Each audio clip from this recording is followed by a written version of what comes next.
Derek Mertz. Yes, Commissioner. Can you see if you can find Commissioner Hughes? There he is. He just showed up. Thank you. He just showed up. You're welcome.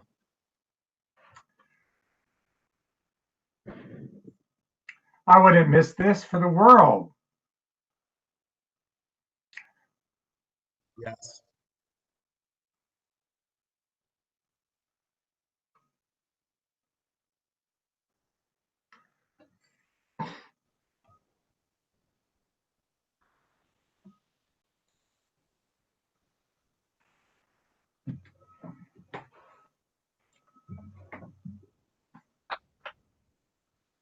Okay, John. Anybody got any problems that you know of?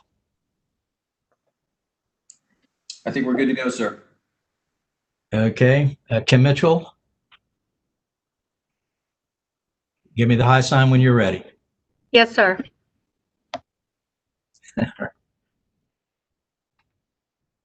Okay, everyone. Madam Court Reporter, let's please open the record, and will everyone please come to order. My name is Dan Clodfelder. I will be the presiding commissioner in these consolidated dockets. Joining me this morning are the Commission Chair Charlotte Mitchell, Commissioners Tanola Brown Bland, Lyons Gray, Tim Duffley, Jeff Hughes, and Floyd McSick Jr. The Commission is now calls for hearing docket number E2 sub 1219, which is the application of Duke Energy Progress for adjustment of rates and charges applicable to electric utility service in North Carolina, and docket number E2 sub 1193, which is the application of Duke Energy Progress for an accounting order to defer incremental storm damage expenses incurred as a result of Hurricanes Florence and Michael and Winter Storm Diego. These two dockets have been consolidated for this hearing by order of the Commission dated August 11, 2020. A little procedural history. On November 14, 2019, the Commission issued an order establishing this general rate case for docket E2 sub 1219, suspending implementation of rates. And on December 6, 2019, the Commission issued an order scheduling an investigation and hearings, establishing intervention and testimony dates and discovery deadlines, and requiring public notice. This scheduling order, pursuant to the scheduling order, the Commission held several public hearings in Duke Energy Progress's service territory at various dates throughout the early part of the year. Scheduling order also set an expert witness hearing originally to commence on May 4th, 2020.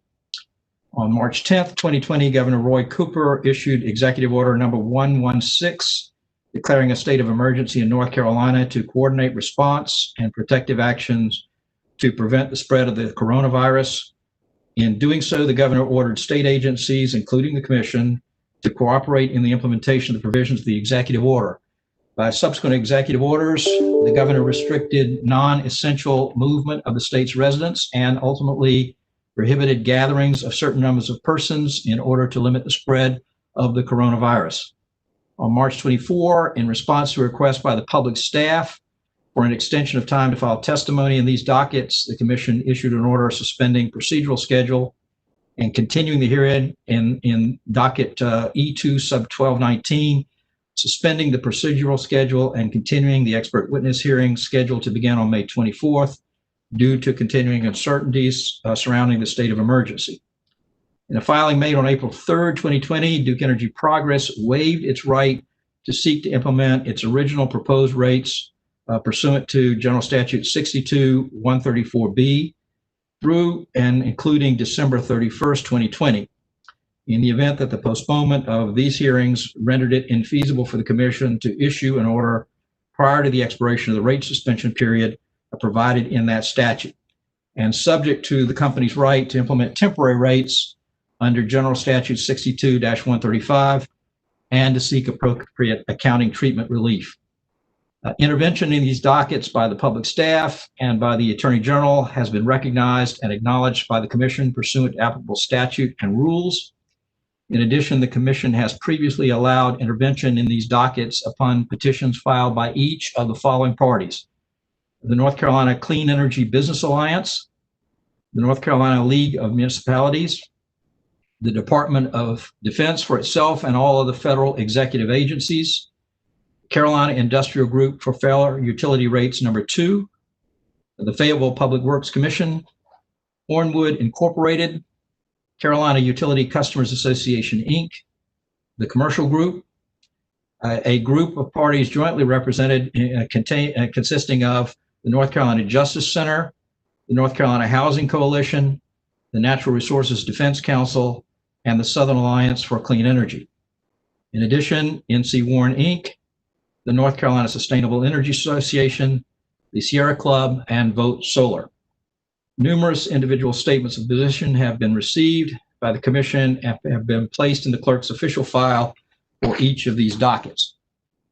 On June 2nd, 2020, Duke Energy Progress and the public staff filed their first agreement and stipulation of partial settlement. On June 17, 2020, the Commission ordered that the expert witness hearing in this general rate case and the expert witness hearing in the rate case filed by Duke Energy Carolinas, LLC, filed on September 29, 2019, and assigned docket number E7 sub 1214, that they be consolidated for the purpose of receiving expert testimony on several topics.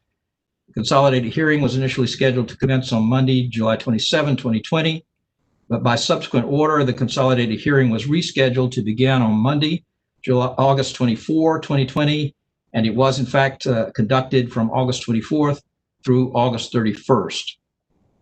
On July 31st, 2020, Duke Energy Progress and the public staff filed a second agreement and stipulation of partial settlement along with supporting settlement testimony.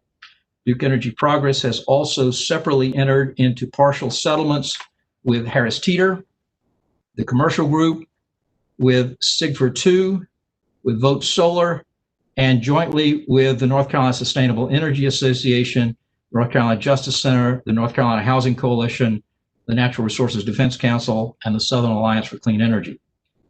On August 11, 2020, the Commission issued an order approving Duke Energy's Progress's public notice and financial undertaking relating to the company's exercise of its statutory right under General Statute 62-135 to place into effect temporary rates pending final order by this Commission approving permanent rates.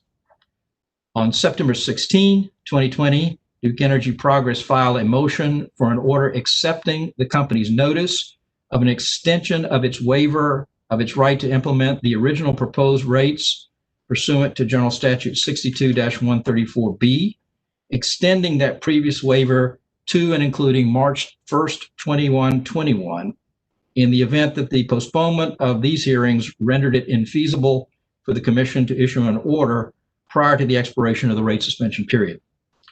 Also on that same date, September 16, the Commission issued an order scheduling the hearing for today in these dockets.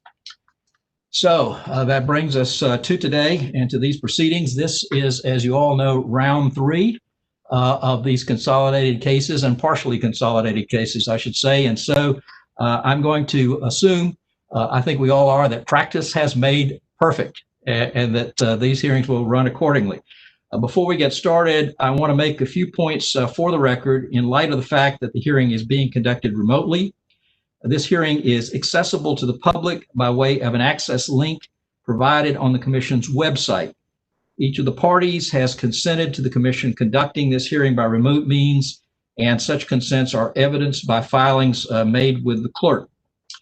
In the interest of ensuring efficient use of hearing time and minimizing the potential for technical difficulties, the Commission has provided multiple opportunities for the parties to verify that they are able to access the remote technology utilized by the Commission for this hearing, including technology checks on July 21st, 22nd, and 24th of this year. We ask that parties connect to the remote technology well in advance of the point in time at which we will go on the record. Each day, at the beginning of the day, you will be able to connect 30 minutes prior to our opening the record in order to check your remote connections. Throughout the course of the day, the link to this hearing will remain live, so you should have no problem rejoining the hearing once we have begun. Although we are connected through the video conference technology and are not in the hearing room together, It is the Commission's expectation that these hearings will be conducted as if we were present in the hearing room. This means that all parties must maintain order, not interfere with the court reporter's ability to transcribe the hearing accurately. And to that end, you are all experienced in this, but you had a week off, so let me give a little bit of a refresher about some housekeeping matters on the remote procedures. First, when you are not speaking, please keep your microphone on mute in order to avoid feedback. Next, when you are not participating in the examination or in the cross-examination of a witness who is currently testifying, please turn off your video, which will make it easier for me and for the parties to keep track of those who are participating in the examination and cross-examination. Third, if you need to be recognized for an objection or for other good reason, please let me and the court reporter know your name before you launch into your intervention. Fourth, when you first use a potential exhibit, please first state very clearly the exhibit number as it appears in the list of potential exhibits filed prior to these hearings. Give a short description of the document by title or otherwise so as to enable all participants to locate the document, then ask to have the document marked for identification in the record before you ask questions about it. That will help us to move along and avoid a lot of paper shuffling and trying to catch up to find exhibits after the testimony has already begun.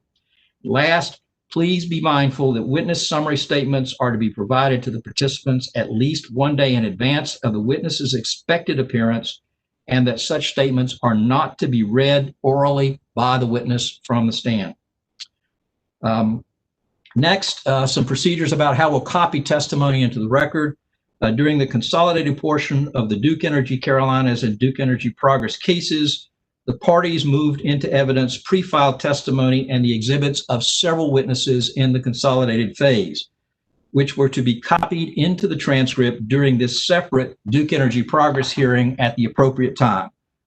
The court reporter will be instructed that pre-filed testimony moved into the record during the consolidated portion of the hearings will be copied into the transcript in these dockets at the beginning of each party's presentation of its direct witnesses in these separate dockets.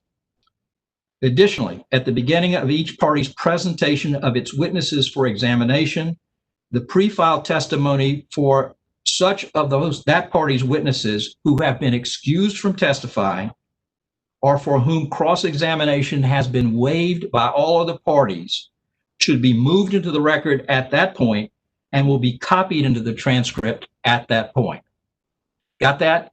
So if when you begin your case presentation as a party, first thing you want to do is to move into the record those of your witnesses who have been excused from testifying or for whom all cross-examination has been waived by all parties. At that point, the court reporter will copy their pre-filed testimony and exhibits into the record.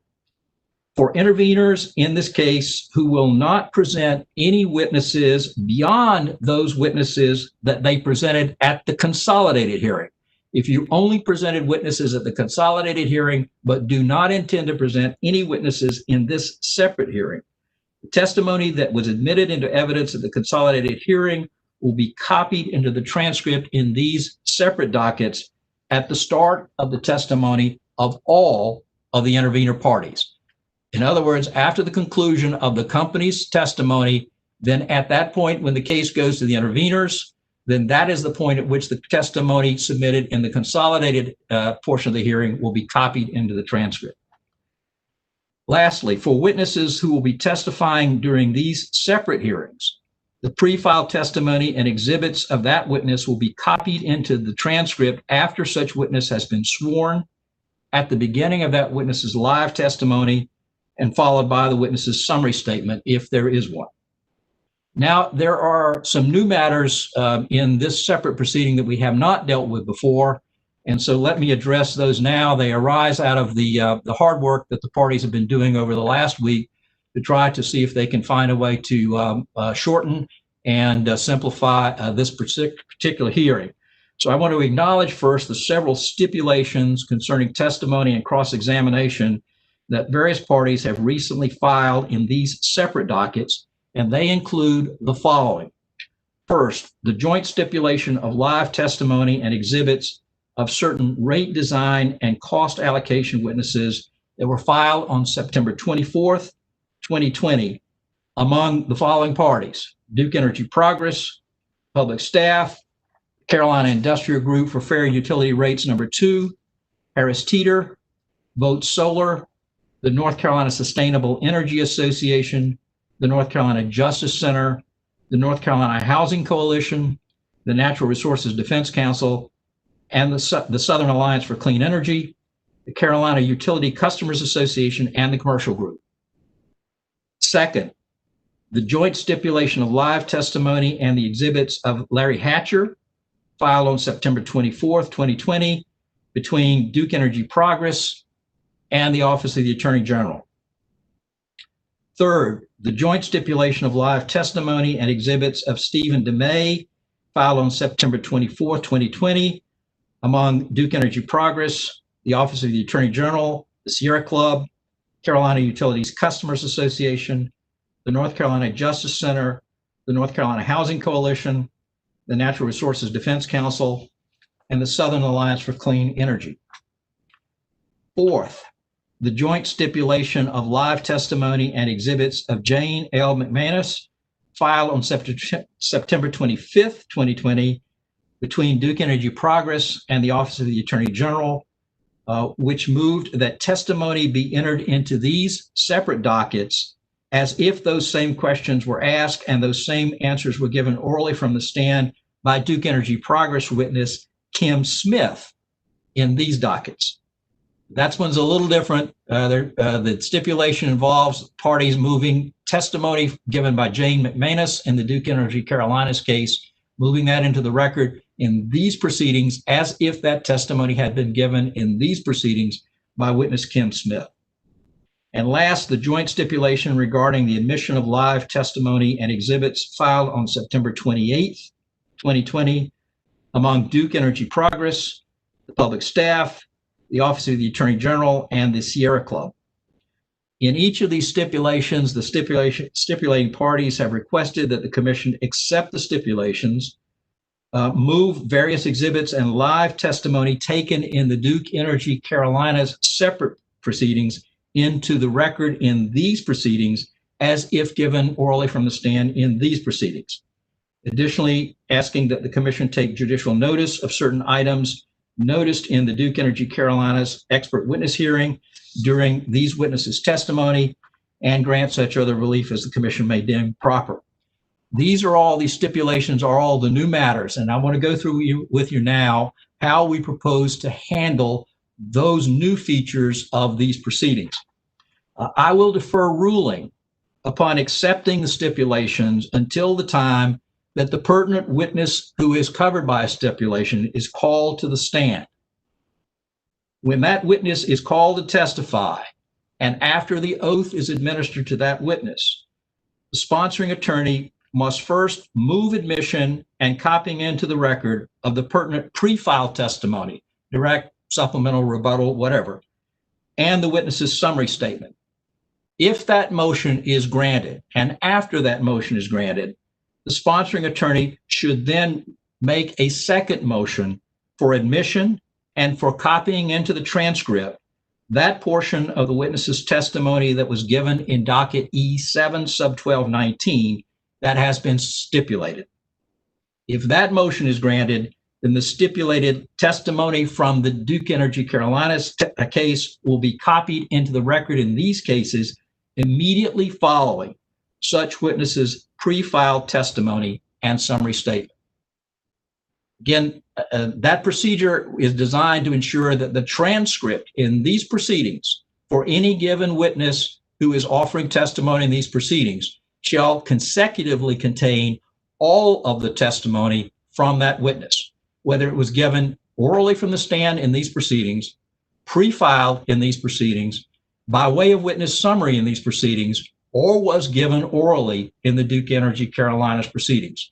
All the testimony from each witness will be consolidated in the transcript in a single place.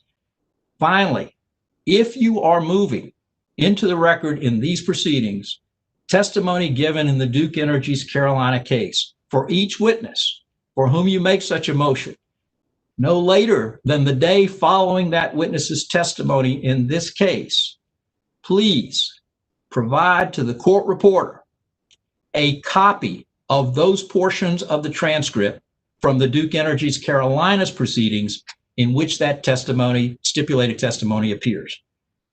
This is very important. Our court reporters right now are under a great deal of time pressure to turn these transcripts around from the consolidated hearing, from the separate Duke Carolinas hearing, and now from this hearing. And I really don't need for our court reporters to be running around trying to go back into the record of a prior hearing, find the pertinent references, transcribe them a second time into this transcript.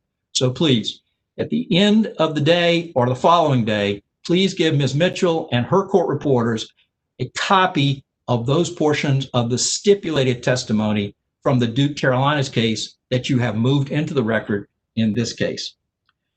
Again, let me note too, as was noted in the Commission's order of September 25th, acknowledging the joint stipulations, that not all parties have joined in these stipulations.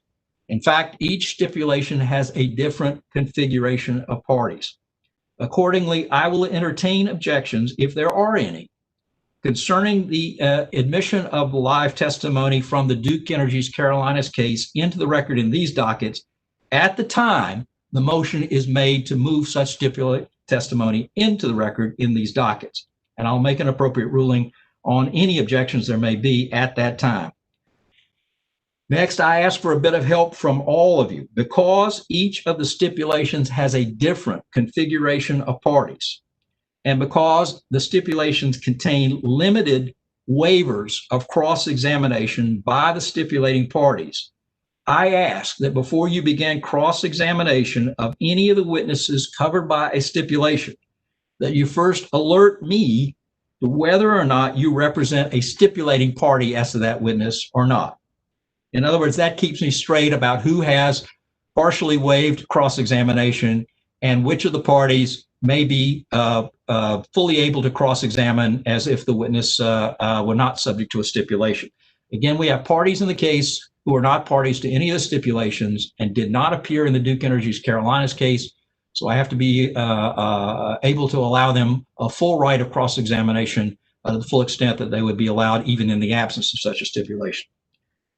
Let me also caution the parties, as we did in the order filed on September 25th, that the admission of any testimony taken in docket E7 sub 1214 does not automatically bring into the record in these dockets exhibits that may have been discussed or referred to in the live testimony in those Duke Energy Carolinas cases. And so to the extent the parties wish to rely on any such exhibits, those exhibits must first be identified, designated, and moved into the record in these dockets in accordance with standard commission practice. Next, sorry guys, but this is a new sort of feature we're dealing with here, so I apologize to you, but we've got to go through this and try to get it right on the front end. I'm sure we'll have missteps along the way. Let me lay it out for you. During the course of the hearing in docket E7 sub 1214, many of the witnesses who testified during that hearing and who also provided testimony, who will also provide testimony during these hearings, were questioned by commissioners and responded to commissioners' questions. Many of those questions from commissioners and the witnesses' responses pertain to topics and issues that were common to the earlier docket for Duke Energy Carolinas and that may arise also in these dockets for Duke Energy Progress. Commissioners are free in this hearing to ask again the same questions of such witnesses, along with any other additional or new questions they may have for those witnesses. Again, the commissioners are not parties to the stipulations among the various parties, and therefore the commissioners may ask repetitive questions. I discourage that, by the way, but commissioners may ask repetitive questions if they choose to do so.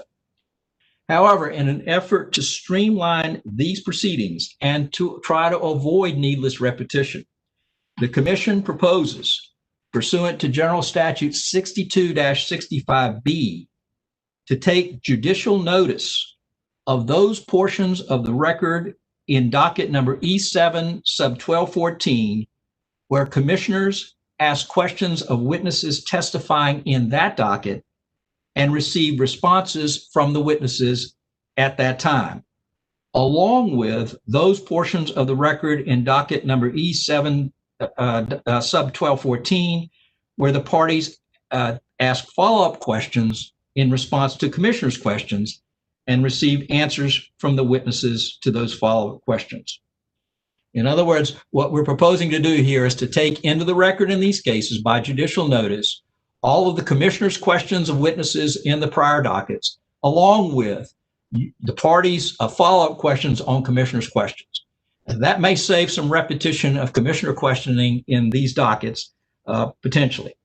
Of course, parties in this proceeding who did not participate in docket number E7 sub 1214 will have a full opportunity to ask questions of witnesses that may be in the nature of follow-up questions on commissioners' questions posed to witnesses in the earlier proceeding. In other words, any material for which we take judicial notice in this proceeding, for any party who did not participate in the prior proceeding, that party's right of cross-examination and of follow-up on commissioners' questions is preserved to the fullest extent. Having said that, I urge all participants to do their very best to avoid repetitive or redundant questioning. We think that the procedure we have outlined here and the good work that you've been doing on the stipulations will give us the best chance of avoiding needless repetition in these proceedings. And finally, due to the fact that this hearing is being held remotely, the parties have been asked to avoid the use of confidential information to the greatest extent possible. In the event that a party must reference confidential information, we will leave the video conference and will join a separate teleconference line.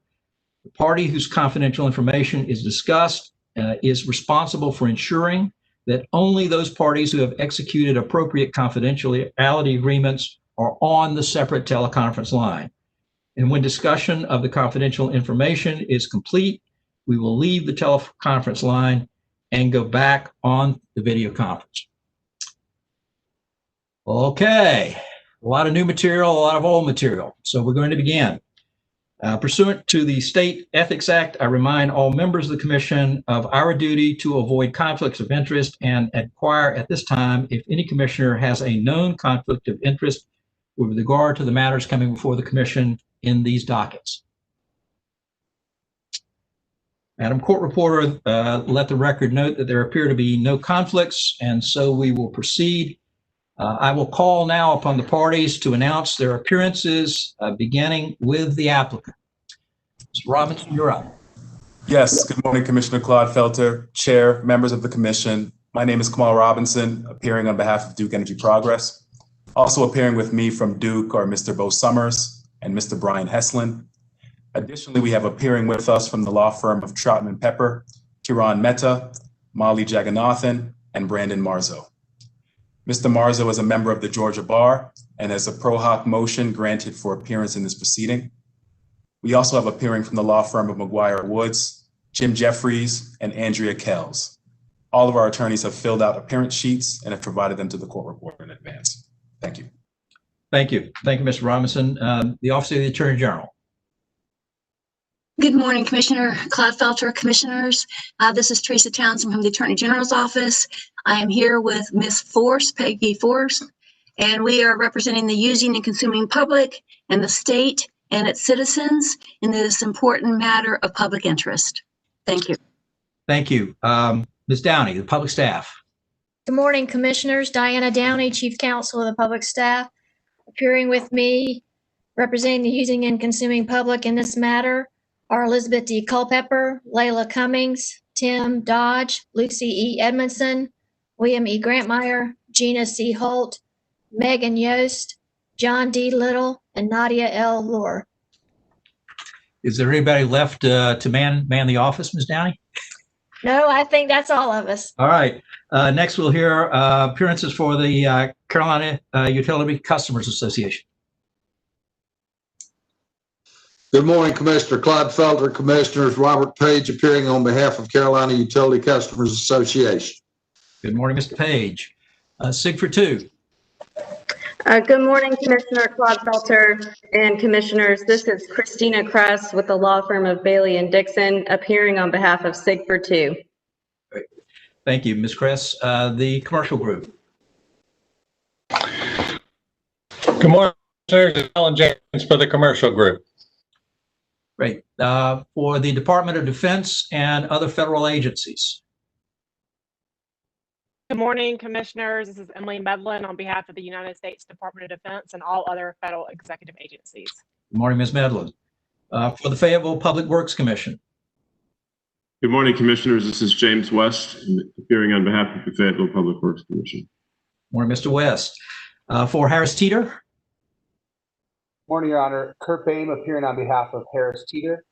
I'd also like to enter the appearances of Jody Kyler Cohn and Ben Royster. Thank you, Mr. Boehm. For Hornwood Incorporated. Good morning, Commissioner Claude Felter and Commissioners. I'm Janessa Goldstein with Utility Management Services, appearing on behalf of Hornwood, Inc. Thank you. Good morning, Ms. Goldstein. Now for the collective group of parties, the North Carolina Justice Center and others. Good morning, Presiding Commissioner Claude Felter, David Neal with the Southern Environmental Law Center. Appearing with me is Gudrun Thompson and Tyrell Moore on behalf of the North Carolina Justice Center, North Carolina Housing Coalition, the Natural Resources Defense Council, and the Southern Alliance for Clean Energy. Thank you, Mr. Neal. For NC Warren. Good morning, Commissioner Claude Felter. This is Matthew Quinn. I'm appearing on behalf of NC Warren. Thank you, Mr. Quinn. For NCEBA.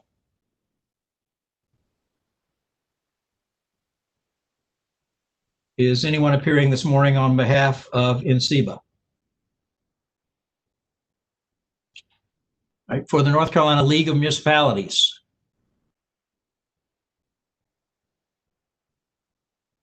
Anyone appearing for the League of Municipalities?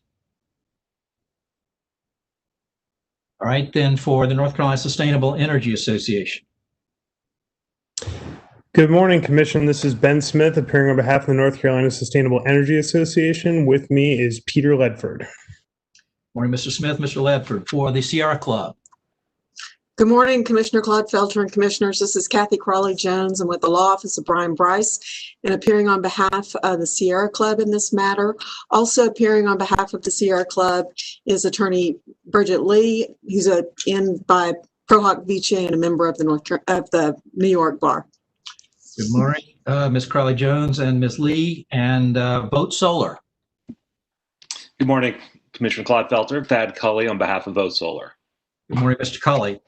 Are there any other attorneys appearing on behalf of any other interveners in the case that I have not recognized? Anyone else? Let me ask again, is anyone appearing this morning on behalf of NCEBA or for the North Carolina League of Municipalities? All right, Madam Court Reporter, I think we have taken the appearances of the parties. And so let me ask if there are any preliminary matters that the Commission needs to consider before we move into the testimony. Mr. Robinson, I'll start with you and see if you have any matters first. Thank you, Commissioner Claude Felter. I do have a few. I will try to go as quickly as I can with them. So first thing, Commissioner Claude Felter, just as a point of clarification to make sure we're clear, we do not need to renew our motion from the consolidated phase of the hearings to enter into the DEP record the application and testimony from the consolidated phase. Is that correct? Mr. Robinson, your audio was fading a bit as you spoke. So would you restate the question, please? Sure thing. Can you hear me now, Commissioner Claude? Yes. Okay. Yes. Just as a point of clarification, we wanted to confirm that we do not need to renew our motion from the consolidated phase of the hearing to enter into the DEP record the application and testimony. Is that correct?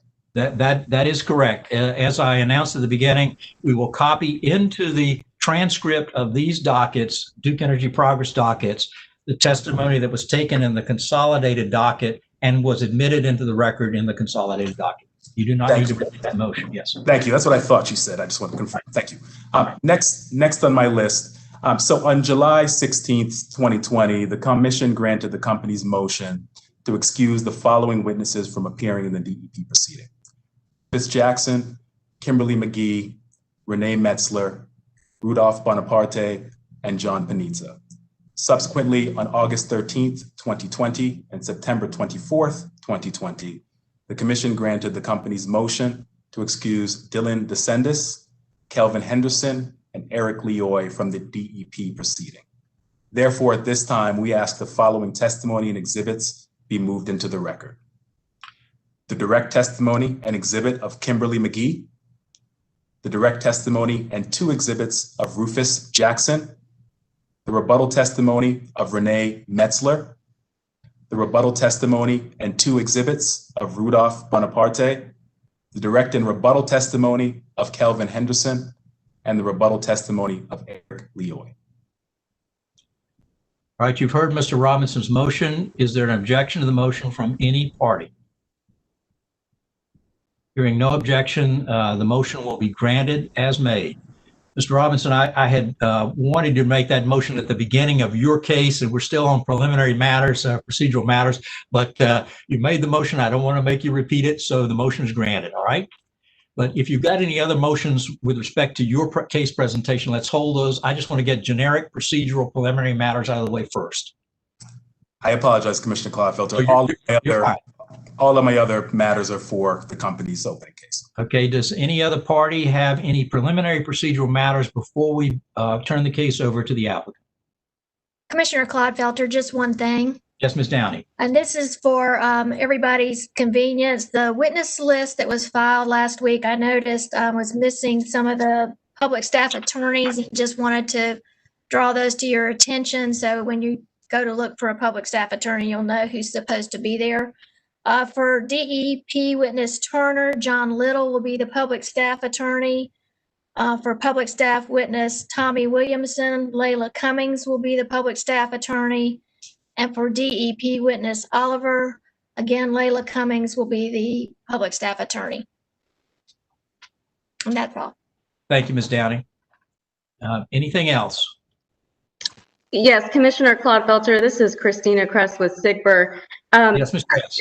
This may be a bit premature, but I did want to just let you know that SIGFR witness Phillips has to take his wife for a surgical procedure on Monday and for a follow-up on Tuesday. I hope that he will have testified before we hit Monday and Tuesday, but I wanted to just go ahead and let you know of, unfortunately, there is a pretty pressing conflict there that we're not able to get around. That would be Monday the 5th and Tuesday the 6th. That's correct, Commissioner. Thank you. Ms. Kress, you're a pessimist. We'll be done by Friday. But if we are not, we will make accommodations for Mr. Phillips. And if we need to take him out of sequence, we will do so. Okay. I appreciate the accommodation. Thank you, Commissioner. Anyone else? Commissioner Clodfelter, Kathy Crawley Jones on behalf of Sierra Club. Just one clarification as to cross-examination exhibits that were entered in the DEC matter. I understand from your prior instruction that those will not be automatically transferred over into DEP. Is the appropriate procedure that when we are given the opportunity for cross on a particular witness, that we would move exhibits from the DEC matter for admission in this matter, whether or not we have cross in this matter? That would be the appropriate time to make such a motion. Ms. Crawley-Jones, we read the stipulations as they were written as not bringing into the record the exhibits, which is why I gave the caution that I did. If the parties had intended for the stipulations to bring exhibits along with the live testimony, we did not read the stipulations as being so worded. So you will need to move your exhibits if you want them in this record. And we will talk about how to number those exhibits because, again, they have a designation from the Duke Energy's Carolinas case. And the witness who would have testified in the Duke Energy's Carolinas case would be testifying with reference to the designation given to that exhibit in that case. And so I'm going to, during the morning break, consult with our court reporter and be clear with her about how we want to have those exhibits that you may choose to import from the Duke Carolinas case into this case, how they should be so designated in this case in order to have the proper references in the transcript. So we'll be talking with Ms. Mitchell about that during the break. And thank you for raising the point. All right. Thank you. Anyone else? Going once? Going twice? Okay, Mr. Robinson, the case is now with Duke Energy Progress. Thank you, Commissioner Clodfelter. I do have a few additional procedural matters to go through before we call our first two witnesses. Very good. We're now on your case, so you may make the appropriate motions. Thank you. So Commissioner Clodfelter, in light of your instructions this morning, we would request to permit the company to at least move the stipulated testimony for witness Sean Riley, who we will then, provided the motion is granted, move to excuse as a result of the stipulation as it pertains to the coal ash and accounting witnesses. May I move that transcript citation into the record at this time? Mr. Robinson, I'll let you make your motion. It is out of the sequence, but I understand your rationale for making the motion. I will let you make the motion, but I'm going to give all parties an opportunity to make any objections they wish to that motion. These stipulations were filed yesterday, and I want to be mindful of the fact that a number of the parties, including those who were not parties to the Duke Energy Carolinas case, may still be contemplating whether or not they wish to cross-examine these witnesses. And so I will give them an opportunity to be heard on your motion, but I will take the motion at this time. Thank you, Commissioner Clodfelter. So at this time, the company proposes to move DE Carolina's witness Sean Riley, transcript volume number 23, page 150, lines 1 through page 183, line 20, and transcript volume 24, page 12, line 2 through page 36, line 24, into the DEC record as if given orally from the stand in the DEP record. This is pursuant to the stipulation with the public staff, the Attorney General's office, and the Sierra Club regarding certain coal ash and accounting witnesses, as amended and filed in September 28th. All right, Mr. Robinson, I will ask you if we may take your motion with the following amendment, and that being that the testimony of Mr. Riley would be copied into the record in these cases in the same sequence in which Mr. Riley would have been called as a witness to testify if the motion to excuse had not been made. Again, we're trying to preserve the integrity of the sequencing and consistency of the transcript. All right. Thank you, all right, Mr. Clodfelter. All right. Now, you've heard Mr. Robinson's motion. I will consider objections to the motion and hear the objection at this time. With respect to the motion to excuse Mr. Riley, I do want to defer ruling on that until after the morning break, because I want to be sure commissioners have an opportunity to advise me as to whether they may have any questions for Mr. Riley in these proceedings. But let me first hear if any parties to the proceedings, interveners, public staff, or the Attorney General's office have objections to Mr. Robinson's motion. Commissioner Clodfelter, I don't have an objection, but I need some guidance here. To the extent there were cross-examination exhibits by the public staff that were likewise introduced in the DEC hearing, we would want those included, but I'm not prepared to identify those at this time. All right. Mr. Robinson, you've heard Ms. Downey's concern here. I think what we're going to do, let me hear if there are objections from any other parties to the motion. Ms. Forbes. I don't have an objection, but I just want to point out that, as I understand it, Mr. Riley is a rebuttal witness, and so we're taking it out of order. We are. And I just will comment that based on the stipulations that were entered, we did agree not to cross-examine, and I'm listed as being the one attorney who had questions for him. Mr. Robinson, let me tell you what I'm going to do. I'm going to hold your motion at this time again. I think this is a new procedure here, and we're learning this procedure as we go. I'm going to hold your motion for a little while. Let's see if you and Ms. Downey can perhaps talk about the issue with respect to exhibits.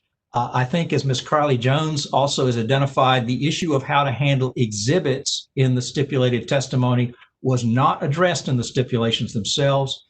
So let's all take a little bit of time to look at that issue. I will hold your motion under advisement. That will also give other parties a chance to consider, and will give commissioners an opportunity to advise me whether they wish to ask questions of Mr. Riley. So let's take the motion, and I will hold it under advisement at this time. Thank you, Commissioner Clodfelter. I will try my next one here. All right. All right, Commissioner Clodfelter. So the company, the public staff, the Attorney General's office, and the Sierra Club submitted a list of joint exhibits on September 8th, consisting of historical coal ash documents that are referred to in multiple witnesses' testimony and are expected to come up in cross and redirect exhibits for many parties. There are 13 of these exhibits, and at this time, we would like to mark those exhibits and, if appropriate, move them into evidence. I'm happy to walk through each of the exhibits and mark them now, Commissioner Clodfelter.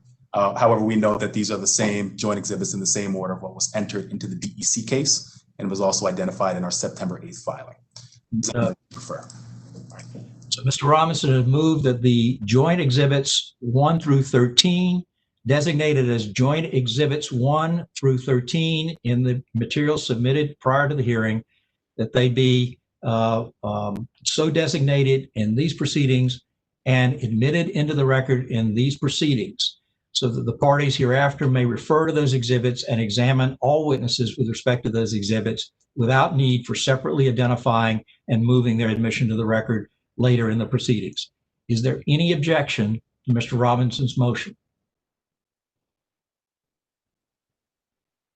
Hearing none, Mr. Robinson, your motion shall be granted, and the documents identified in the pre-submission list of exhibits as joint exhibits 1 through 13 shall be so marked for identification in these purposes and shall be admitted into the record for all purposes. Thank you, Commissioner Clodfelter. I have one more. Right.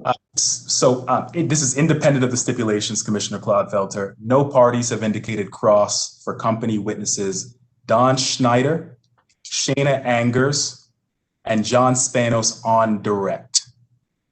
So at this time, we would move to excuse those 3 witnesses and move the following testimony and exhibits into the record. The pre-filed direct testimony of Don Schneider, the pre-filed direct testimony in 2 exhibits, and rebuttal testimony in 1 exhibit of Shayna Angers, the pre-filed direct testimony and 1 exhibit of John Spanos as well. Right, you've heard Mr. Robinson's motion. Is there any objection to the motion? Commissioner Clodfelter, Ms. Forrest. Margaret Forrest for the Attorney General. Mr. Schneider is a witness who we had listed time for, and provided that all of our stipulation is adopted as to Mr. Hatcher's testimony, we would have no objection, but we're not there yet. So at this point, I'd ask that you postpone the decision on Mr. Schneider. All right. Is there any other objection to Mr. Robinson's motion? All right, Mr. Robinson, we will grant your motion as made as to Mr. Spanos and as to Ms. Angers.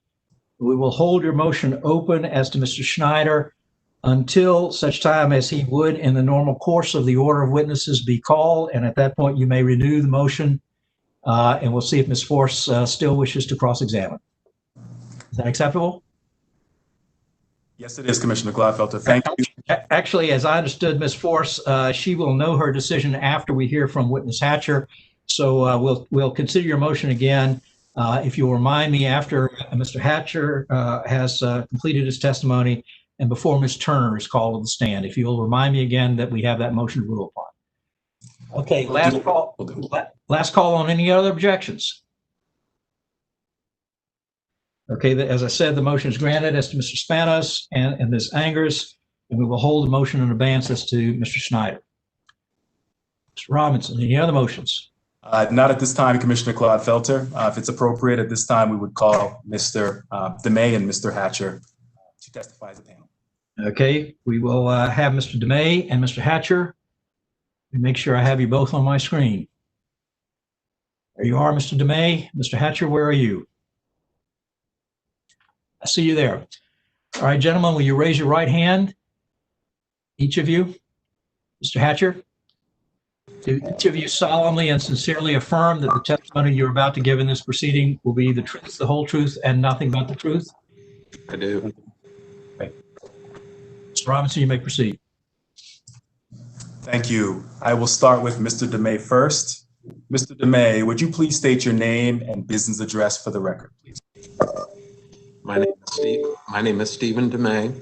My business address is 410 South Wilmington Street, Raleigh, North Carolina. By whom are you employed and in what capacity? I'm the North Carolina president for Duke Energy Progress.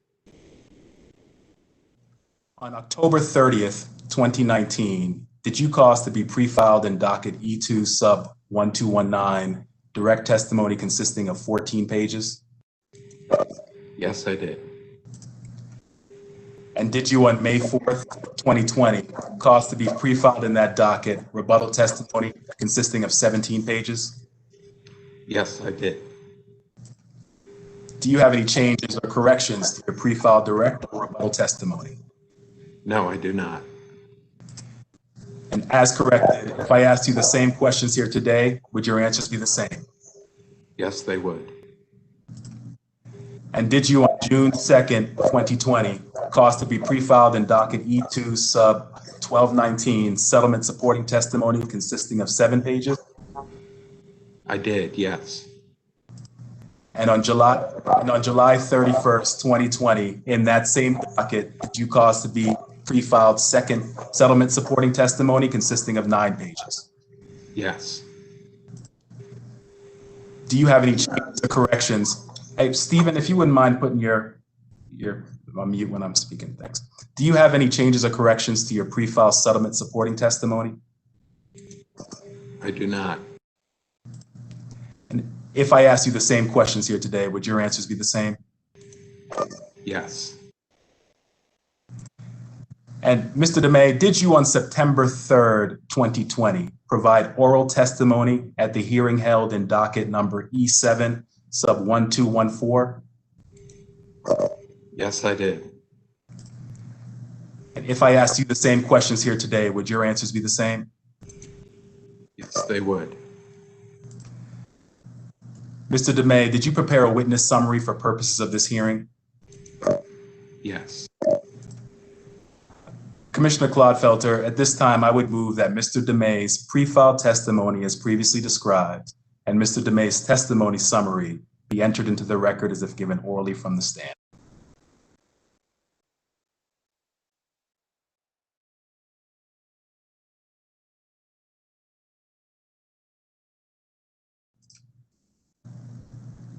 Commissioner Claude Felter, I don't know if you heard me. But I'm learning where the new mute and unmute buttons are on WebEx now. If there's no objection to Mr. Robinson's motion, it is so ordered. And Commissioner Claude Felter, I would also move that the portions of Mr. DeMay's oral testimony elicited at the expert hearing in docket number E7 sub 1214, the specific portions of which were stipulated to with the Office of the Attorney General, NC Justice Center et al., the Sierra Club, and KUKA be moved into the record in this case. And I'm happy to provide the transcript citation if needed. Mr. Robinson, please do read the transcript in for the benefit of the court reporter. Read the citations, I'm sorry. Sure. So that citation is transcript volume 11, pages 932, line 9 through 949, line 9. Pages 979, line 11 through 1012, line 17. Pages 1019, line 13 through 1048, line 6. And in transcript volume 12, pages 15, line 6, through page 32, line 23, pages 33, line 14, through 34, line 22, and pages 35, line 6, through 45, line 20. You've heard the motion. Are there any objections? Hearing none, it will be so ordered. Mr. Robinson. Thank you. And Commissioner Clodfelter, separately, per that same stipulation, the cross-examination exhibit, which was the March 2017 complaint filed by Duke Energy against insurance companies, which was pre-filed as AGO Cross number 13, which was introduced as the May AGO Cross-Examination Exhibit 1 in the DEC case. I would move that it be identified as such and moved into the record. This is the first instance we've had with respect to an exhibit from the prior case. And Mr. Robinson is moving that exhibit, as he described it, be designated in the same manner in this case, and that it be admitted into the record in this case. Is there any objection? Mr. Robinson will be so ordered. Thank you, Commissioner Clodfelter. I'll move to Mr. Hatcher next. Mr. Hatcher, would you please state your name and business address for the record? I'm Larry Hatcher. I work out of 400 South Tryon Street, Charlotte, North Carolina. And by whom are you employed and in what capacity? I'm employed by Duke Energy and I'm the Senior Vice President of Customer Services. Mr. Hatcher, on December 20th, 2019, did you cause to be pre-filed in docket E2 sub 1219 direct testimony consisting of 32 pages? Yes, sir. Do you have any changes or corrections to your pre-filed direct testimony? No, sir. If I asked you the same questions here today, would your answers be the same? Yes, sir. Mr. Hatcher, did you on September 3rd, 2020, provide oral testimony at the hearing held in docket number E7 sub 1214? Yes, sir. Mr. Hatcher, if I asked you the same questions here today, would your answers be the same? They would. Mr. Hatcher, did you prepare a witness summary for purposes of this hearing? Yes, sir. Commissioner Clodfelter, I would move at this time that Mr. Hatcher's pre-filed testimony, as previously described, and Mr. Hatcher's testimony summary be entered into the record as if given orally from the stand.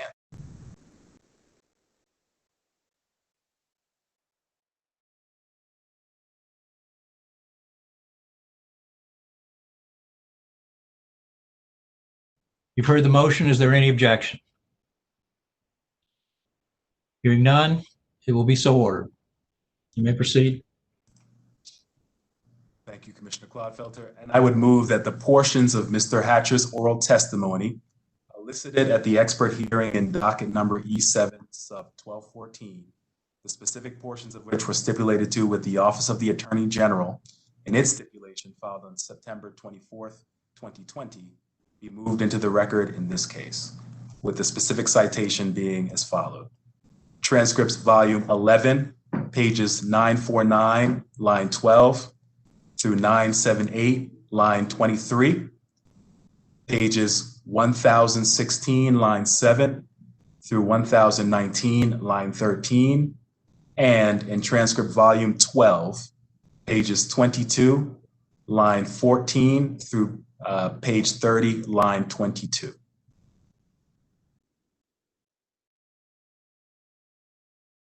All right, you've heard Mr. Robinson's motion.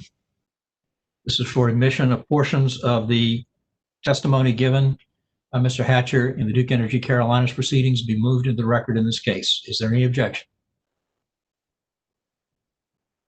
Hearing none, motion is allowed. Thank you, Commissioner Clodfelter. And finally, there's, per the same stipulation, there are 5 cross-examination exhibits that the company stipulated from the DEC case. I'm happy to walk through them right now. If you'd like, If you'd like to do so, please do. Sure. The first one were the initial joint comments of DEC and DEP in docket number E100 sub 161. This was pre-filed as AGO cross exhibit number 46, which was introduced as Hatcher AGO cross-examination exhibit 1. The next one is DEC and DEP response to public staff data request 1 in docket number E100 sub 161, pre-filed as AGO cross exhibit number 45, which was introduced as Hatcher AGO cross-examination exhibit 2. The third one being Duke Energy green button position and cost benefit analysis, pre-filed as AGO cross exhibit number 48, which was introduced as Hatcher AGO cross-examination exhibit 3. The fourth one being joint reply comments of DEC and DEP in docket number E100 sub 161, pre-filed as AGO cross exhibit number 47, which was introduced as Hatcher AGO cross-examination exhibit 4. And finally, the fifth one, E7 sub 1146 transcript volume 18, from pages 250 through the end of that volume, pre-filed as AGO cross exhibit number 30, which was introduced as Hatcher AGO cross examination exhibit 5. We would identify them as so referenced, Commissioner Clodfelter, and move those into the record at this time. Mr. Robinson's motion is that the 5 exhibits he has described be given the same designations in this case for identification purposes as given in the prior case, and that they be admitted into the record at this time in this case. Is there any objection to any of those 5 exhibits? Hearing none, motion is granted. Mr. Robinson. Thank you, Commissioner Clodfelter. That's it for me. The panel is now available for cross-examination. All right, before we proceed to cross-examination, let me note that I have been advised that we have 2 new parties who wish to announce appearances. I believe I've been told we have someone who's joined us now appearing on behalf of North Carolina Clean Energy Business Alliance. If so, will you announce your appearance?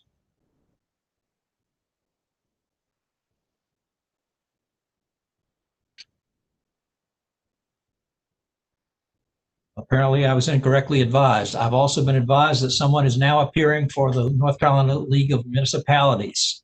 If so, will you announce your appearance? Commissioner Clodfelter, this is Derek Mertz.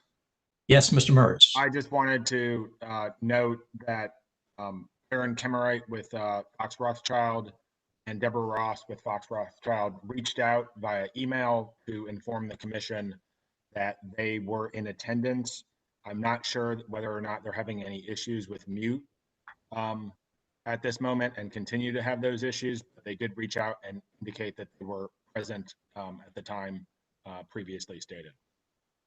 I don't know if we need to give them an opportunity to resolve their computer issues or whether they're still on.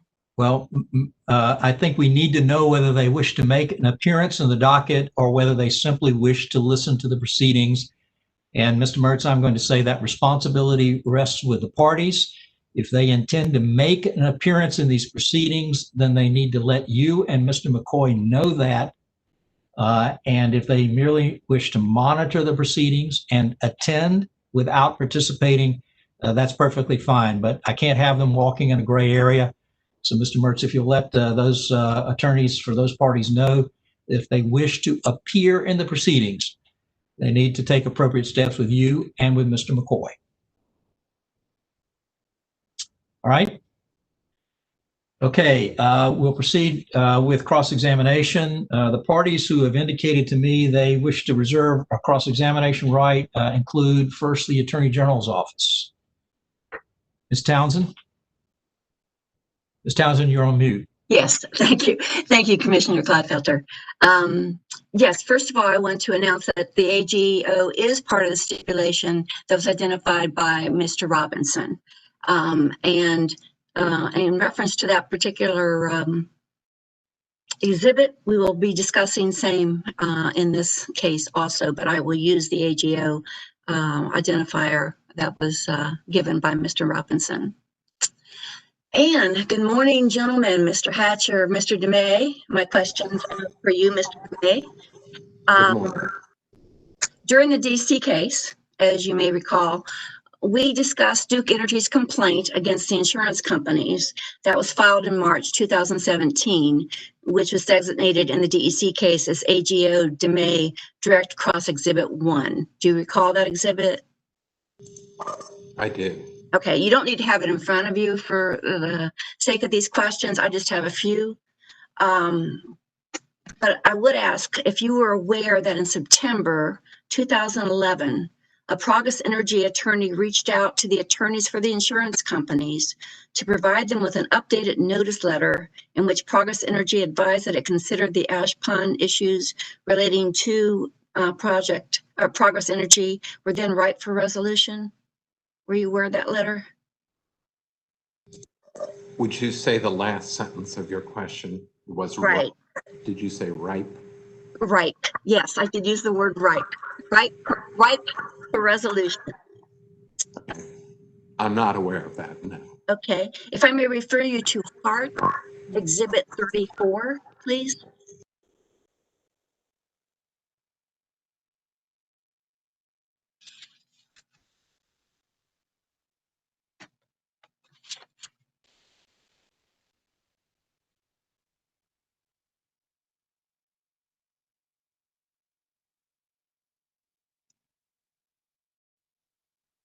And Commissioner Clotfelder, you'll note that Hart Exhibit 34 is identified as confidential. Although it's marked as such, both the Duke Energy attorneys and the Aegis attorneys, the insurance attorneys, have agreed that that demarcation is no longer applicable. Mr. Robinson, will you confirm that the designation is no longer applicable? That is correct, Commissioner Clodfelter, confirmed. Okay, Ms. Townsend, you may proceed. Ms. Townsend, you're a little bit garbled. We're getting a little bit of muddiness in some of your audio. Let's see how it works now. Is that better? Better. Okay. If you would,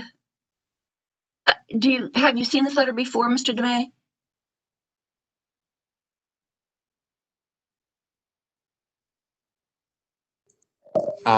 Ms. Townsend, we're having a hard time putting our hands on this. Could you repeat the exhibit number, please?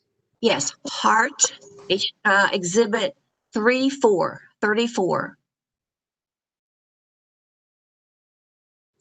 That's an AGO exhibit, correct? No, it is part of Mr. Hart's testimony and exhibits. You'll find it under Hart Exhibit 30. Okay, just a moment. Ms. Townsend, to be clear, this is Exhibit 34 to Mr. Hart's pre-filed testimony. Is that correct? That is correct, Commissioner Clodfelter. Thank you.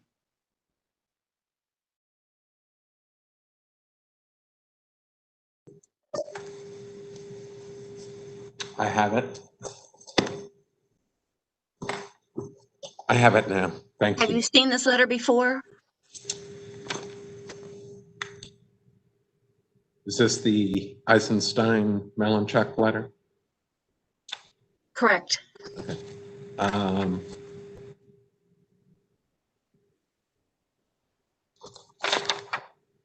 I don't recall seeing it. Okay.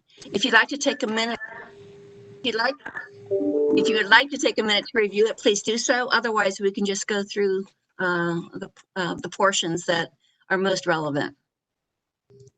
I'd like to look at it for a minute and then we can do that. Ms. Townsend, if you're going to examine the witness about this document, we need to have it properly marked for identification. Okay, I'm sorry, Commissioner Clodfelter, I believe last time we were using pre-file testimony exhibits and I did not mark any of them as AGO documents. Do you intend to offer this as an exhibit? Yeah. Well, it's already, yes, I do. Then let's get it marked for identification in the proceeding itself. All right, sorry. All right, then this would be, if you would mark it AGO, DeMay, direct cross exhibit And I'm not sure whether to make it 1 or 2 because of the previous exhibit we did in DEC. I guess we mark it 1. We will mark it, again,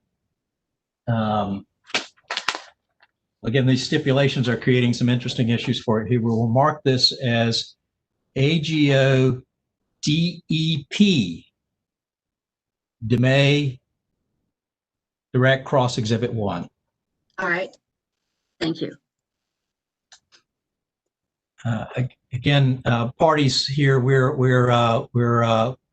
working this through for the first time here. We want to keep integrity of the designations of the exhibit numbers from the prior proceedings so they're properly referenced in the stipulated live testimony.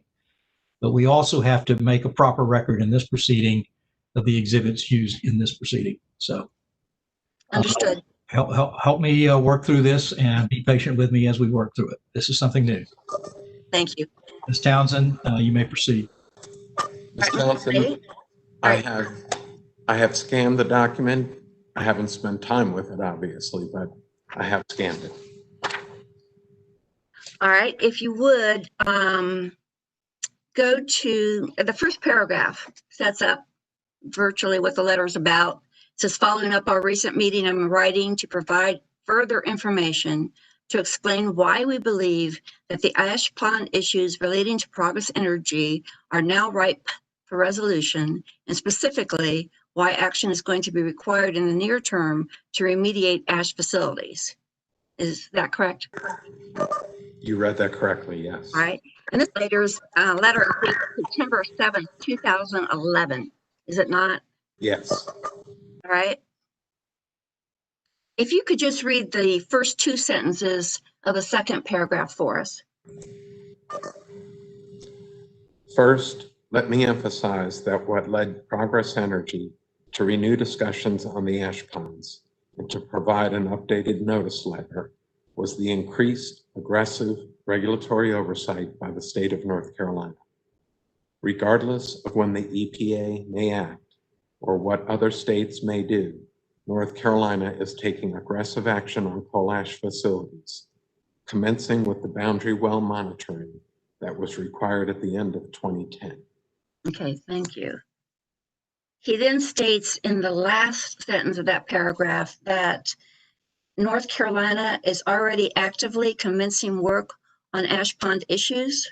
And as we indicated at the meeting, exceedances are already being detected at the relevant Progress Energy ash ponds. Is that correct? You read that correctly, yes. Okay. Just a couple more questions. It appears from the letter that DEP's attorney is not only worried about the state's aggressive actions, but indicates in the third paragraph that, starting at about the 6th or 7th word, there is a very active network of non-governmental organizations in North Carolina, which is specifically pressing for remedial action on North Carolina ash ponds. This of itself creates a significant driver that is even more pressing than the lobbying on the federal side. And based on the various lawsuits that we discussed in the DEC case that were filed in 2013, he appears to be correct about that concern, is he not?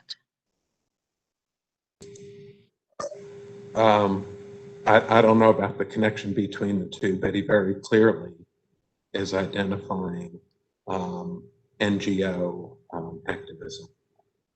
Thank you. And that's all the questions I have. Thank you, Mr. DeMay. Appreciate your time. Thank you.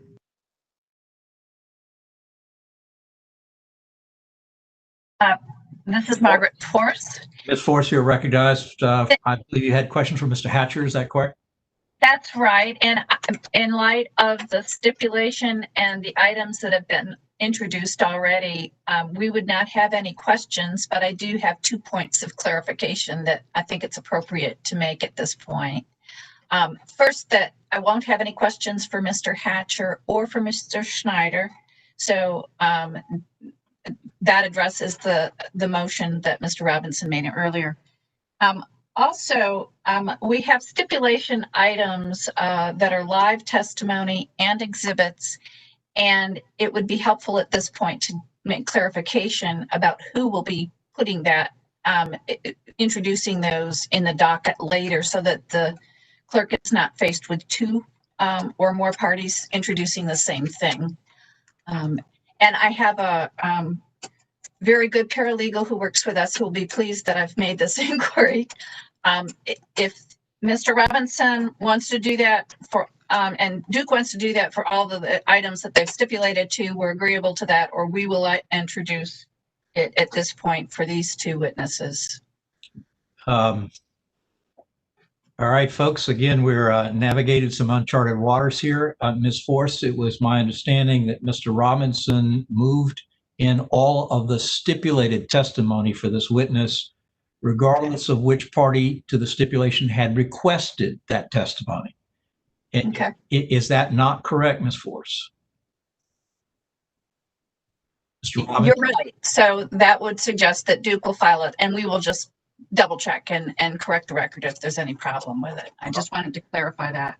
I do have one more point of clarification. Well, let's stay with that one for just a minute. Oh, Let's be clear about this. This is again, first time this question has come up. So let's be clear about it as we go forward. If there is testimony that has been stipulated to come into this record from the DEC record, then the party offering the witness whose testimony has been stipulated should move the admission of all the stipulated testimony for that witness so that it appears in the transcript at that point in time. We don't want to break this up into multiple motions and multiple parts of the case. So Ms. Force and Mr. Robinson, I ask you both to confirm that Mr. Robinson's earlier motion embraced all of the stipulated testimony, whether it was stipulated to at the request of Duke Energy Progress or at the request of the Attorney General's office. Is that correct, Mr. Robinson? That's correct, Commissioner Cloudfelter. That's what I did. That's what I did. Stipulated testimony comes in at the time the witness whose testimony is being stipulated is before the commission. That's correct, but there were also exhibits that had been cross-examination exhibits that were Attorney General exhibits that were also admitted because Mr. Robinson admitted them. And I'd like just to clarify that that means that Mr. Robinson will also be filing those so that the clerk has them in the record and that the court reporter has them. Otherwise, we will do it. All right, folks, I'm going to ask that during our morning break and our lunch break today that the stipulating parties talk some more about this exhibit issue. It was not addressed in the stipulations, and we need to have a clear roadmap going forward. I think it's in the interest of all the parties that any exhibits that the parties wish to move in that were part of the stipulated testimony should all come in together at the same time. This is the most important thing in terms of keeping an efficient, clear, and clean transcript. So, Ms. Force, if you have exhibits that Mr. Robinson did not move in for Mr. Hatcher's testimony, I need to know about that right now. Let's get that cleared up right now. We don't want that later in the record. I'm sorry, I didn't mean to confuse the record. They were all introduced. It was satisfactory. We had no objection. The stipulation was, Mr. Robinson followed the stipulation exactly, and those exhibits have now been admitted. I just wanted to clarify, since they were originally our exhibits, that those will also be filed by Duke so that we don't double count. That is correct. That is the procedure I think we should be following. Mr. Robinson? Agreed. We have no objection to that. All right. Okay. Clarification number one. What's your second clarification? I just wanted to clarify that when Ms. Townsend used the exhibit from our witness who will appear later, that was an exhibit that was part of his pre-filed testimony, and it is now been identified also as a cross-examination exhibit because we don't yet have his testimony in the record. And I just wanted to clarify, that's how you'd like for us to do this going forward. That is correct, yes. Okay, thank you. No other questions. Anything further? Okay, Kuka had indicated an interest in reserving cross-examination. Good morning again, Commissioner Cloudfelter. I first need, I think, to tell you that CUCA is also a stipulating party to the testimony of Mr. DeMay, and that's going to reduce my amount of requested cross time significantly. I'm hoping in the nature of 10 minutes rather than 30 minutes. And it's basically going to center on a new exhibit, cross-examination exhibit, which is not a part of any record we've made heretofore, and I've discussed and offered that to Mr. Robinson. My understanding is he has no objection to my exploring that exhibit with Mr. DeMay. Mr. Page, has a copy of that exhibit been provided to all other parties, interveners and other parties as well? Yes, it has. All right, thank you. You may proceed. Good morning, Mr. DeMay. Good morning, Mr. Page.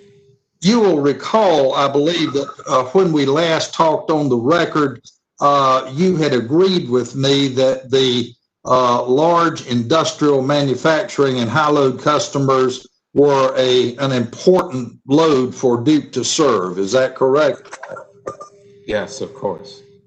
And I had asked you specifically a question dealing with whether or not in the last 20 years or so, those industrial manufacturing loads for Duke had been shrinking. And correct me if I'm wrong, but I think your answer was you did not recall that they were, or you just didn't remember. Is that a correct interpretation of your testimony?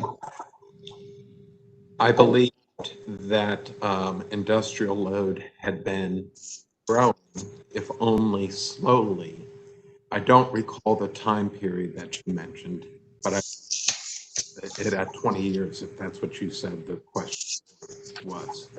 Mr. DeMay, have you been furnished a copy of the one-page proposed CUCA cross-examination exhibit? I have it in front of me, yes. Commissioner Clodfelter, we'd like to request that this document be identified as it was when filed with the commission and the parties as CUCA DeMay Cross Exhibit number 1.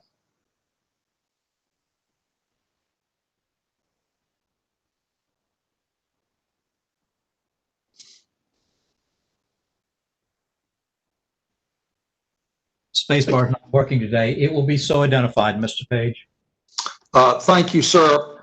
Mr. DeMay, looking at the exhibit, will you agree? Well, first of all, let me represent to you, Mr. DeMay, that this exhibit was taken from a portion of the testimony of CUCA witness Kevin O'Donnell in the 2018 Duke rape cases. Will you accept that subject to check? Yes. And would you agree with me that the middle portion of the cross-examination exhibit purports to show the DEC and DEP industrial sales in megawatt hours from 2005 to 2019?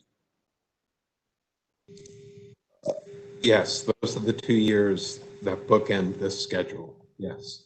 And would you agree that the two graphs shown at the top of the page, the top one being Duke Carolinas and the bottom one being Duke Progress, they're simply a graphic illustration of the trend line shown by the figures in the middle of the page? It appears that way, yes. All right, sir. And at the bottom of the page, the exhibit shows the amount of 2005 megawatt hour industrial sales for DEC and DEP, as well as the 2019 industrial sales for DEC and DEP, and then simply calculates a percentage of the difference. Is that correct? That's what it does, yes. And do you have any reason at this point to dispute the sales figures shown, or the graph lines, trend lines in the graph, or the math at the bottom of the page? No, I have no reason to dispute that, Mr. Page. I would just point out that any trend line depends on where you start and where you end. Absolutely accepted. This particular trend line, however, shows for DEC a reduction in industrial sales between 2005-2019 of 16.2% and a similar reduction for DEP of 17.5%, does it not? Yes, it does. Now, just one other question. Would you agree with me that the most current Duke Energy Integrated Resource Plan, IRP, shows that Duke anticipates that its industrial sales will continue to decline in the future? I don't know the IRP assumption on industrial sales. All right, would you accept, subject to check, that the IRP shows a future decline in industrial sales of 0.02% sign? Subject to check, yes. Thank you very much, Mr. DeMay and Commissioner Clodfelter. That's all the questions I have.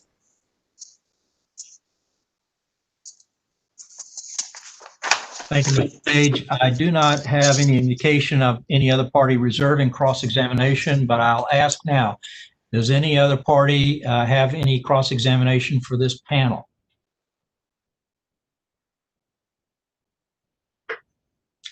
All right, Mr. Robinson, redirect. No redirect, Commissioner Clodfelter. All right, are there questions from the commission? I'll begin with Commissioner Brown-Bland. No questions. Commissioner Gray? No questions. Chair Mitchell? No questions. Commissioner Duffley, any questions? Yes, I have a few questions. I apologize. These questions are for Mr. DeMay. The questions I have are similar to the ones that I asked you in the DEC rate case. However, the DEP history is a bit different. So if you'll just indulge me in going through these questions again based on the DEP history. So in the last rate case, E2 sub 1142, DEP requested a run rate of approximately $129 million to be added to the revenue requirement in base rates as an ongoing expense to assist in the payment of ongoing coal ash remediation costs. Is that accurate? Yes. Okay, and would you agree that this number was based upon the actual test year spend for 2016? I would, yes. And then parties like the Sierra Club opposed the run rate because the full scope of remediation was not understood at the time. Is that correct? That's right. They thought the pattern of spend would be unpredictable and uncertain for sure. But the scope of remediation for each site is understood at this point based upon DEP's settlement with NCDEQ. Is that accurate? Well, I think there are two factors that add to the certainty. One is the settlement, so we know what the closure methodologies will be. But the other is our experience in actually closing some of these basins. And so we have now had experience closing the high-risk basins, and that experience gives us considerable certainty around the cost to do the remaining basins. Okay, thank you. And going back to the sub 1142 docket, EDIT was not an issue because of the timing of the rate case in relation to the passage of the Tax Cuts and Jobs Act. Is that correct? Yeah, the timing worked out in such a way that I think the commission deemed it in the best interest of all parties to defer the issue until the next rate case or 3 years, whichever came first. And so in the present DEP rate case, I'm aware of the initial testimony of both DEP and the public staff regarding their respective positions on the return of the unprotected federal EDIT, which totals approximately $354 million. But in the end, in the second agreement stipulation of partial settlement, you and the public staff have agreed to flow back the unprotected federal EDIT. Is that correct, over a 5-year amortization period? That's correct. And the deferred North Carolina portion of the ARO coal ash costs being sought in this case through August of 2020 is approximately 440 million. Does that number sound accurate? That feels accurate. Okay, and then DEP's position related to the deferred coal ash costs from September of 2017 through August of 2020 is to recover the coal ash, is to recover these costs over a 5-year amortization period with a return. Is that DEP's, sorry. Could you restate the period of time, please? Is it September 2017 through August 2020? Is that the accurate update period? What's the update period?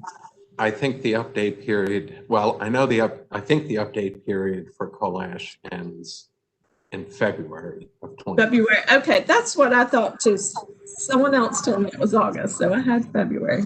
Okay, so both the unprotected federal EDIT and the deferred coal ash expenditures have a 5-year amortization period, and under what you, DEP, have presented to the commission. Is that accurate? That is correct. Okay, and so like I asked you in the last DEC rate case, did the company consider doing a full offset where you'd be offsetting the full amount of the unprotected federal EDIT to cover a portion of the deferred ARO coal ash expenditures within the context of this rate case? You know, we knew that there were a number of ways of dealing with the EDIT benefit for customers, and we chose to enter into a settlement on that with public staff, which we support, to flow back those benefits over a period of 5 years. And the 5-year coal ash period that you're referring to, I think, still presents an offset opportunity. They're just running through the revenue requirements separately rather than just offsetting balance sheet accounts. Okay. So if you did do this type of offset, just, oh, Mr. DeMay, can you still hear me? Mr. DeMay, we've lost your video.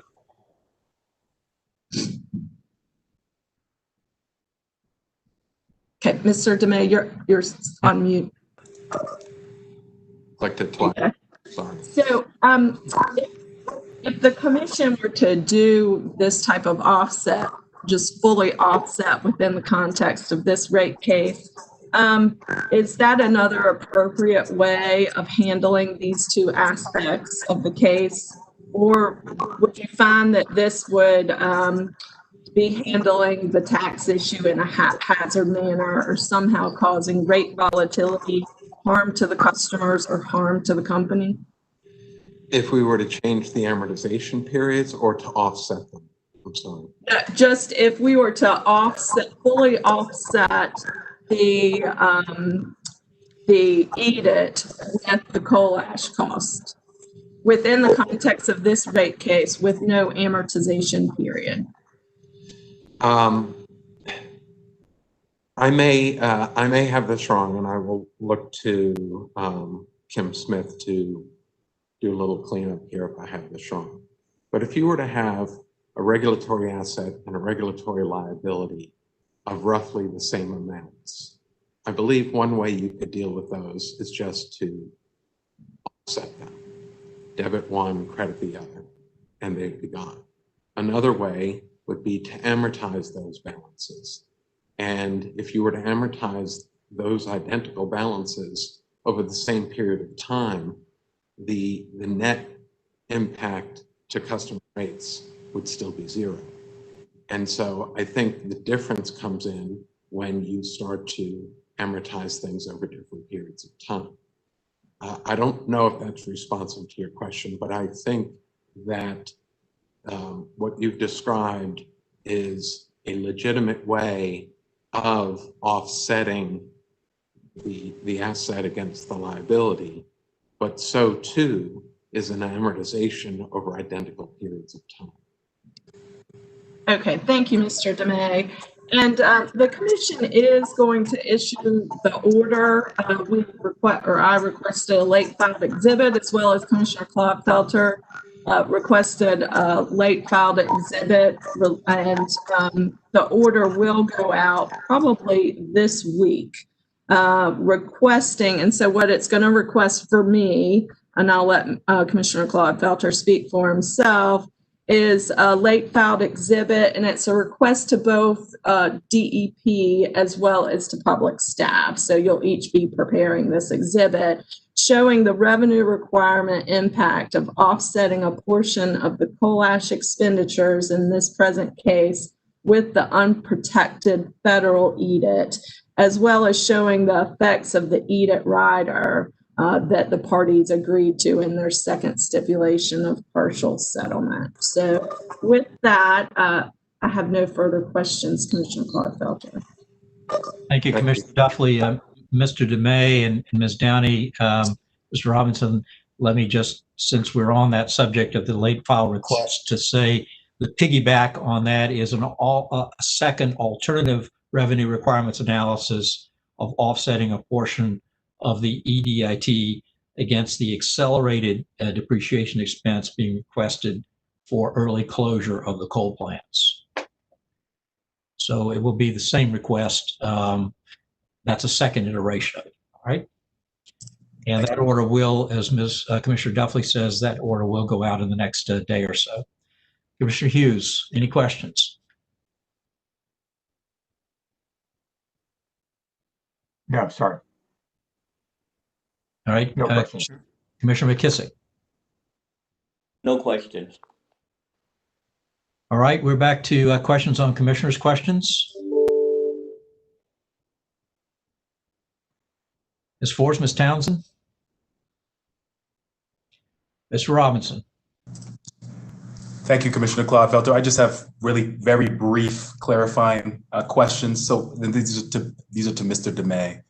Mr. DeMay, do you recall questions from Commissioner Duffley just now asking you about the cost recovery period that we are seeking in this rate case pertaining to coal ash? Yes, I do. And you stated that the cost recovery period is through February 2020, correct? Yes. And while that may be true, are you aware of whether the return on our ash costs are through August 2020?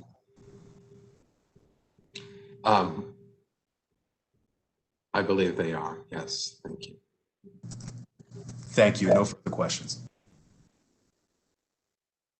All right, anyone else? Mr. Clodfelter, is this the appropriate time for me to move into the record the CUCA cross-examination exhibit? Assuming that I have no one else who wants to ask a question on the commissioner's questions. It is the appropriate time. I'll take motions at this point. Mr. Page. Commissioner Clodfelter, CUCA requests that its cross-examination exhibit be admitted into evidence in the record. Objection? It will be so ordered. Any other motions? Yes, Commissioner Clodfelter, Terry Townsend, we would move for AGO DEP DeMay direct cross exhibit number 1 be entered into the record. Any objection to the motion? Hearing none, motion is granted. Thank you. Any other motions? Commissioner Clodfelter, if no other parties have anything, then I have a few. All right, Mr. Robinson. Thank you. Commissioner Clodfelter, at this time, we would move to excuse Mr. Larry Hatcher from the hearing. Hearing no objection, Mr. Hatcher, you are excused. You're the first one out of all 3 phases. Congratulations. Thank you. Commissioner Clodfelter, next, the company at this time, pursuant to the stipulation as well as the admission into evidence of Mr. Hatcher's stipulated live testimony and cross-examination exhibits, we would move to now excuse Mr. Don Schneider and enter his testimony into the record. All right, this was the motion we had under consideration, and I believe we need to hear from Ms. Force on that motion. Are you satisfied at this point? Ms. Force, you're on mute.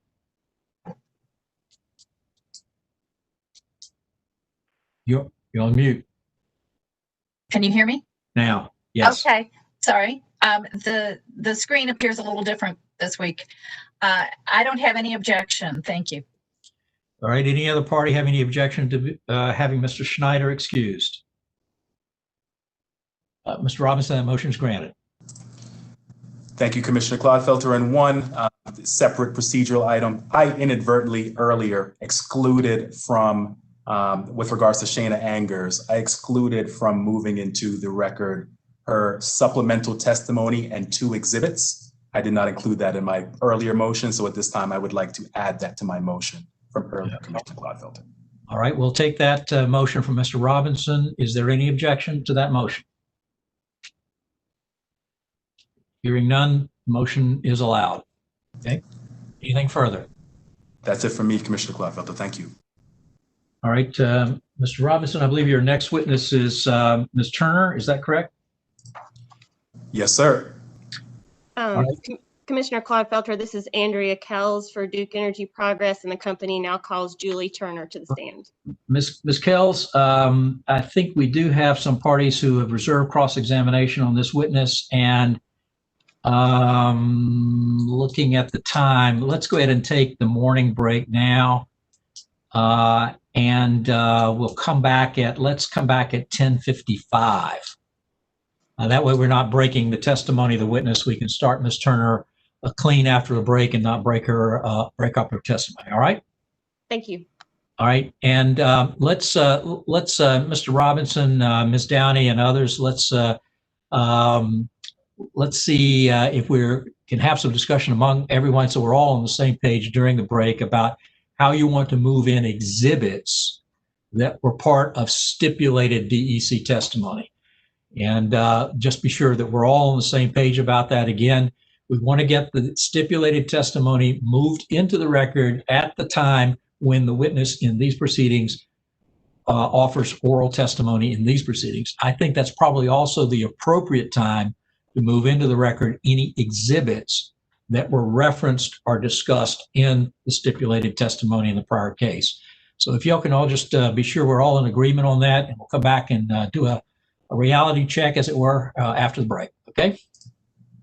Commissioner Clodfelter, one request for clarification on that. Sure. Is that a conversation that the commission wants to be involved in, or is that a party-to-party conversation? Well, I think the commission's objective is, again, to have everything appear in the natural sequence of things in the transcript, so that if we're having stipulated testimony come into the transcript at a certain point, it would be beneficial to have any exhibits that were discussed or referenced in that stipulated testimony also come into the record at that point.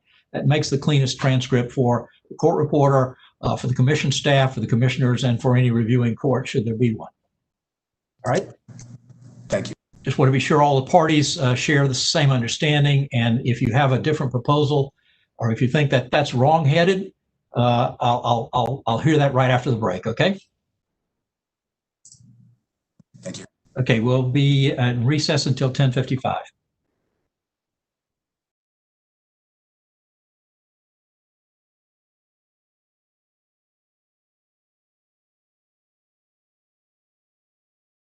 Please turn off your video.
Aaron is going to. John McCoy. Yeah.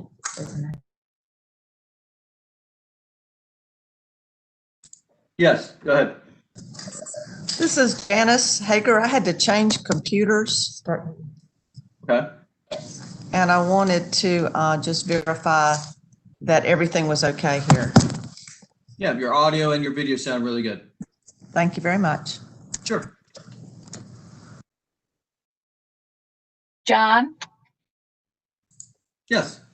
this is Peggy Force. My computer, I'm not sure why, but it all went blank for a minute. I just want to make sure I've got some sort of a warning that's showing up on my screen. Is it sounding okay to you?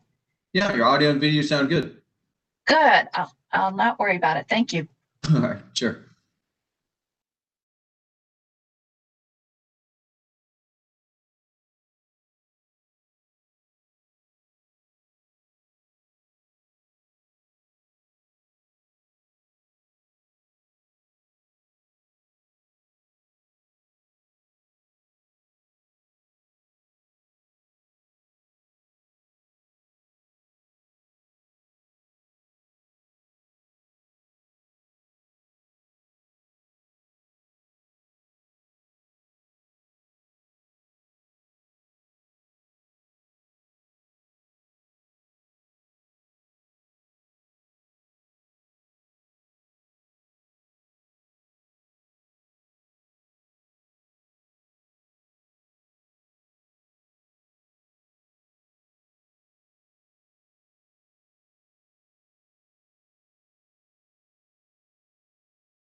Ms. Mitchell, how are you doing?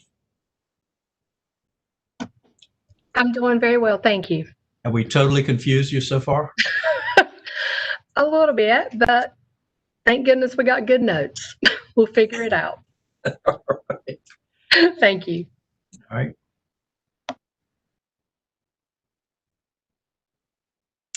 Ms. Kells, do we have our witness? We do. I saw her. I see Ms. Turner now. I see Ms. Turner now. Okay. All right, let's come back on the record. And before we begin with the next witness, we had some discussion about the naming convention here we need to use for these exhibits that are coming in to this case, being imported from the Duke Energy Carolinas case. And I'm going to propose that we use this naming convention. Ms. Townsend, I apologize to you.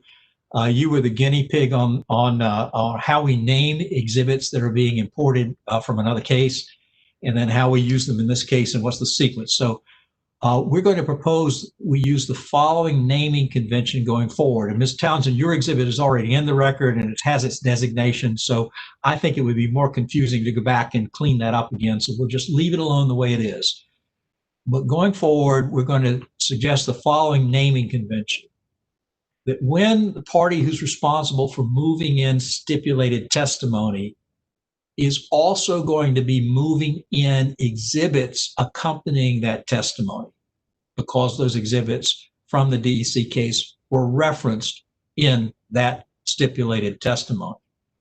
We will bring those exhibits in with their existing designation they were given in that case, but we will add a prefix called DEP, such and such and such and such and such and such exhibit. Well, that'll become a DEP exhibit. We'll then pick up with the new exhibits offered in this case. We'll pick up with the next number in sequence for that witness. So for example, in the case of Mr. Hatcher, we had exhibits 1 through 5 from the DEC transcript that were brought into this case. Those will now become DEP Hatcher exhibits 1 through 5. And the next exhibit, had there been one for Mr. Hatcher, would then be DEP exhibit number 6 for Mr. Hatcher. That may be the simplest naming convention, and we've talked among ourselves about how to manage that during the break. I would invite reaction from the parties. We're still at a stage where I think the next time we may confront this is with the panel of Pirro, Huber, and Hager. That may give you a little bit of time to think through that. But we talked about several other different ways to name these exhibits. That may be the simplest. And again, Ms. Townsend, we didn't have that worked out in advance. You were the guinea pig, so we'll leave yours because it's already in the record. It's got a name. We won't go back and try to change that in the record if that's agreeable. And since Mr. DeMay and Mr. Hatcher are now off the stand. It's agreeable. All right, any reactions? All right, what that means though, that means that when you're offering a new exhibit in this case, and there have been stipulated exhibits brought into the case from the DEC case, you need to be sure you know what's the next number in that sequence. That's what it's going to require the parties to do. All right? Commissioner Clodfelter? Yes, Ms. Downey. Just a quick question, and this is going to come up pretty quickly with the panel of Pirro, Huber, and Hager. I think it might, yes. So that cost of service stipulation, for instance, I guess Ms. Jagannathan will present the DE Carolina witnesses, that panel. At the same time she offers their stipulated testimony, she will also offer the stipulated cross exhibits, even though those cross exhibits were from other parties, so that everything's all together, correct? That's right.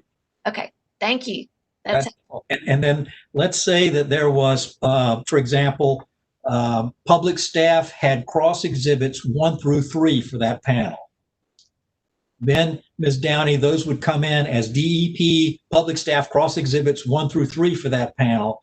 And then if you then use a new exhibit with that panel, the new exhibit in this case would then be designated as DEP public staff cross-examination exhibit 4.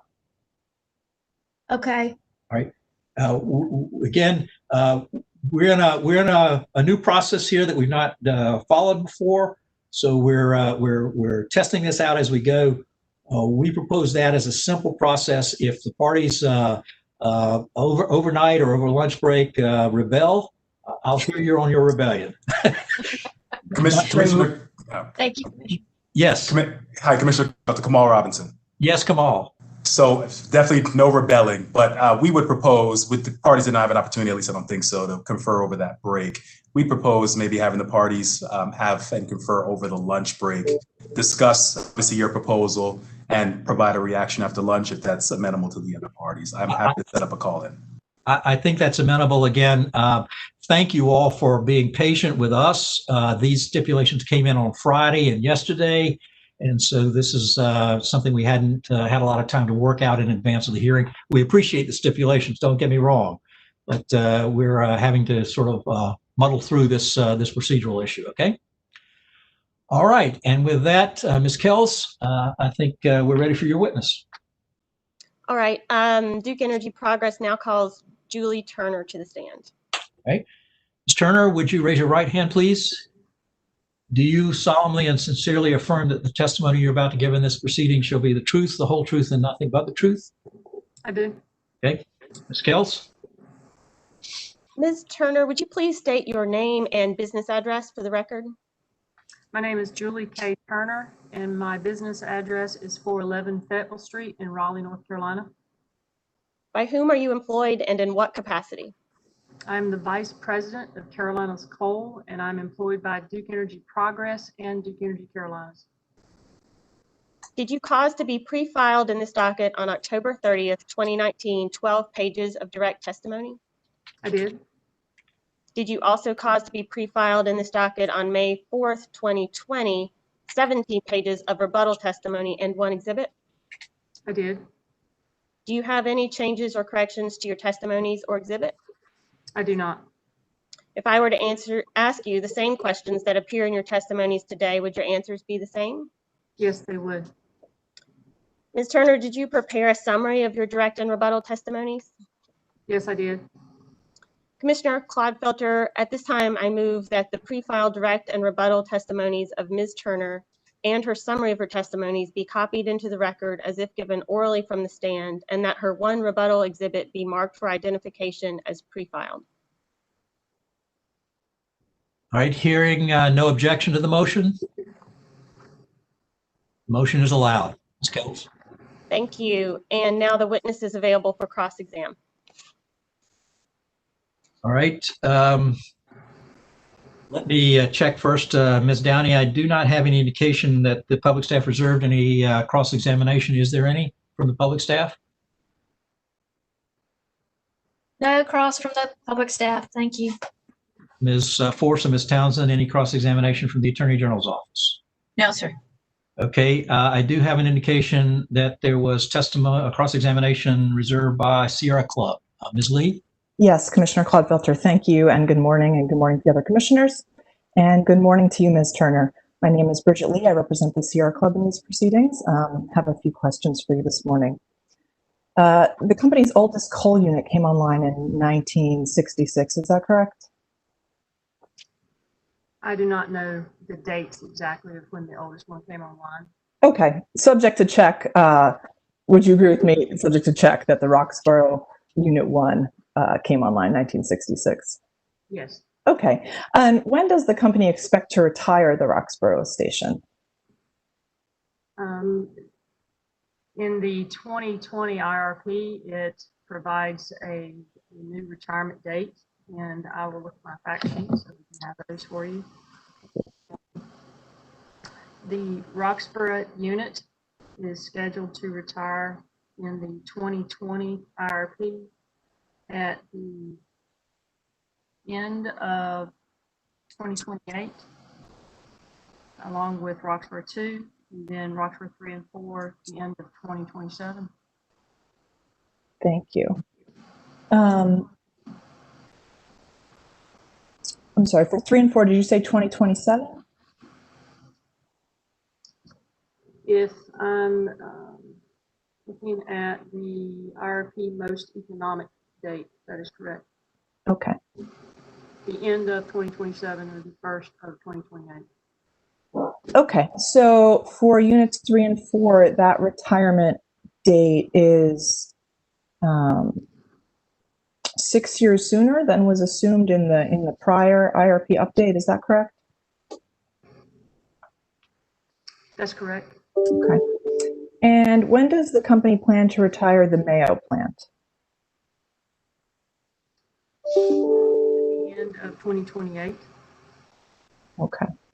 And so that is also 6 years sooner than was assumed in the 2019 IRP update. Is that right? I believe it's a little bit more than that. Oh, okay. All right. Turning to your rebuttal testimony, I'm looking at page 4, lines 12 to 13. And here you refer to, quote, significant capital investments and environmental controls, end quote, that the company avoided by retiring the Asheville coal plant. Is that right? That's correct. Okay. And by retiring the Asheville coal units ahead of schedule, the company was able to avoid about $90 million in environmental compliance costs. Is that right? I do not have those numbers in front of me. No problem.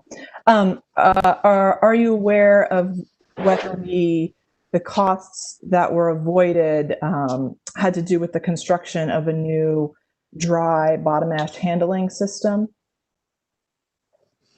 That would be correct. When the Mountain Energy Act was approved and we constructed the new combined cycle there to replace the older coal units, we did not have to construct a dry bottom ash management system. However, we still had to deal with the ash that was in place from historical use at that plant. Okay.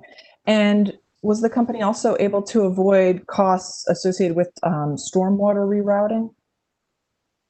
No, with any of the plants, we would have to have the stormwater reroute and the ash basin lining. Okay. How about upgrades to the plant's scrubber wastewater treatment system? Were there any avoided costs with respect to that? There would have been, yes, because the plant would be retired. Thank you. And you've testified about the capital investments at the coal units undertaken by the company during the test period. Those include new dry bottom ash handling and stormwater rerouting, correct? That's correct. Okay. And those investments, they total approximately $402 million at the Roxborough and Mayo plants. Does that sound right? I'm looking at your direct page 6, line 18. I keep forgetting to unmute, sorry. Yes, it was a little bit more than 402, but 402 is accurate in my testimony. Okay. Represented in my testimony. And Ms. Turner, do you know about how much was spent at each plant of that 402? I do. Okay. You could let us know. So are you just asking in total capital or just for the environmental projects?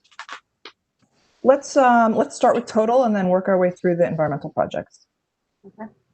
At Roxborough, 478 million, and at Mayo, 100 million, and Asheville was 5 million. Okay. And then for the environmental projects, do you have handy the total spent at Roxborough to convert from wet to dry handling of bottom ash? I have the total spent for the environmental projects was 337, which included more than just converting to a dry bottom ash system. It also addressed the processed water reroute, the stormwater reroute, and the ash basin lining. At Mayo, it was 87 million, and there was none at Asheville. Thank you. And does the company expect to incur other significant capital expenditures at the Roxborough plant between now and when it retires? It would depend on any other regulations that may come into policy between now and the time that those plants are retired. And from a capital expenditure, if we have maintenance that is required because of normal wear and tear on the assets, we would anticipate capital expenditures from that as well. Okay. Do you know offhand whether any of the Roxborough units are due for a boiler replacement or any other big upgrades? Not off the top of my head. Okay. Fair enough. Before undertaking the retrofits we just discussed, specifically the environmental compliance projects, the company didn't conduct a comprehensive evaluation of whether retiring any of the Roxborough units would be cost effective, did it? We did not conduct a comprehensive retirement analysis specifically for making a decision as to whether or not we should invest in these environmental projects. However, we did have a similar analysis performed for Mayo, which is in the same general vicinity, would require the same projects to be environmentally compliant. At that time, that analysis was done for the purpose of the company's strategy to achieve its ongoing reduction in carbon as part of the coal to gas strategy, and did a thorough analysis. And in that analysis, it would have been performed very similar to what we would do for a retirement analysis. And out of the 7 cases in that analysis, none of them proved to be economical for the customer to retire Mayo.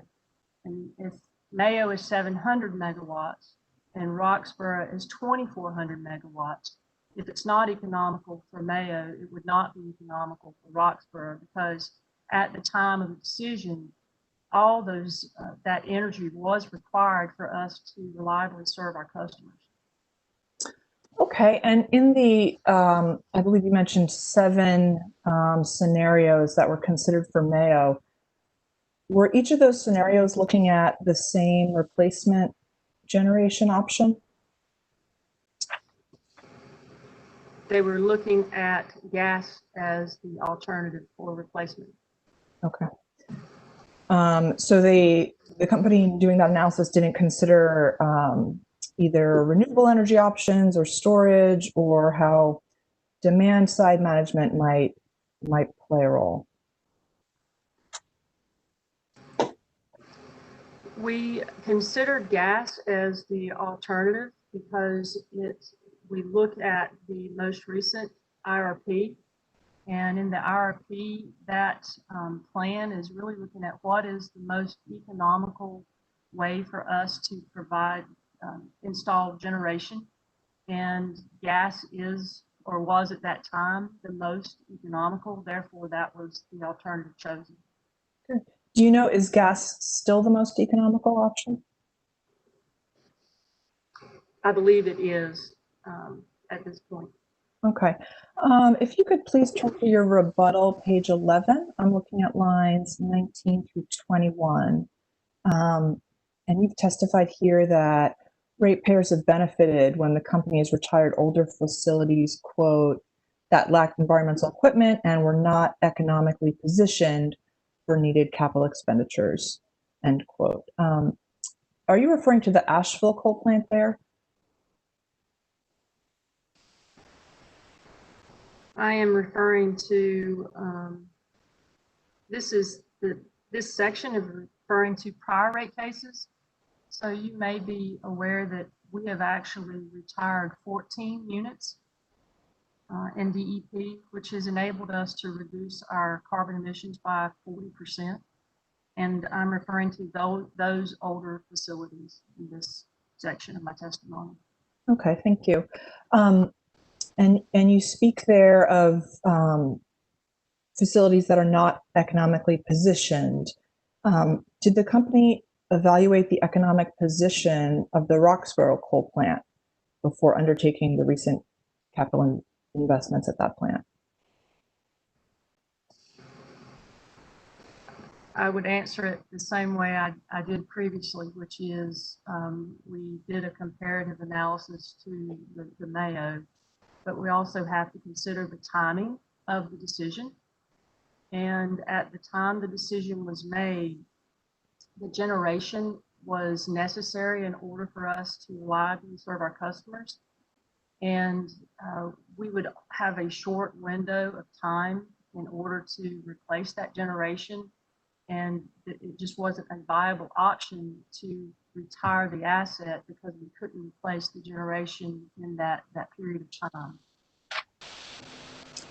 Okay, and for the Roxborough unit, was the option for replacement generation considered a combined cycle gas plant? That would have been what was needed in the company's opinion? I would have to speculate that that's what we would have put in that case, but there was no particular retirement analysis for Roxborough. Understood.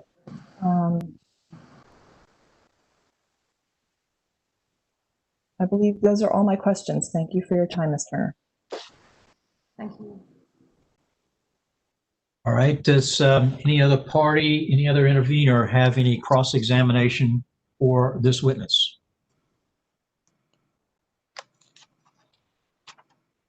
All right, if not, Ms. Kells, we're back to you on redirect. Thank you. Ms. Turner, a few minutes ago, Ms. Lee was asking you about the level of investment that the company's made in the Mayo and Roxborough stations. And you were discussing a $402 million amount. Do you recall that? I do. And you mentioned that the amount of that at Roxborough and Mayo that was related to environmental investments. How would you describe the portion of the investments in these stations that was related to environmental compliance as opposed to maintenance capital? Was it more or less than? It was much more. And by it, you mean the environmental investments? The environmental investments. So, for example, for coal, we've spent approximately $420 million for environmental projects compared to 150 routine maintenance capital. Thank you. And can you also say, does that total for environmental investments include investments for projects that I believe you said would have needed to be done at the stations regardless of whether they kept running or not? That's correct. Even if we had retired those assets, we would have to invest about half of that 400 in order to be compliant with the environmental regulations. And Ms. Lee also asked you a few questions about the company's evaluation of the Roxborough station and whether it did an evaluation of that station. Do you recall that? I do. Would you speak a little bit more to how the company evaluates whether to make investments at its coal units, what that process looks like? Certainly. We have I would say, a very disciplined process associated with making investments. And it really starts from the plant doing an assessment, a condition assessment of the equipment, as well as if there are any new regulations, we would enter projects, and then across DEP, those projects will be prioritized. And the first projects to be prioritized would be those that are regulatory required, so the compliance projects. Then the second would be anything that's a commitment, meaning we have entered into a contractual agreement and we are legally bound to fulfill this commitment, or maybe a longer term maintenance, for example. And then we would prioritize safety and environmental improvement projects. And then we would prioritize reliability projects.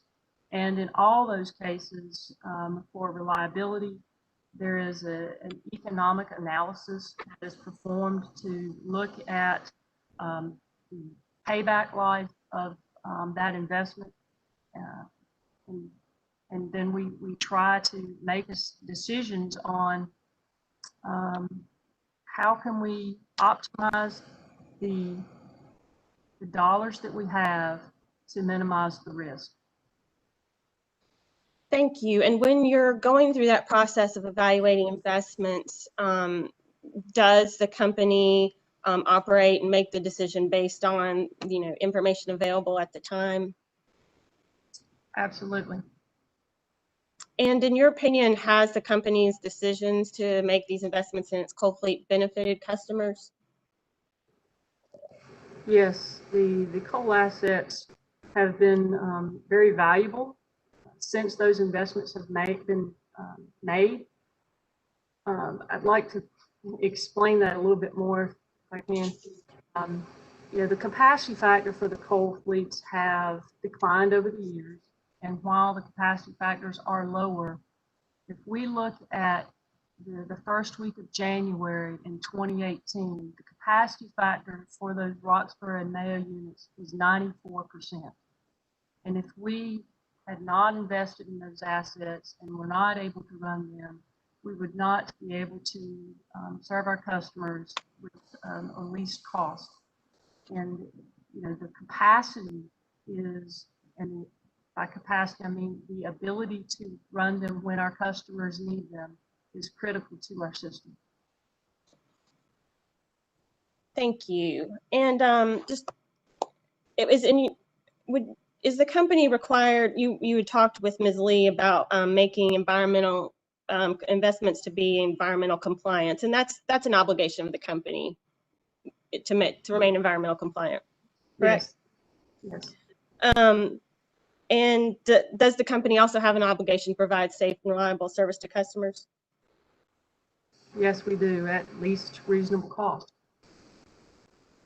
And in your opinion, did these investments allow the company to meet those goals? Yes, it did. And you talked just a little bit with Ms. Lee about the advancing retirement dates for the coal units that's reflected in the 2020 IRP. Do you recall that? I do. And are you familiar with the proposal in this case as well to accelerate the depreciable lives of the coal units? Yes, I am. In your opinion, are the updated plans that are shown in the 2020 IRP consistent with that proposal for accelerated depreciation in this case? Yes, I think it's further evidence that supports the need for the accelerated depreciation, because the most recent IRP takes into account the fuel forecast. It's taken into account technologies that are available, and it's taken into account carbon policies that we're facing. So as we continue into the future, we are seeing that acceleration. And just last thing, you discussed the Asheville unit with Ms. Lee, or the CC project that came online, and how the company retired the steam station that had been there and put in the CC. Do you recall that conversation? Yes. Why was the company able to, retire the steam station when it was there at Asheville and put in the CCs? We had the Mountain Energy Act that enabled us to retire the coal plant and construct the new combined cycle once we achieved a CPCN by a particular date. It's in my testimony, but I just don't recall the date. And so we were able to construct it to serve our customers for the needed load in that area, as well as take advantage of the interstate gas pipeline that was going to be built in that area. And at Mayo and Roxborough, is there a interstate gas pipeline that's there or planned to be there? No, not at Thank you, Ms. Turner and Commissioner Clodfelter. That was all I had. Thank you. Let's see if we have questions from the commission, beginning with Commissioner Brown-Bland. I have no questions. All right, Commissioner Gray? I have no questions. All right. Chair Mitchell? No questions for the witness. Commissioner Duffley? No questions. Commissioner Hughes, any questions? No questions. Commissioner McKissick? No questions, Mr. Chair. All right, Ms. Turner, we can't let you off that easy, so I'm going to have some questions. I am correct am I not, that the coal-fired units at Sutton were retired in 2013? Does that sound right? That sounds right. In line with the process that you described to Ms. Kells, was there a retirement analysis or decommissioning study made with respect to the retirement of those units? For the Sutton units, Yes, ma'am. I would have to guess. I'm not familiar. I would assume so, but I just don't know. You would, I'm sorry, I didn't catch the first part of your answer. I assumed that there was something similar to the coal to gas strategy analysis, but I don't know. Do you know when the decision was made by the company to retire those coal-fired units? No, I do not. With respect to the Cape Fear plant, am I correct that the last of the coal-fired units at that plant were retired in 2012? Is that right? I do not have those dates in front of me. Okay. I don't mean to trap you. I'm reading from some exhibits to Ms. Benaric's testimony, but she's a coal ash witness and you're the fossil hydro witness, so I need to also confirm these things with you. She indicates that that's the retirement date. My question to you, though, is do you know if there was a retirement analysis or a decommissioning study done for those retirements of the coal units at Cape Fear Station? I don't know. Don't know. How long have you been in the current position you hold? Since April 1st of this year. Of this year. Who was your predecessor? Steve Immel. Okay. With respect to the HF Lee station, again, I'm reading from some of the exhibits to Ms. Benaric's testimony indicates that the coal-fired units there were retired in September 2012. Do you know whether there was a retirement analysis or a decommissioning study done in connection with the retirement of those units? I do not know if there was an analysis done there. And would I be correct then if I surmise that you also don't know when the decision was made to retire those units? That would be correct. Okay. I got to go through them all, so bear with me. I need to ask you next about the Weatherspoon steam station, which again from the exhibits indicated that the coal-fired units there were retired, it looks like in October 2012. Do you know from your own knowledge, is that correct? I do not. And if I ask you also, do you know whether there was a retirement analysis or a decommissioning study done with respect to the Weatherspoon coal-fired units? Would you know whether there was or was not? I would not know. And you would not know, but I'd be correct that you don't also know when the decision was made to retire those coal-fired units? You would be correct. Okay. Remind me, because I don't have these materials in front of me. Are there any coal-fired units still at the Robinson plant? I think there was only one, wasn't there? No, there are no coal-fired units in Robinson. Do you know when the last coal-fired unit at Robinson was retired? No, I do not. I can't help you on that because I don't have any exhibits in front of me. But and so would I be correct also that you're not? Are you aware that when the decision was made to retire the last coal-fired unit at the Robinson plant? No, I do not know. And do you know whether there was a decommissioning study or retirement analysis done in connection with the decision to retire those units? I do not know. Okay. I'll leave you alone, Ms. Turner, but Ms. Kells, I'm going to ask for late filed exhibits for each of the plants I've named, which would be any decommissioning studies or retirement analyses with respect to the coal-fired units at the Sutton, Cape Fear, Weatherspoon, HF Lee, and Robinson plants. Yes, and so the exhibit will be for each of those plants that you mentioned, whether there was a decommissioning or retirement study done. Correct. Okay. Those may have been produced in data requests. I don't know, but since I don't have access to all the data requests, I need to ask for those as late filed exhibits. All right? All right. Yes, got it. Okay, and that's all I have. Thank you, Ms. Turner. All right, are there questions on the commission's questions? No, sir. First, Ms. Lee, anything from you? No, thank you, Commissioner. Okay, from any other party other than the company? All right, Ms. Kells, back to you. No, I don't have any questions. Thank you. Okay. All right, I don't know that we had any exhibits. Ms. Kells, do we need to have any motions at this point? We actually do. Ms. Turner had one rebuttal exhibit, and I move that that be admitted into evidence at this time. Okay, that it be marked as it was marked when pre-filed, and that it be admitted into evidence, correct? Yes, sir. Thank you. Any objection to that motion?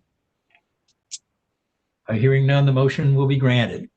And I would also move that Ms. Turner be excused.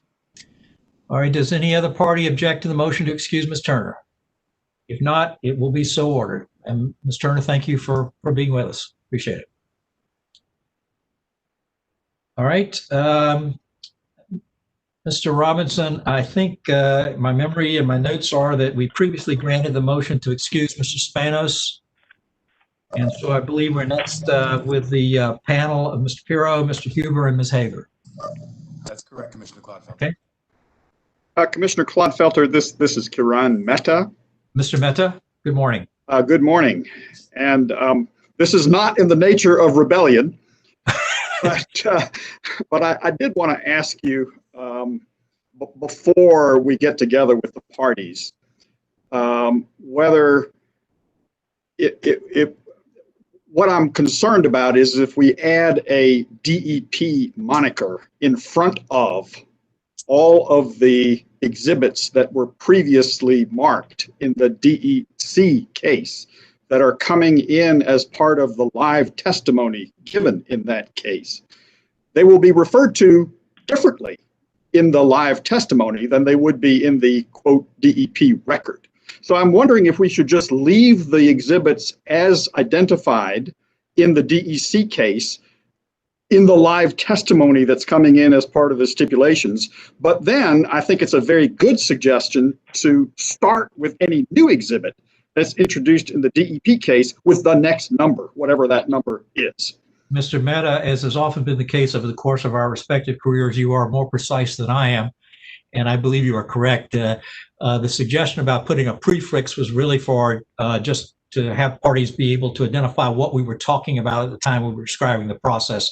I think the designation remains the same, and that we don't have the prefix designation. I was just trying to describe to the parties that the DEP exhibits, that is to say the DEP exhibits would be a DEP group from the stipulated and a DEP group from the current oral hearing. But I think you are correct that the actual designation or marking, the original designations given in the DEC case will be the designations in this case. And then going forward in this case, additional exhibits for the same witness will pick up with the next succeeding number. You are more precise in your statement. I think that's correct. Okay, so just so I'm clear, the new exhibits is not an issue. I mean, we just start with the next number, whatever the next number is. Yeah. You are correct about the prefix. We will not be using the prefix. The prefix was a shorthand way for me of describing the group of exhibits we were talking about. So when the exhibits are moved into the exhibits related to the DEC live testimony are moved into evidence, they should be moved into evidence with the same identifier. The same identifier as they had in the DEC case. They now become DEP exhibits, but they have the same identifier as in the DEC case. Thank you, Commissioner Clodfelter, and my rebellion is now ceased. Oh, it's not rebellion at all, Mr. Mehta. We're just trying to get this thing as clear as we can, and you've helped us in that, and I appreciate it. Thank you, sir. The important point is that the numbering sequence will begin with the next number after the last exhibit that's brought in from the stipulated testimony. Understood, and I completely agree with that. Got it. All right. Okay. Are we making any progress on this issue? All right, folks. Are we ready for the next panel? Yes, Commissioner Clodfelter, this is Molly Jagannathan here on behalf of Duke Energy Progress, and we'd like to call witnesses Janice Hager, Michael Pirro, and Lon Huber to testify as a panel. All right, Ms. Hager, Mr. Pirro, and Mr. Huber, would you raise your right hands? All right, do you and each of you solemnly and sincerely affirm that the testimony you're about to give in this proceeding will be the truth, the whole truth, and nothing but the truth? I do.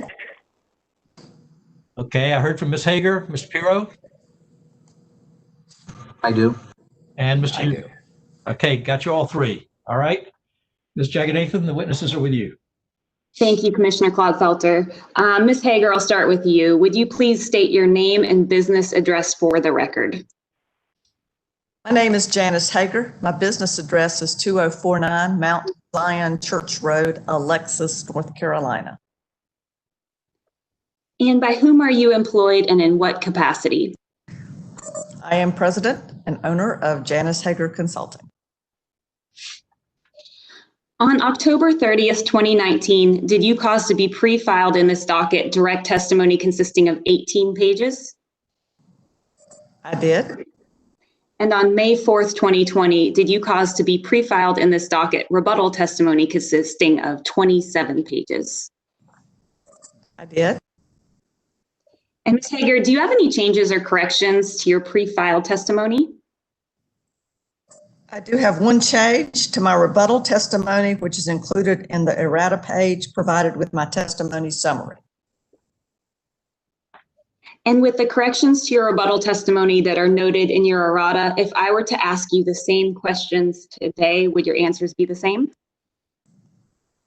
They would. Commissioner Clodfelter, I would move that Ms. Hager's pre-filed direct testimony and her rebuttal testimony as corrected by the errata, as well as her testimony summary and errata sheet, be entered into the record as if given orally from the stand. All right, without objection? It'll be so. Thank you. And Mr. Pirro, would you please state your name and business address for the record? Michael J. Pirro, 550 South Tryon Street, Charlotte, North Carolina. And by whom are you employed and in what capacity? Duke Energy Carolina, employed as Director of Pricing and Regulatory Solutions, transitioning into Director of Load Forecasting. Thank you, Mr. Pirro. And on October 30th, 2019, did you cause to be pre-filed in this docket direct testimony consisting of 36 pages as well as 8 exhibits to that testimony? I did. And on November 22nd, 2019, did you cause to be filed a corrected version of Pirro Exhibit 2? That is correct. And on March 4th, 2020, did you cause to be filed a corrected version of Pirro Exhibit 4? I did. On March 13th, 2020, did you cause to be pre-filed in this docket supplemental direct testimony consisting of 5 pages, as well as Pirro Supplemental Exhibit 2 and Pirro Supplemental Exhibit 4? I did. On May 4th, 2020, did you cause to be pre-filed in this docket rebuttal testimony consisting of 23 pages? Yes, that's correct. On July 2nd, 2020, did you cause to be pre-filed in this docket second supplemental testimony consisting of 3 pages? I did. On August 21st, 2020, did you cause to be pre-filed in this docket second settlement testimony consisting of 4 pages, as well as Pirro Second Settlement Exhibit 4 and Pirro Second Settlement Exhibit 8? I did. And finally, on September 23rd, 2020, did you cause to be pre-filed in this docket joint supplemental rebuttal testimony with Lon Huber consisting of 8 pages? Yes, that is correct. Do you have any changes or corrections to your pre-filed testimony or exhibits? I do not. And if I were to ask you the same questions included in your pre-filed testimony here today, would your answers be the same? Yes, they would. And did you prepare a summary of your pre-filed testimony? Yes. Okay, Commissioner Clodfelter, I would move that Mr. Piro's pre-filed testimony, as well as a summary of that testimony, be entered into the record as if given orally from the stand, and that his exhibits be marked for identification as pre-filed. Hearing no objection, it will be so ordered. Thank you. And finally, Mr. Huber, would you please state your name and business address for the record? Lon Huber, 550 South Tryon Street, Charlotte, North Carolina. And by whom are you employed and in what capacity? I'm employed by Duke Energy Business Services as Vice President, Rate Design and Strategic Solutions. And on May 4th, 2020, did you cause to be pre-filed in this docket rebuttal testimony consisting of 8 pages and a 1-page appendix describing your experience and qualifications? Yes, I did. And on September 23rd, 2020, did you cause to be pre-filed in this docket joint supplemental rebuttal testimony with Michael Piro consisting of 8 pages? That is correct. And Mr. Huber, do you have any changes or updates to your pre-filed testimony? Yes, I have 2 updates to my testimony that are included in the errata page provided with my testimony summary. Thank you, Mr. Huber. And with the updates to your rebuttal testimony that are noted in your errata sheet, if I asked you the same questions here today, would your answers be the same? Yes, I would. Commissioner Clodfelter, I would move that Mr. Huber's pre-filed rebuttal testimony, Appendix A, the joint supplemental rebuttal testimony Mr. Huber filed with Mr. Piro, and Mr. Huber's testimony summary and errata sheet be entered into the record as if given orally from the stands. All right. If there is no objection, motion is allowed. Thank you, Commissioner Clodfelter. And finally, pursuant to the joint stipulation of live testimony and exhibits of certain rate design and cost allocation witnesses, which was filed with the Commission on September 24th, 2020, I would move that the live testimony of witnesses Hager, Huber, and Piro in docket number E7 sub 1214 be copied into the record as if given orally from the stand. And those transcript pages are transcript volume 12, page 296, line 5 through page 306, line 23, and transcript volume 13, page 16, line 10 through page 132, line 8. All right. Is there any objection from any party not party to the stipulation? Hearing no objection, motion is allowed. Thank you. And finally, I would ask that the following exhibits, which were accepted into evidence in docket number E7 sub 1214, be identified as designated in the DEC rate case and moved into the record in this proceeding. Those exhibits are the RAP cost allocation manual, which was pre-filed in the DEC case as Public Staff 41, and which was introduced in the DEC case as Public Staff Piro Hager Cross-Examination Exhibit 1. And the second exhibit is the report of the public staff on the minimum system methodology of North Carolina Electric Public Utilities, docket number E100 sub 162, filed on March 28, 2019.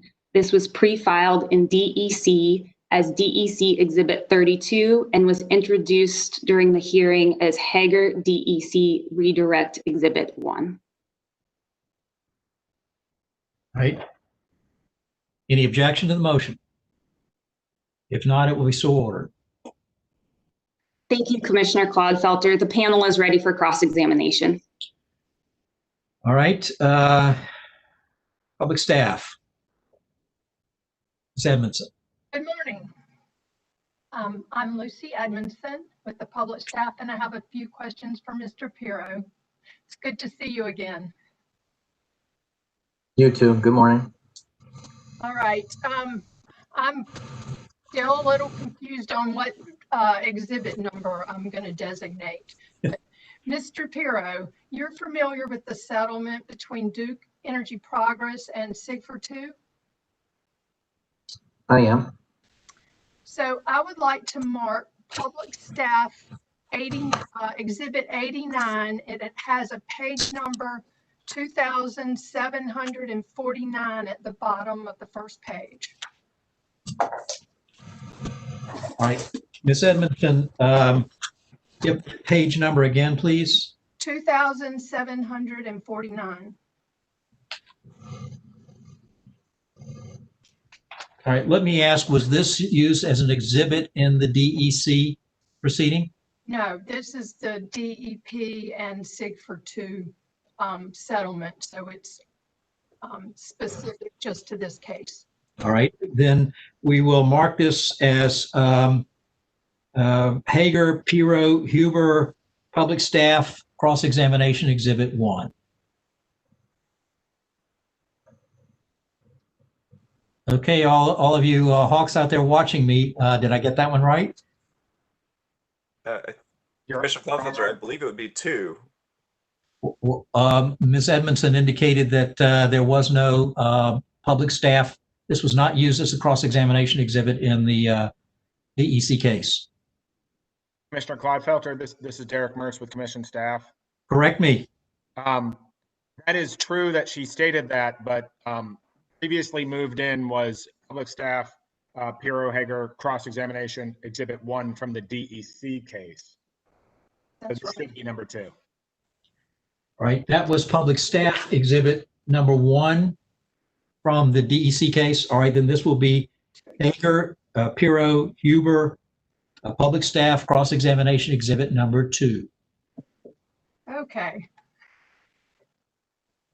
Thank you. All right, Mr. Pirro. Hager, Pirro, Huber cross-examination exhibit, public staff exhibit number 2 is the original settlement agreement between Duke Energy Progress and Sigford, correct? That is correct. And if we could look at pages 5 and 6, and those have 2,755 at the bottom and 2,756. Yep, I'm there. Thank you. Okay. In section V, or Roman numeral 5, E,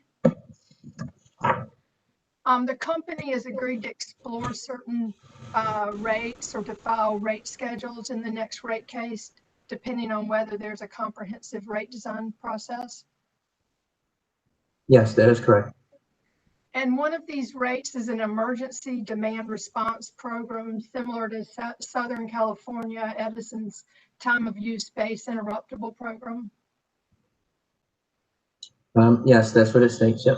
And another is a rate schedule similar to the Northern Indiana PSC interruptible industrial service rider. That is correct. These rate types of demand response. I'm sorry, could you repeat that again? Sure. Are both of these rates types of demand response? Yes, they are. And would they shift the timing of electricity use from peak to non-peak demand periods?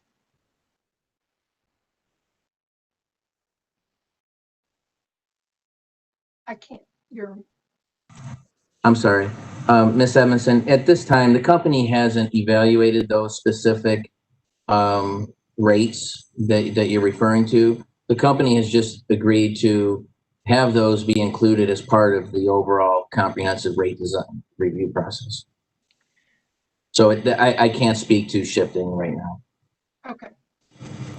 Are you going to be looking at these as part of a what would be covered in base rates, or would these be part of the DSM program?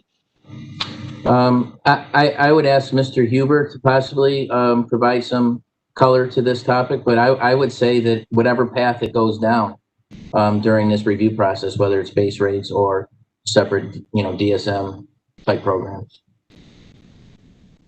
If Mr. Huber wants to address that. Yeah, I would agree. I don't think we want to predetermine a pathway at this point just yet.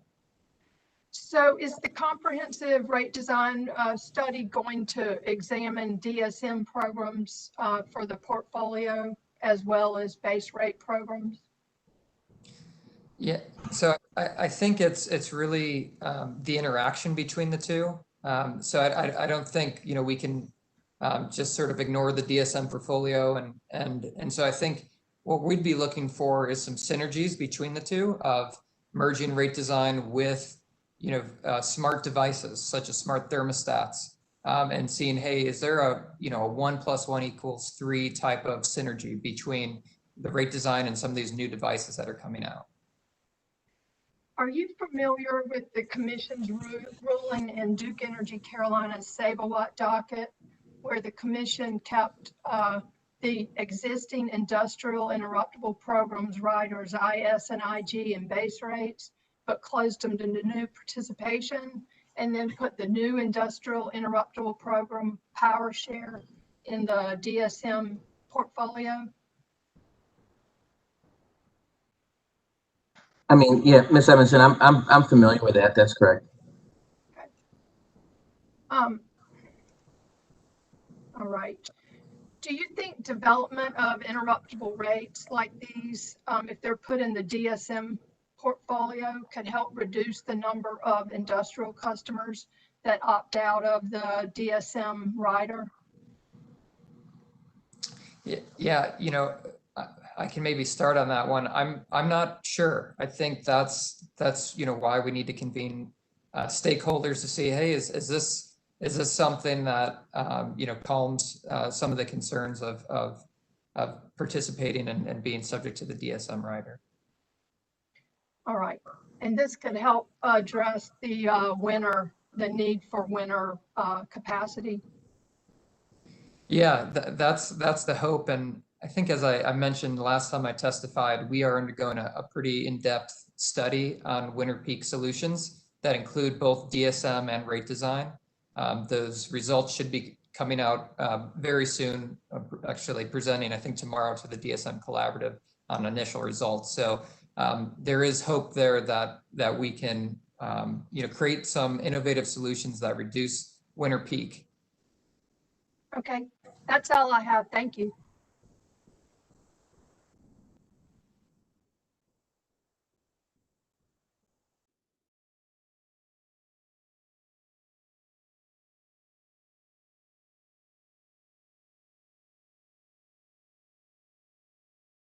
Sorry, this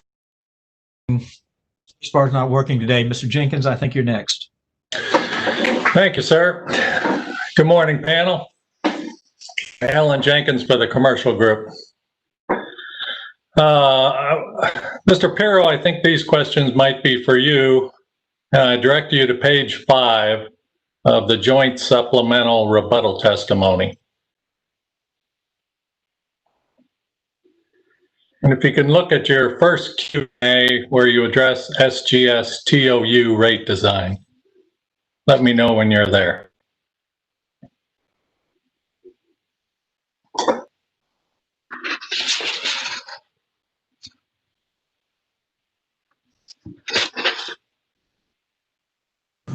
Mr. Jenkins, you said second agreement and stipulation of partial settlement? That's, no, your joint supplemental rebuttal testimony. Okay.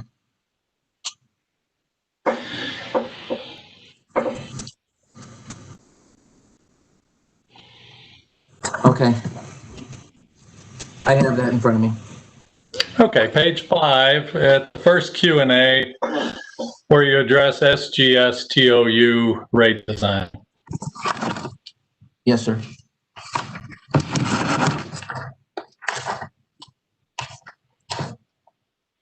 Now, you state there that SGS TOU energy charges at cost would be about 3.8 cents per kWh. Is that right? That is correct.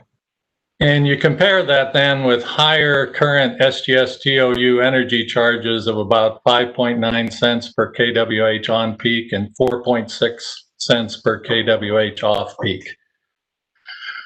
Now, Yes, My question is, isn't it true that under the commercial group settlement with DEP that SGS TOU energy charges would still be increased further? Yes, there would be a slight movement upward. That is correct. The energy charge increase would simply be limited to half the overall percentage increase that SGS TOU overall is allocated, correct? That is correct. Agree then that this is a gradual move toward cost? Yes, absolutely. Looking at the unit cost and balancing the components of, customer demand and energy, this would fall in a small gradual movement towards costs. Thank you. And such a gradual move could reduce subsidies by one set of SGS TOU ratepayers to another. Sure, with any movement, you would either eliminate or create subsidies, but that is correct. Now, I notice in the settlement DEP made with staff, the second settlement, that there's a whole section on rate design. Wouldn't you agree that this settlement with staff would move class rates of return toward parity? Yes, over the past several years, we've taken a gradual approach, moving rate classes closer to retail average rate parity. We're very sensitive to those movements, and this would be a step towards that. And the stated goal in that for this provision was to minimize subsidization among customer classes, right? Yes, we always consider subsidization, and we try to eliminate that or mitigate that as much as possible. Would you agree that neither the modest move toward cost DEP agreed to and its second staff settlement or its commercial group settlement would constrain the ability to conduct future comprehensive rate design? That is correct. The rates that the company are proposing in this case are just for this case only, and until the company files, another rate case. The company considers this comprehensive rate study as a clean slate to look at not only current rate offerings and the intricacies within the schedules, but also at new product offerings. Nothing further. All right, thank you, Mr. Jenkins. Ms. Kress, I have you next.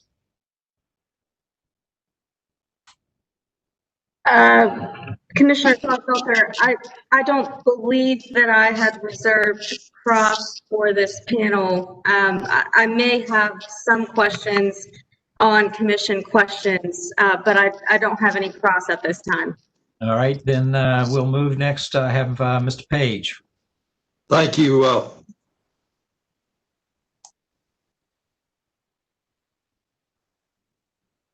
Mr. Page, you're on mute.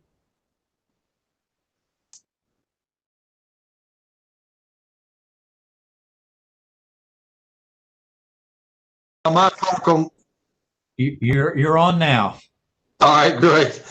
By my clock on the wall, it's a minute past noon, so I'll bid you good afternoon. No response. So the questions I have are primarily for Ms. Hager, but I want to assure Mr. Pirro and Mr. Huber that if they have anything to add to the responses, please feel free to do so. So with that, good afternoon, Ms. Hager. Good afternoon, Mr. Page. You will recall when you and I were last exchanging questions and answers that I asked you a variety of questions involving cost of service studies, which is your area of expertise, is it not? That's correct. And among other things that we talked about, we discussed the fundamental engineering, accounting, and economic principles that are involved in performing a proper cost of service study, did we not? That's correct. In your opinion, is it proper to structure a cost of service study where the parameters given in advance for the study will essentially drive and determine the outcome of the study? You may have to repeat that question. I'm not sure exactly where you were coming from. I'll try to simplify it because I do get tied up in my legalese from time to time, most of the time. Is it a proper use of a cost of service study, in your opinion, to engage in a study where the outcome is essentially predetermined by the parameters that you put on the study? By the parameters that you put where? On the study. Well, let me answer it this way. I don't think it should ever be predetermined what the outcome is. I do believe you do cost of service within certain parameters, but it basically is about determining what customers cost, what costs, and on the electric system, and make that free of biases. You're not trying to implement public policy. You're just trying to get down to the nuts and bolts of what costs were caused by what group of customers. So you would agree with me that it would not be a proper use of a cost of service study to embark on an exercise whose purpose is simply to reallocate costs from one class of customers to another class of customers. Is that correct? I would agree with you on that. So in essence, you would say that you take the cost of service study and you start with either the revenue requirement or the costs, and then you follow those engineering, accounting, and economic principles to derive a result, and the result indicates where the cost causation lies. Is that correct? That's correct. Mr. Pirro and Mr. Huber, do you have anything to add, or do you disagree with the answers I have just gotten from Ms. Hager? I concur with Ms. Hager. Nothing to add at this time. Thank you, panel, and Mr. Clodfelter, that's all the questions I have of this panel. Thank you, Mr. Page. Again, the list I have, Ms. Goldstein, are you with us? I have you up next. Yes, sir. Thank you, Commissioner Clodfelter. The majority of my questions are going to be for Mr. Pirro. Good afternoon, Mr. Pirro. How are you? Good afternoon. How are you? Doing well, thanks. To start, have you read or familiarized yourself with Hornwood Inc.'s pre-file testimony from April 13th, 2020?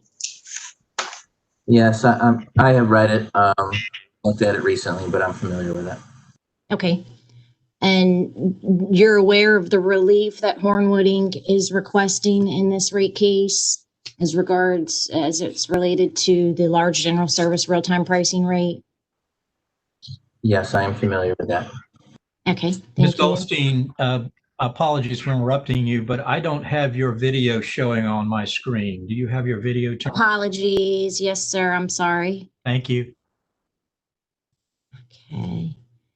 So, Mr. Pirro, is it correct that Hornwood Inc., as you understand it, is requesting to eliminate the cap of 85 customers that can participate on RTP and reduce the KW requirement from 1,000 to 75? Yes, I'm familiar with that request. Okay, thank you. And can you describe your understanding of the RTP rate as it's administered in DEP? Sure. Good question. And more importantly, I think you have to provide a little color on history of LGS RTP. In docket E2 sub 704, this is back in December of '96, the company offered an experimental LGS, large general service, that's with demands greater than 1,000 kW, to see how customers would respond to day-ahead hourly pricing. Would customers be able to shift their operations and take advantage of, say, lower cost power during certain hours, or also perhaps not run when prices are high? The commission approved this first tariff back in 1997. Again, it had 25 customers. The RTP is managed by an EPO. It's software. It's called Energy Profiler Online. Customers have to be sophisticated to be able to plan their operations and respond to price signals. In December of 1998, the commission approved an increase to 85 customers. Okay, thank you. Do you know, Mr. Pirro, at this time why RTP is still limited to 85 customers? Sure. I mean, RTP is a very complex rate. It's to me, it's for large users who have, first of all, the ability to respond to pricing. It takes, you know, company personnel to manage this program, and you know, with the onset of Customer Connect coming, we just don't see a need to increase that.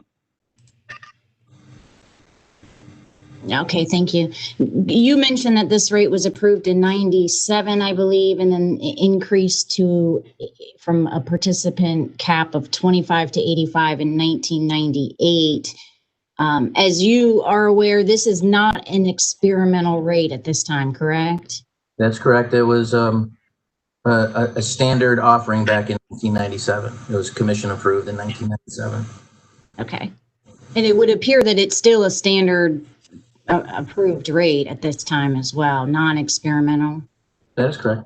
Okay. Is it common to have a participant cap on an experimental rate, to your knowledge? Well, like non-experimental rate, excuse me. Yep, this is non-experimental, and we have a similar cap in DEC, North Carolina, on the hourly pricing program. And we still have, you know, a lot of open spots per se on the DEC North Carolina side. There's risk that comes with hourly pricing. You know, prices aren't always low. There's hours throughout the day that prices spike. And this type of rate is not for everyone, especially in my view, in being in the industry for 30 years, especially not for small general service type customers. Okay. The customers then that are they have the ability to shift their load and respond to price signals. Are they receiving preferential pricing then? No, I wouldn't classify it as preferential pricing at all. They're responding to price signals. That's, like I mentioned, there's risk with that. If they don't respond, they will be paying more during certain hours. Okay. So they are customers who are able to shift. They're rewarded financially. Customers who are able to respond to price signals, day-ahead price signals, are able to reduce exposure to high prices and modify the operations accordingly. Okay. And conversely, the customers who are not able to shift are not going to receive those financial benefits, correct? Customers that are not on LGS, General Service RTP, are not receiving day-ahead prices. That is correct. Okay. And do you agree that DEP as well is receiving a benefit when customers are able to shift their load during those high price times?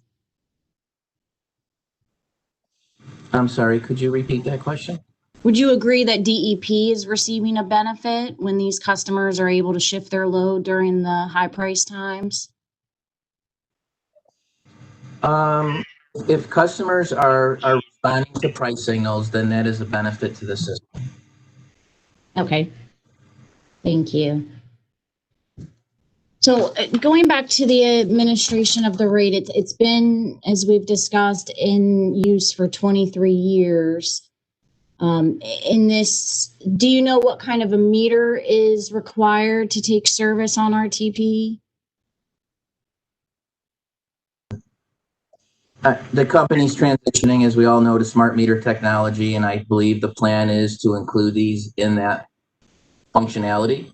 But they use an EPO software process. The specific meter that the customers have currently, I don't know offhand. Okay. The meter that's being used, it's safe to assume, though, it was around 23 years ago. It's been able to be administered for that amount of time with the metering technology that's in place, correct? Yeah, the part about managing this program really doesn't, I'm not referring to the meter. I'm referring more to the creation of a customer baseline load, calendar mapping that would reflect the customer's operation. These participants require much more attention than a standard tariff customer. And it would be extremely difficult to manage a large population of greater than 85 at this time. Okay, so is a DEP charging an administrative fee to administer the RTP rate specific to customers who are participating on that? That is correct. And what do the administrative fees, what exactly does that cover? The items that I just mentioned. Okay, so would you agree then that if the participation cap was eliminated and more customers went on, that DEP would receive the administrative fee to cover their costs for the added customers? The administrative fee is part of the rate schedule, LGS RTP. However, that's not the issue. The issue is that LGS is for large general service, just like DEC's hourly pricing program is for large general service customers. In my opinion, again, being in this industry for 30 years, small general and medium service customers would not respond to day ahead hourly prices. It just doesn't fit into their type of large commercial industrial operation. It's not a similar business operation. Okay. Let's say, for example, that is the case, and we're only talking about customers that are 1,000 kW. Wouldn't just eliminating the cap of 85 for everybody 1,000 and above work? I think, Ms. Goldstein, that this could be a topic that could be discussed in a comprehensive rate review. You know, customers on this rate currently, their general service category falls into the revenue requirement that is allocated to that class. To expand that would just further increase their standard tariff rates across the whole rate. Okay. Then staying along the lines of if we just eliminated the cap and kept the KW requirement 1,000 and above, wouldn't the customers are only receiving a financial benefit for electricity used above or below the CBL, correct? Yeah, Ms. Goldstein, we don't have customers more than 85 of that greater than 1,000 kW requesting service LGS RTP. One or two customers maybe are in a pipeline to receive that. Some customers come, some customers go. Hornwood's referring to customers in the small, medium general service category. Yes, sir. And I'd like to point out that Hornwood has an account above 1,000. They've got another one lower. But you mentioned before the comprehensive rate study, this rate being administered now for 23 years, what would be further required to study this rate?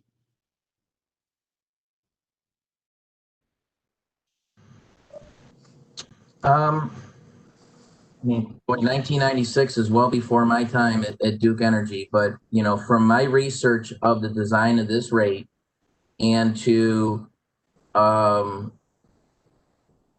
do I want to say it, to prompt customer response and participation of that original 25, the design itself may not be appropriate on a grand scale. So that is, I think, needs to be reviewed further. And Mr. Huber may have more to add to this topic. Okay. In your testimony, Mr. Pirro, there's discussion of that there's no dynamic or hourly rates being offered right now. And the reason is that you guys or the company is studying the DEC pilot rates. Is that correct? That is correct. Just like DEC North Carolina's current rate case, the company has kept things for the most part status quo. We did initiate 9 pilots approximately close to 1 year ago. There's a team that's evaluating those pilots and compiling the results, and those results will be shared probably early January, I believe, if I recall correctly.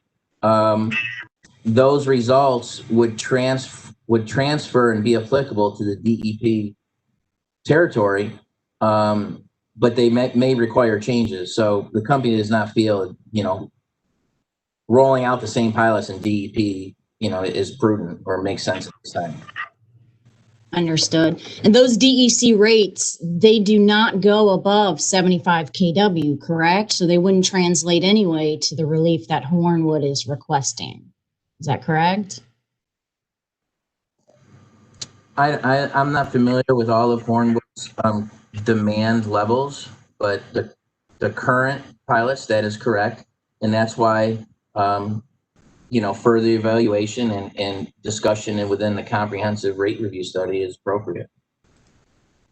Okay, Mr. Perry, you mentioned you don't have I don't remember the exact wording, but there's not a long line of customers. How do you notify your customers when an RTP spot is available? Do you maintain a queue of these waiting customers? Yes. The large general service customers are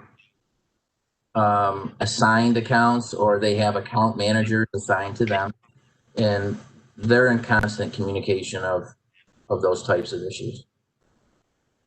And is that a large account manager instructed to advise customers that are waiting on the RTP queue list that there's a spot available? Not only does the company do an annual rate review for all its customers, because I know there's rate consultants out there that also go and try to secure customers and find rate relief and share that savings 50-50. The company does that proactively. They, on an annual basis, review customer bills, what rates they're on, and if there's a more attractive or cheaper quote rate schedule to be on, they notify the customers. As far as the account managers, I don't want to speak directly for that team, but that is my understanding. Okay. So, Mr. Pirro, there is a queue that is kept, a list of customers that are waiting to go on the RTP rate. Is that correct? Again, I don't specifically have a list, but I know from speaking to the large account management team that they're aware of customers that have expressed interest. Okay. And just a couple more questions, Mr. Pirro. There's been some discussion about various industry laws in North Carolina. Are you familiar with the JRR, the job retention rider, or the industrial economic rider, those types of riders rather? I was very familiar with the job retention rider. Okay. And the purpose, would you say, of these types of rates and riders is to retain businesses, incent businesses and industry to stay in North Carolina? Yes, Ms. Goldstein, that is the intent.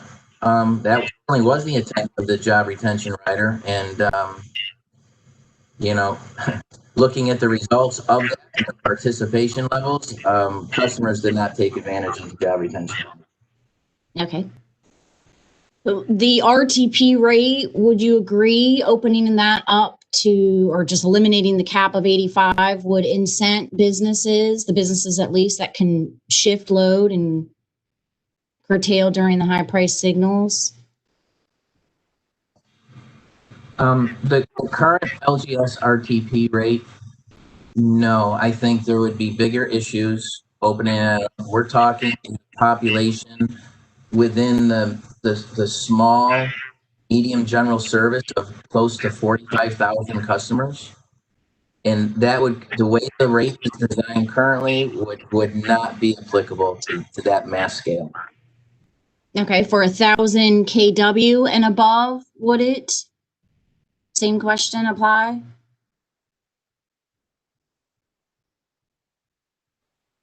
For 1,000 kW,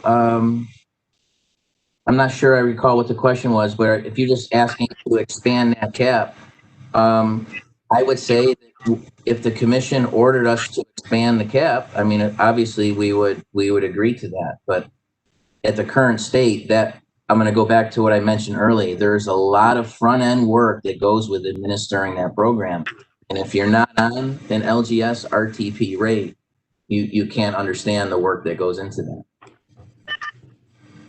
Isn't the administrative fee there to cover that extra work that goes into it for DEP to offer this rate? There's a fee that's part of the rate schedule. We're talking about, full-time employees. I mean, if this went to mass scale, there would be, I haven't even looked at that, but there would obviously be more full-time employees that would be required to administer a type of program. Okay. And when kind of back to my original question just a few minutes ago, I don't think it was entirely clear. If the cap was eliminated for just 1,000 kW and above, do you agree that that would help industry, the large general service RTP customers stay, or would it help North Carolina retain these businesses, the ones that at least can curtail during those high price signals? If more customers were on LGS RTP and they were able to respond to day ahead price signals and reduce their electric power costs, that would be one component of their operations to stay in business. I mean, utility bill only pricing they have. Part of Right. their. And then the customers who are not able to shift load. Hold a second, Ms. Goldstein, hold a second, Ms. Mitchell. I would like for the witness to at least repeat the end of his answer. There's a lot of static going on, I think, when Ms. Goldstein is not muted. Right. Mr. Pirro, can you remember the question and repeat your answer?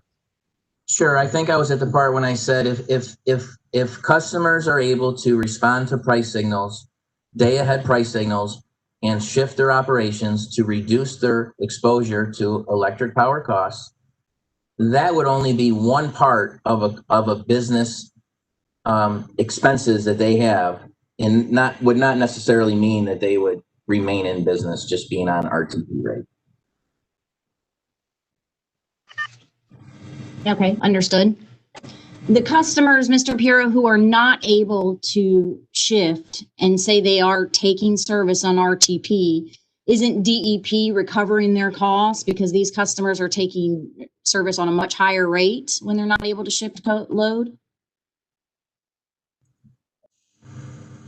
When customers do not respond to price signals and prices are high, customers are paying that price. Within that actual hour. Okay. Thank you. And with that said, that's where the risk lies. And for me, the non-large customers really do not have that ability to fluctuate their business operations like a large general service customers do. Again, that's my opinion. Well, in that case, wouldn't it be up to the customer to decide if they want to take service on LGS RTP or RTP? Yes, okay. Absolutely. Okay.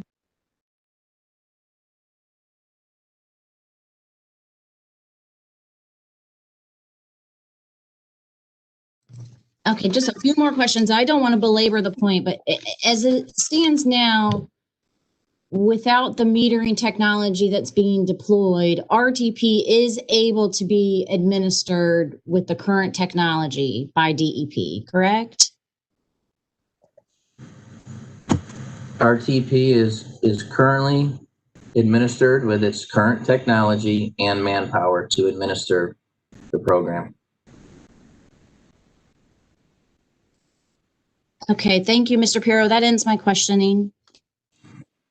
Thank you, Ms. Colson. All right, Mr. Neal, we normally break at about 12:30 for lunch. Could you, if we went a little bit, could you get us done, or should we go ahead and break?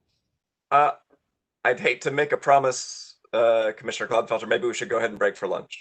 I don't want you to break a promise. So we will go ahead and break for lunch, and we will resume back on the record at 12:30. Mr. Pirro, we were getting some low-grade echoing throughout your testimony. Most of it was intelligible, but we were tending to get some fuzz around you. I'm not sure whether that was interaction with Ms. Goldstein or if there was some other cause, but if you could check on that during the lunch break, that would help us when we come back. And we will be back on the record at 1:30.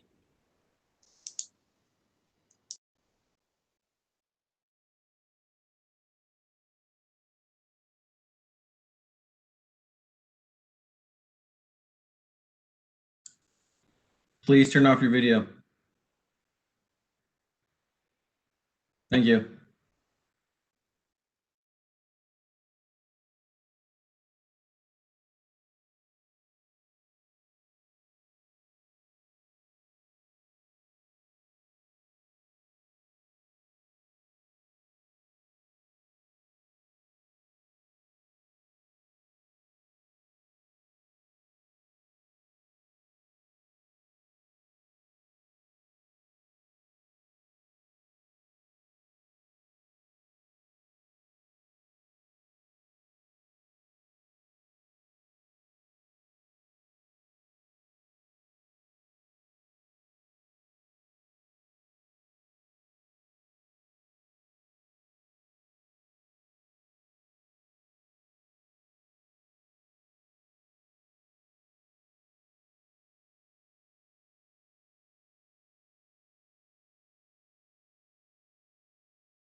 Hi, John, if you're there, I'm just checking in.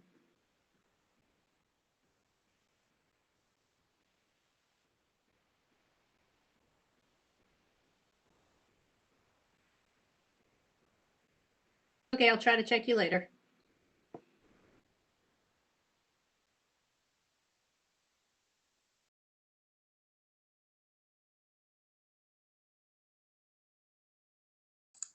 Hello?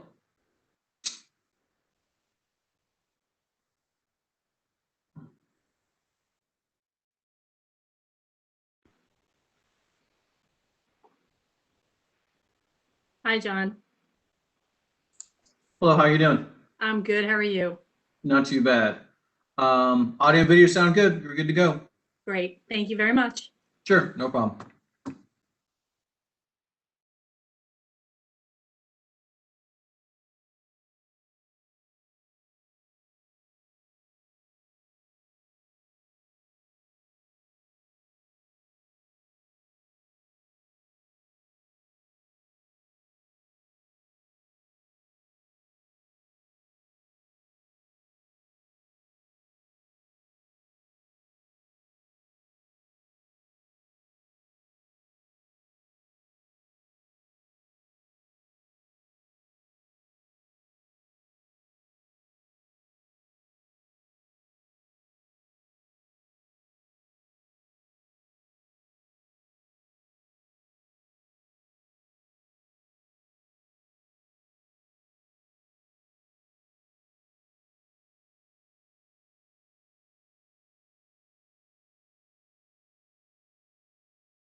Okay. Do I have all my commissioners back?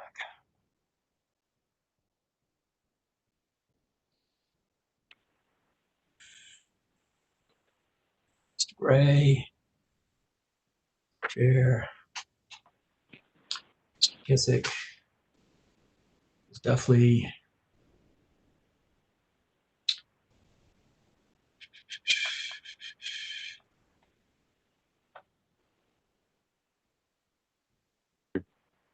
Mr. Hughes. Looking for one more commissioner here.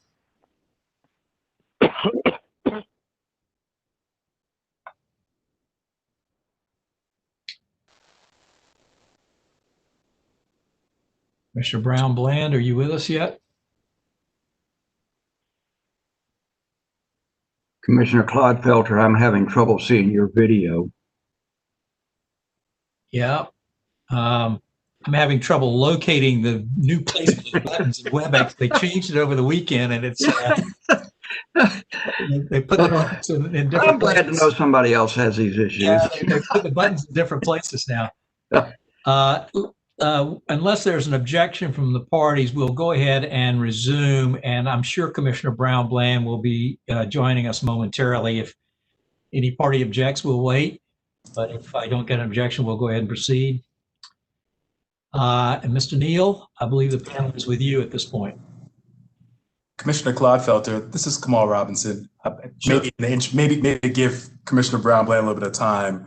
I have a procedural matter to just go over with you, at least an update. If this is for time to do so? Certainly. Thank you. So Commissioner Clodfelter, one, just wanted to alert you and the commission that representatives from the company, SIGFR, NC Justice Center, public staff, NCSCA, Sierra Club, and the Attorney General's office all conferred during the lunch break regarding the procedure for stipulated live testimony and cross-examination exhibits. Pleased to say there will be no rebellion. We have no issues with the commission's proposed process for admitting into evidence the stipulated live testimony and entering into evidence the cross-examination exhibits, including the naming convention that you identified and Kiran discussed. In addition, just to clarify, we agree that the sponsoring attorney will be responsible for moving the stipulated live testimony reference as well as the cross-examination exhibits into the record for efficiency purposes. Additionally, at the end of the day, the company will take the responsibility, with consultation from the parties, for filing the stipulated live testimony transcript references and admitted exhibits. I will also note, as it pertains to the coal ash witnesses, given the number of exhibits in the DEC case, as you can imagine, there may be some additional just procedural steps that will need to take place just to ensure efficiency for the benefit of the court reporter. But I will leave that to Mr. Brandon Marzo to address at the appropriate time. Very good. Mr. Robinson, thank you for that. And let me add a couple things. Now we have Commissioner Brown Bland with us. I appreciate that help with clarification. As you can imagine, this came upon us.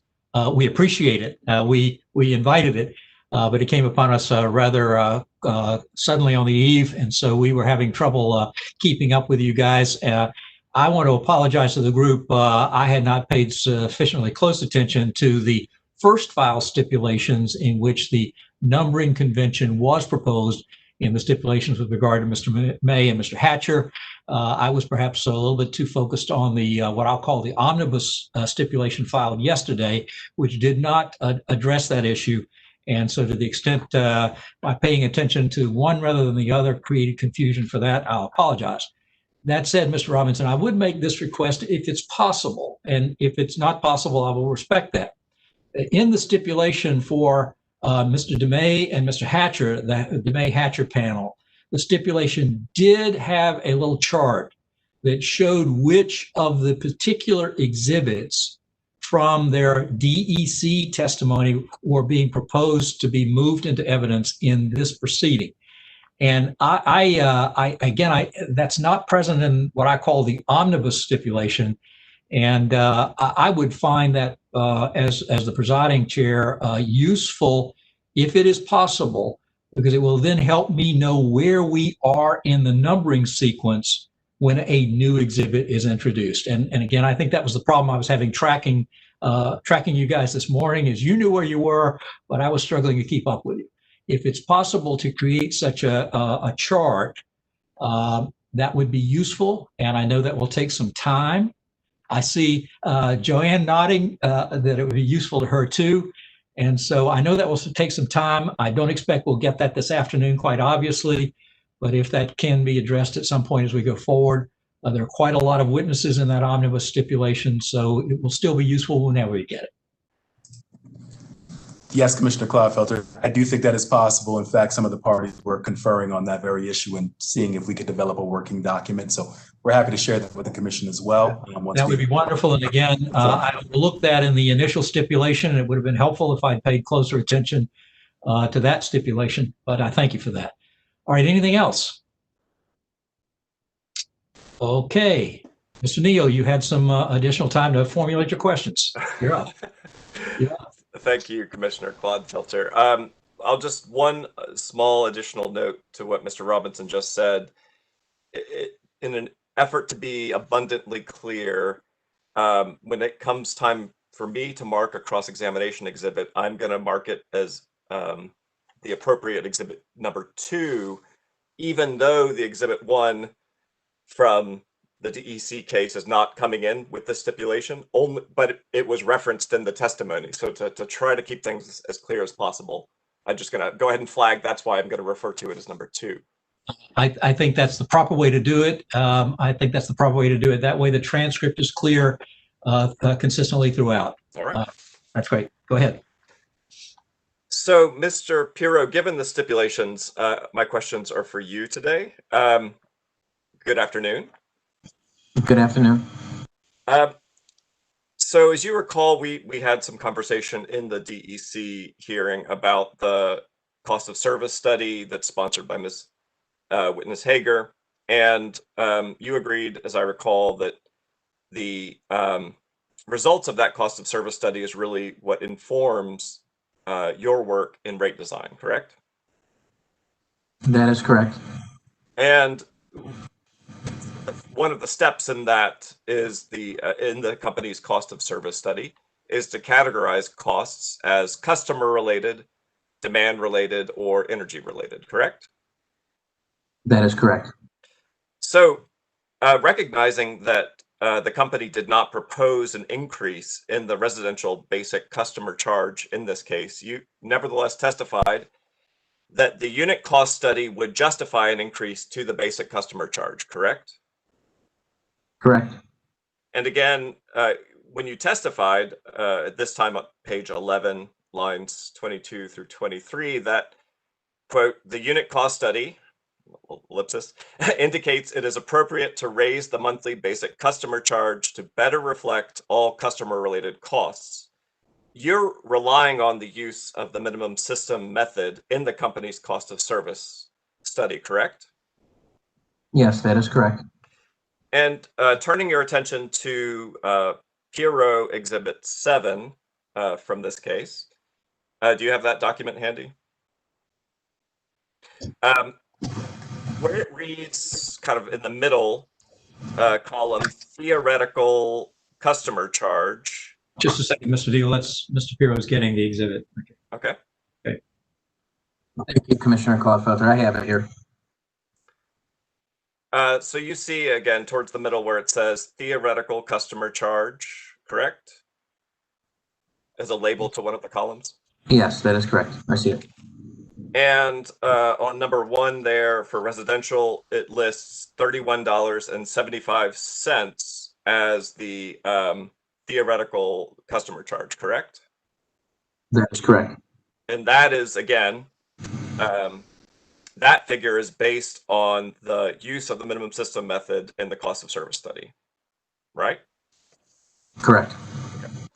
And you would agree that, actually, we're just going to go ahead, Commissioner Clodfelter, and I'd like to mark an exhibit.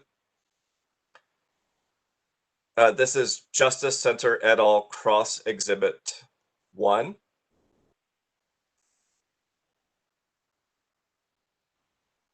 And it is a company response to public staff data request number 60-15 and an embedded spreadsheet from that same response.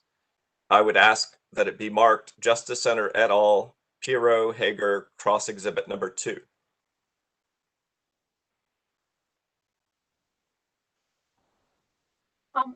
I had number 2, I believe. Number 2, correct? Right, the SIG first settlement. So is this number 3? I'm sorry, this would be Justice Center et al. Pirro Hager Cross Exhibit number 2.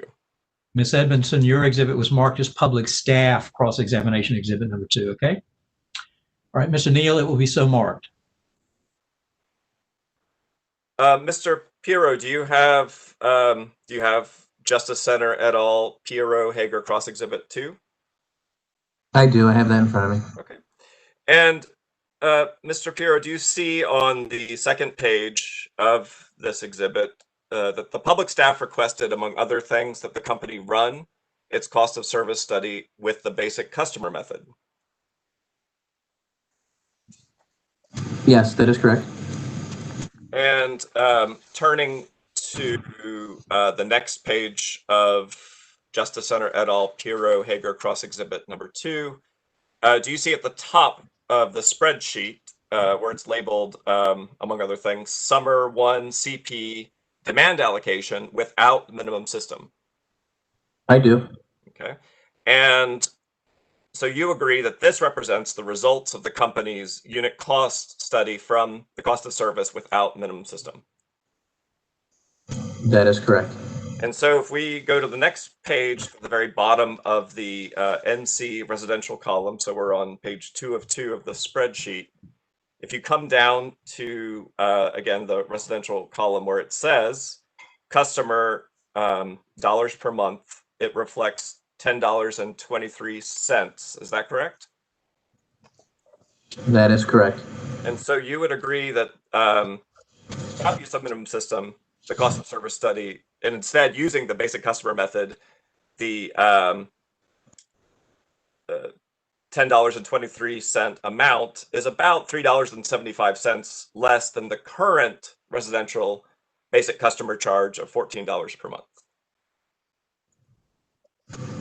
Yes, using the basic customer method as a comparison, it is showing $10.23. The $14 was a agreed upon amount out of the last case using the minimum system. Okay. Thank you, Commissioner Gladfelter. I have no other questions. Okay, thank you, Mr. Neal. Mr. Smith or Mr. Ledford, don't know which one of you is going, but I have you next on the list. Hello, Chair Clodfelter. No questions from NCSEA for this panel. All right. Let me ask if there are any other parties who desire cross-examination of this panel. If not, Ms. Jagannathan, we're back with you on redirect. Thank you. I don't have any redirect. No redirect. We'll move to questions from the commission, beginning with Commissioner Brown-Bland. No questions. All right, Commissioner Gray. I have no questions. Chair Mitchell, any questions? No questions. Commissioner Duffley. No questions. Commissioner Hughes. No additional questions. Okay. Commissioner McKissick. No questions. All right, and I have no additional questions. So, we're ready for motions. Do any parties have motions to make at this point? Yeah. Mr. Neal? Move my cross-exhibit, Hager, Pirro, Huber, public staff, cross-examination exhibit 1. All right. If there's no objection, it will be so ordered. Thank you. Mr. Neal? Thank you. Commissioner Clodfelter, yes, at this time, the Justice Center et al. Would move into the record Justice Center et al. Piero Hager cross exhibit number 2. Without objection, motion is allowed. Any other motions with respect to exhibits? Molly Jagannathan on behalf of Duke. Commissioner Claude Felter, I would just move that Mr. Piero's pre-filed exhibits be admitted into evidence as pre-marked. Without objection, so ordered. And then I would finally move that witnesses Hager, Piero, and Huber be excused. Does any party have any objection to excusing this panel? If not, thank you. Ms. Hager, Mr. Piero, Ms. Huber, Mr. Huber, you are excused. Thank you, Commissioner. And Mr. Marzo, according to my tracking sheet, we have Ms. Bednarsik up next. Is that correct? Yes, sir, Commissioner Claude Felter. All right. Ms. Bednarsik, there you are. Will you please raise your right hand? Do you solemnly and sincerely affirm that the testimony you're about to give in this proceeding shall be the truth, the whole truth, and nothing but the truth? Yes. Okay. All right, Mr. Marzo, you may proceed. Thank you, Commissioner Claude Felter. Ms. Benaric, would you please state your name and business address for the record? My name is Jessica L. Bednarsik, and my business address is 400 South Tryon Street, Charlotte, North Carolina. And by whom are you employed and in what capacity? I am employed by Duke Energy Business Services, and I am the Vice President of the Coal Combustion Products Operations, Maintenance, and Governance Organization. Now, Ms. Benaric, did you cause to be pre-filed in this docket direct testimony consisting of 29 pages? Yes. Do you have any changes or corrections you need to make to your pre-filed direct testimony? No. No. And if I asked you the same questions today, would your answers be the same? Yes. Now, did you also cause to be pre-filed Benaric Direct Exhibit 1 through 19 to your direct testimony? Yes. Do you have any changes or corrections to your pre-filed direct exhibits? No. Now, Ms. Benaric, did you prepare a summary of your testimony in this case? Yes, I did.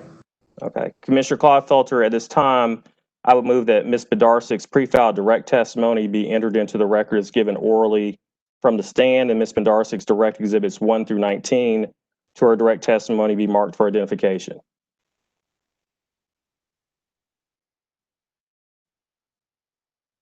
Commissioner Claude Felter, I can't hear you. I'm using the wrong device again. Hearing no objection, motion is granted. Thank you, Commissioner Claude Felter. As we did in the DEC case, Commissioner Claude Felter, we are introducing Ms. Benaric for her direct. We will have her return to present her rebuttal and her supplemental testimony. We understand. Commissioner Claude Felter, Ms. Benaric's summary was provided to the parties, and I'd also ask that her summary be allowed to be included in the record as if given orally here today. All right, unless there is objection, the summary will be admitted into the record. Hearing no objection, so ordered. Commissioner Claude Felter, per the stipulation entered into between public staff, the Attorney General, and Sierra Club on September 28th, 2020, I asked that the direct testimony of Ms. Benaric from docket E7, sub 1214, be entered into this record, and I can give you the specific transcript references. Would you please do that, Mr. Morris? Okay. The transcript references of Ms. Benaric's direct testimony are located at volume 13, page 223, line 1 through page 233, line 18. Transcript volume 14, page 12, line 1 through page 143, line 20. Transcript volume 15, page 12, line 2 through page 85, line 7. Those are the direct testimony transcript record that was stipulated by the parties, Commissioner Claude Felter. All right. Is there any objection? Hearing no objection, the motion is allowed. Commissioner Claude Felter, I'd also like to introduce the cross-examination exhibits that were identified and admitted during the live testimony. Would you like me to go ahead and present those? Please do so. AGO Benaric direct cross exhibits number 1 through 6. And Sierra Club Benaric direct cross exhibit number 1. All right, the motion is that AGO cross-examination exhibits 1 through 6 and Sierra Club cross-examination exhibit number 1 from the Duke Energy Carolinas case, the testimony of Ms. Benaric, be moved into the record here. In this case, is there any objection? Hearing none, the motion is granted. Commissioner Clodfelter, Mr. Robinson mentioned earlier that we had one other procedural issue related to coal ash witnesses that we wanted to introduce at this point in time. Please proceed. Okay, thank you, Commissioner Clodfelter. There are several pre-filed exhibits that were referenced in the testimony of several coal ash witnesses, including Ms. Benaric in her direct testimony. They were not separately marked, and so they're not identified separately in the transcripts as exhibits, but they are exhibits in the DEC case because they were pre-filed by various witnesses and used during cross-examination.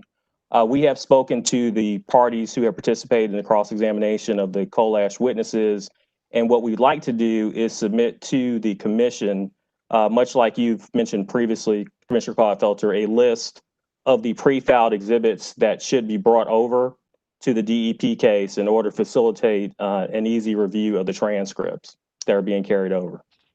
That's helpful, Mr. Marzo. Am I to understand that these are exhibits that may have been offered for various witnesses in the prior case and not just for Ms. Benaric? Is that correct? I think what we'll see is that each of the coal ash witnesses, including Ms. Benaric, will have a few of these pre-filed exhibits within their examination. So what we would propose to do is to put together a list. We can either do it by witness or put a general list together for the commission of all of the pre-filed exhibits that need to be carried over in order for there to be an ease of understanding of the transcript. So it would apply to her in particular, and specifically right now, but it would also apply to other witnesses in the case who will be appearing later, such as intervener witnesses like Mr. Hart is coming up, and Mr. Quarles, and Mr. Garrett, Mr. Moore, and also our rebuttal panels that are coming up later in the case. All right, Mr. Marzo, let me ask this. Are you making a present motion for any of those exhibits, or is this just an early warning? I would like to prepare a list that the parties have agreed to for you to be able to accept. So I think we have a preliminary agreement with the parties to do it in this fashion, but we've not identified and shared with the parties the pre-filed exhibits. You've anticipated where I was going to go. Unless you have some of those exhibits that need to be moved in presently, right now, I'd like you to prepare that list if you would, and then let's take a look at it. If you can get it available and as far advanced as you can, that would be appreciated. And let's do, if you can, designate which witnesses would be pertinent to which exhibits. Yes, sir. We can definitely do that. That's great. Okay, thank you. Anything further before we proceed with the testimony? Commissioner Clodfelter, at this point, Ms. Benaric is available for cross-examination. All right, let me ask you one procedural matter too. I assume that there were other portions of Ms. Benaric's testimony identified in the amended joint stipulation that you did not move into the record. I assume those will be moved in on rebuttal testimony. Is that correct? Because those are rebuttal testimony? Yes, sir. It is your pleasure, though. We could do it now, or we can wait until. No, okay. I want to do it on rebuttal so we keep it all together, but I just want to be sure I'm tracking it along in my notes correctly, okay? Yeah, yes, sir. We only entered her direct at this point in time. And let's clean up something for the record here too at this point, and I apologize that I didn't do this earlier. When we have referred to the joint stipulation regarding admission of certain live testimony and exhibits filed on September 28, 2020, all such references should be to the amended joint stipulation regarding admission of certain live testimony and exhibits filed on that same day. There was an amendment filed to that stipulation yesterday, and so all references should be deemed to be to the amended version of that stipulation. Okay? That is correct. Thank you, sir. All right, you may proceed now. Commissioner Clodfelter, Ms. Benaric is available for cross from the parties and questions from commissioners. Thank you. Again, just to be clear on my notes, I do not have Any reservation of test cross-examination from the public staff? I just want to confirm that. This is Megan Yost with public staff. That is correct. All right, fine. Then we'll move to the Office of the Attorney General. Thank you, Commissioner Clodfelter. And good afternoon, Ms. Benaric. Good to see you again. Good afternoon, Ms. Townsend. All right, today we will be talking about DEP, obviously, and DEP has 8 coal-fired plants, correct? Correct, either current or retired coal-fired plants, yes. All right, 7 of those were in North Carolina and 1 in South Carolina, correct? Yes. Okay, just generally, just for placement value for all of us, the Astral plant outfalls from the facility go to the French Broad River and Lake Julian. Is that correct? I do not have all the NBDS outfalls memorized, but that is my understanding, subject to check against the NPDS document. Thank you. And then Cape Fear, which is in Chatham County, those outfalls go to the Cape Fear River, correct? Based upon my understanding, yes, but subject to check against the NPDS document. Understood. And then the HF Lee plant in Goldsboro, those outfalls go to the Neuse River. Is that correct? As best as you know? Yes. Okay. And then the Mayo plant in Roxboro's outfalls go to the Mayo Reservoir. Is that correct? That is my understanding, again, subject to check against the NPDS outfall document. Thank you. And then Robinson, which is in South Carolina, those outfalls go to Lake Robinson. Is that correct? Yes. All right. And Roxboro, which is in Person County, those outfalls go to Hyco Lake. Is that correct? Yes. All right. And Sutton is in Wilmington, and those outfalls go to the Cape Fear River and Sutton Lake. Would that be correct? Yes, again, subject to check against the NPDES permits. Understood. And then the last is Weatherspoon, and that's in Lumberton, and those outfalls go to the Lumber River. Is that correct? Yes. All right. And to save some time, why don't we mark for as exhibits all of the CAM reports for the various sites, because I will be referring to those back and forth. So Commissioner Clodfelter, it starts with Hart 51 and it goes to Hart 58 are the 8 reports. Ready? 51 would be marked as AGO, DEP, Benaric, Direct, Cross Exhibit number 7.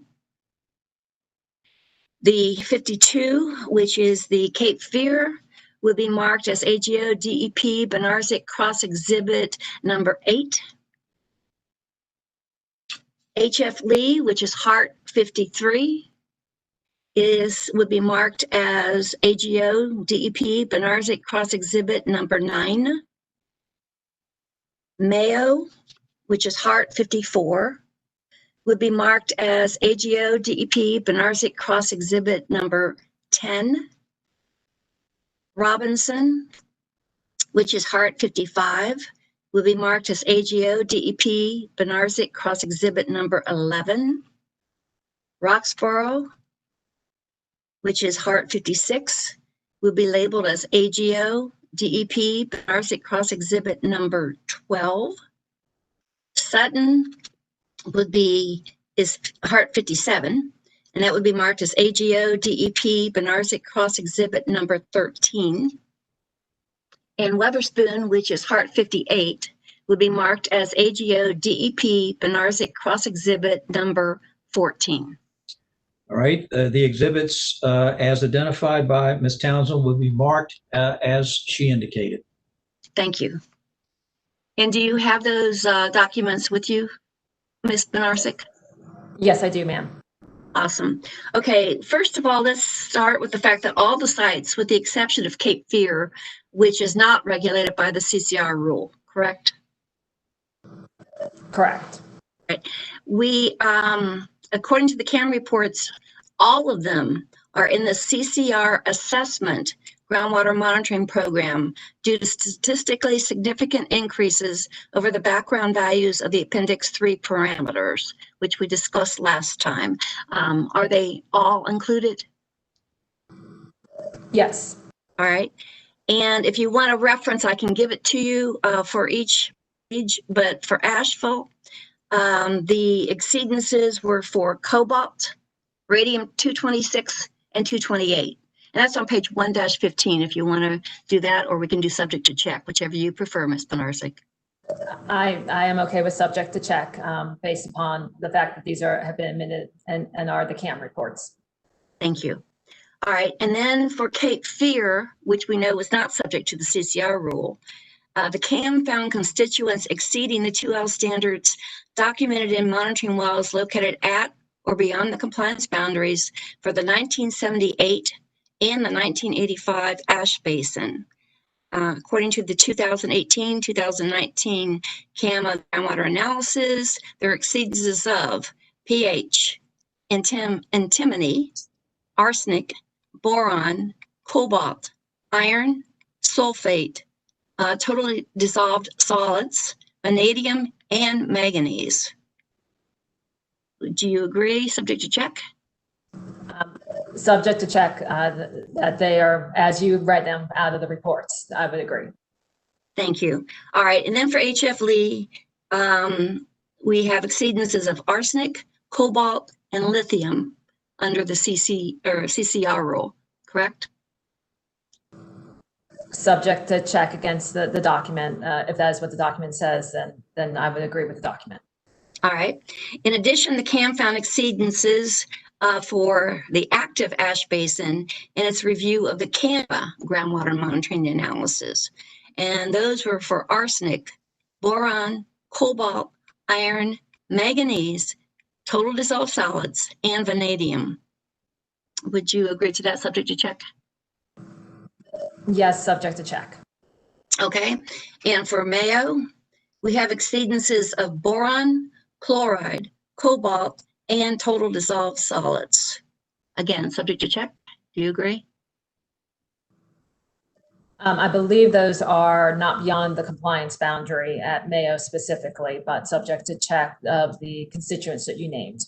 All right. But they do require Mayo to be an assessment under the assessment groundwater monitoring program, do they not? For the CCR rule, yes. Thank you.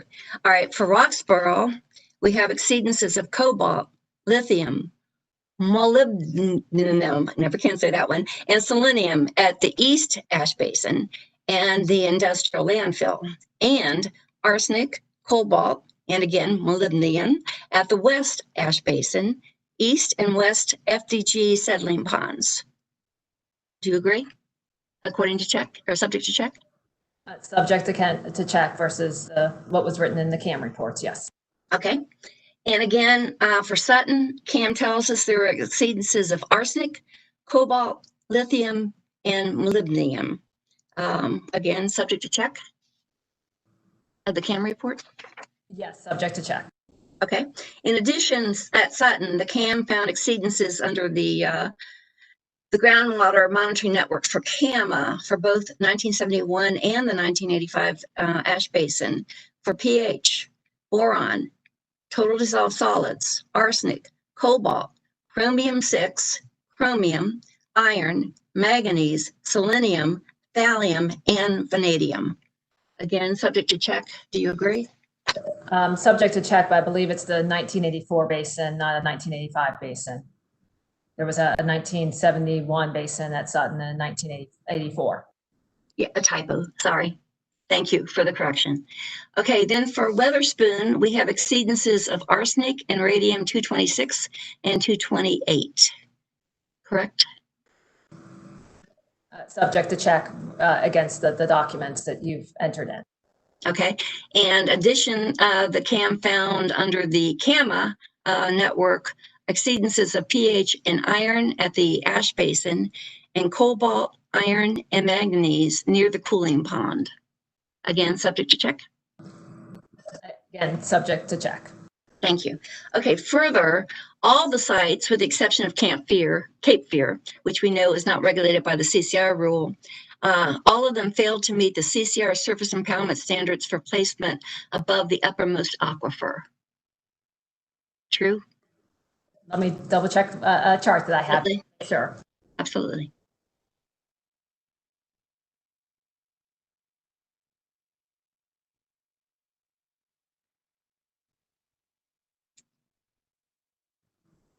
So the ash basins, yes. There are some other CCR units that you identified specifically. The ones that come to mind are the FGD ponds at Roxborough. Those did not, but the ash basins didn't. The location restriction under CCR of the uppermost aquifer, they did not pass that. Thank you. Okay, also Asheville, HF Lee, and Roxborough also failed to meet the impoundment standards for the wetlands, did they not?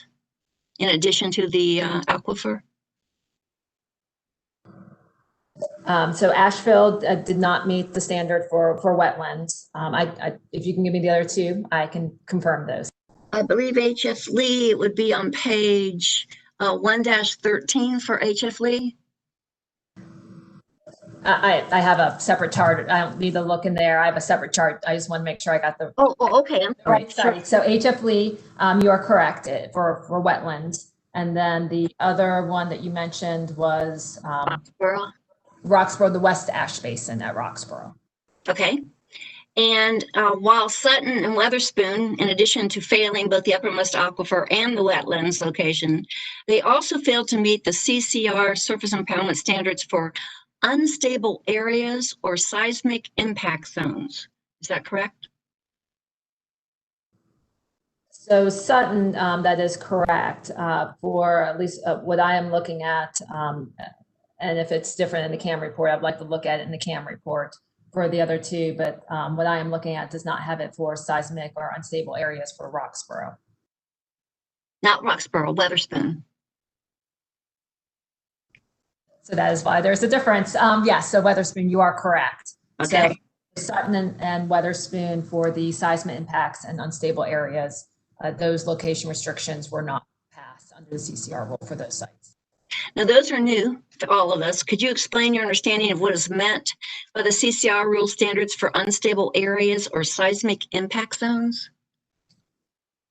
In general, the CCR rule had a number of what they call location restrictions that had to be evaluated in order to be passed and in order to determine if you need to go into closure under the CCR rule.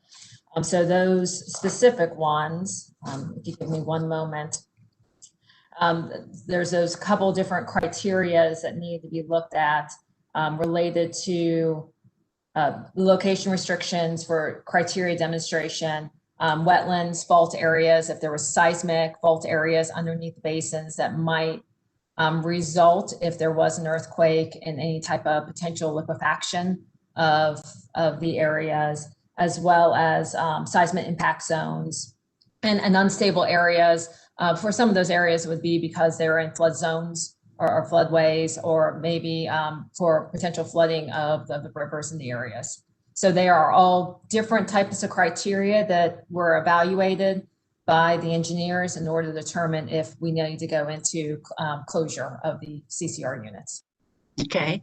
And what was done at what was done at Sutton and Weatherspoon regarding this failure to meet that particular standard? So Ms. Towns, I'm not quite sure what you're asking.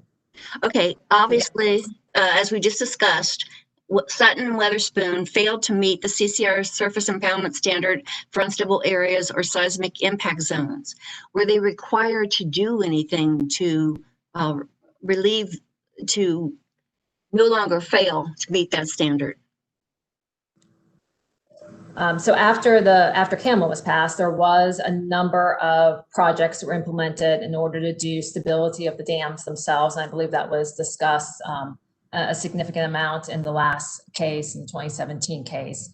For the CCR rule specifically, those are all restrictions. They're part of the evaluation to determine if you need to go into closure of the basins. So if any one of those criteria did not pass, then you had to enter into closure. And therefore, what we did, because we did not pass those location restrictions, those sites have been entered into closure under the CCR rule. Okay, let's go on to some of your exhibits. I'll give a brief history of each site and discuss that many of DEP's coal ash management areas were either taken out of service and or retired prior to CAMA and the CCR rule. Is that correct? Yes, that is correct. Okay, and if we go to each site, we have Asheville. A 1964 ash basin was taken out of service in 82 and drained, correct? Yes, there was at Asheville, there was a 1964 pond and a 1982 pond, and the 64 pond had been retired, and there was some additional, make sure I get this right.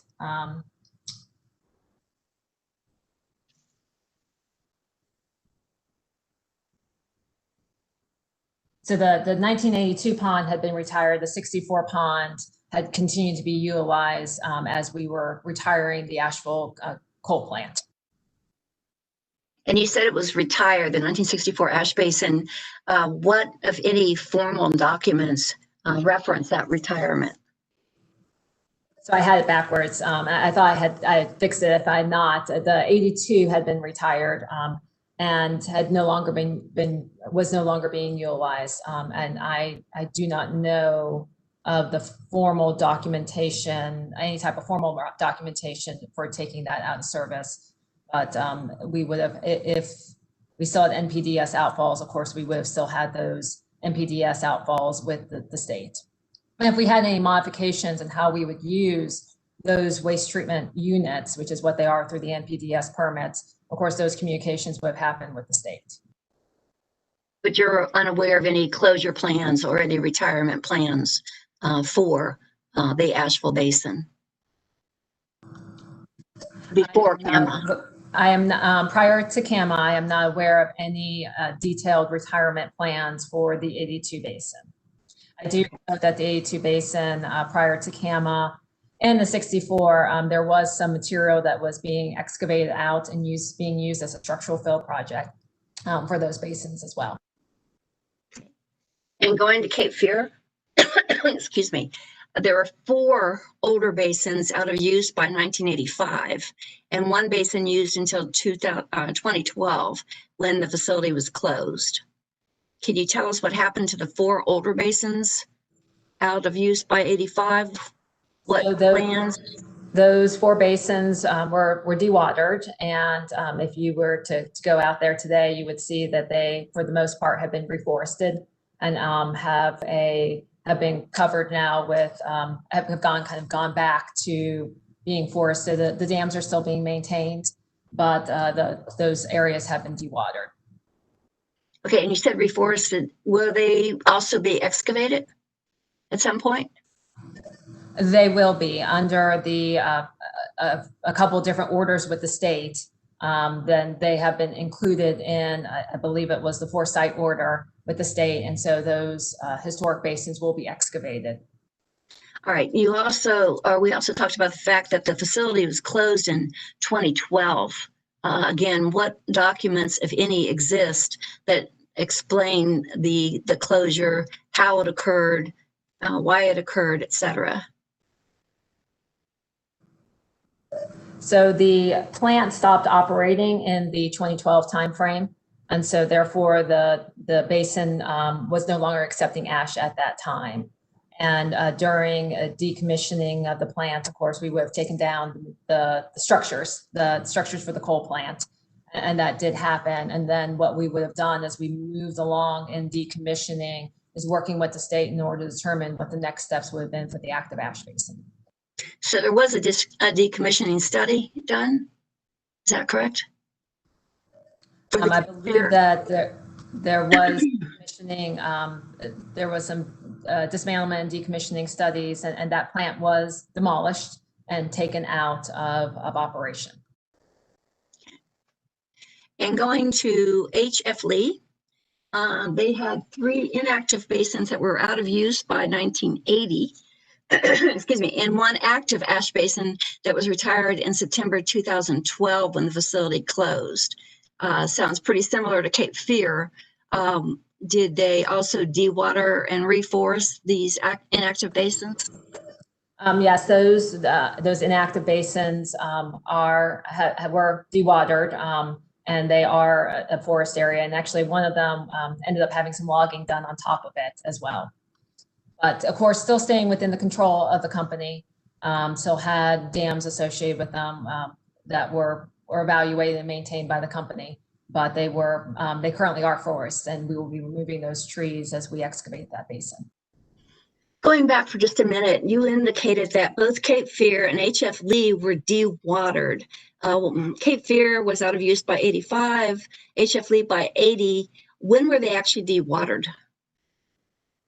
So I mentioned dewatering. So part of it is once the area is full and is no longer having ash associated with it, the water in the basin, of course, would have removed either through going out through the outfalls, through the permitted outfalls with the NPDES, or through evapotranspiration. So it would evaporate out in order for the water to be removed from those basins. Of course, we were no longer sluicing to them, so they were not receiving any type of water to them. You say they evaporated out. How long did it take for that to occur? I do not know, Ms. Townsend. Okay, we have Robinson down in South Carolina, had 1 coal-fired unit, and it was retired in 2012, was it not? Yes. All right, and then what happened for its retirement? Was there an analysis done? Were closure plans made? What happened to that unit? So again, the Robinson site, the coal ash basin, if you were to go out there today, actually it's, we had to install a system to add water because of dusting issues out at the site to make sure it was maintained and we didn't have any dusting. But right now it does have a soil cover on top of it, not what would be considered a cap today, but a soil cover. And as the coal plant has been demolished and taken out. And during that time period, a lot of those sites in the 2012, 2013 time period, we were starting to look at what we would do with the basins and to close those basins. Around that time period, we were starting with the Weatherspoon plant, and we were working with the NCDEQ. I know Robinson, South Carolina, but we were starting in North Carolina with DEQ to put together potential plans to do a final closure of the basins. And in that 2012 time period, of course, that was between the proposed federal CCR rule and the actual filing of the CCR rule in 2015. So there was a lot of things up in the air. There was a lot of uncertainty as to what would come out with the federal CCR rule. So one of the reasons that we did not move forward in the 2012 time period when all of these plants retired to move to full-scale closure, because we were still in an area of uncertainty between a draft federal CCR rule and the final CCR rule that came out in 2015. Okay, going to Roxborough, we see that the East Ash Basin was taken out of service when it reached capacity in 1983. What plans for closure were made for that ash basin? So the East Ash Basins, for the most part, has been covered on top of it with a permitted landfill. When did that happen? At Roxborough, the monofill came into what started operating in the 2003 timeframe. So it was out of service from 1983 till 2003. Is that correct? Yes, during that time frame. Okay. Sutton, evidently there was a lay of land area out of use by 1972 and an old ash basin out of use in 1985. Is that correct? The LOLA, the lay of land area, it's also in some documents called the FADA, the former ash disposal area. was out of operation around 1971.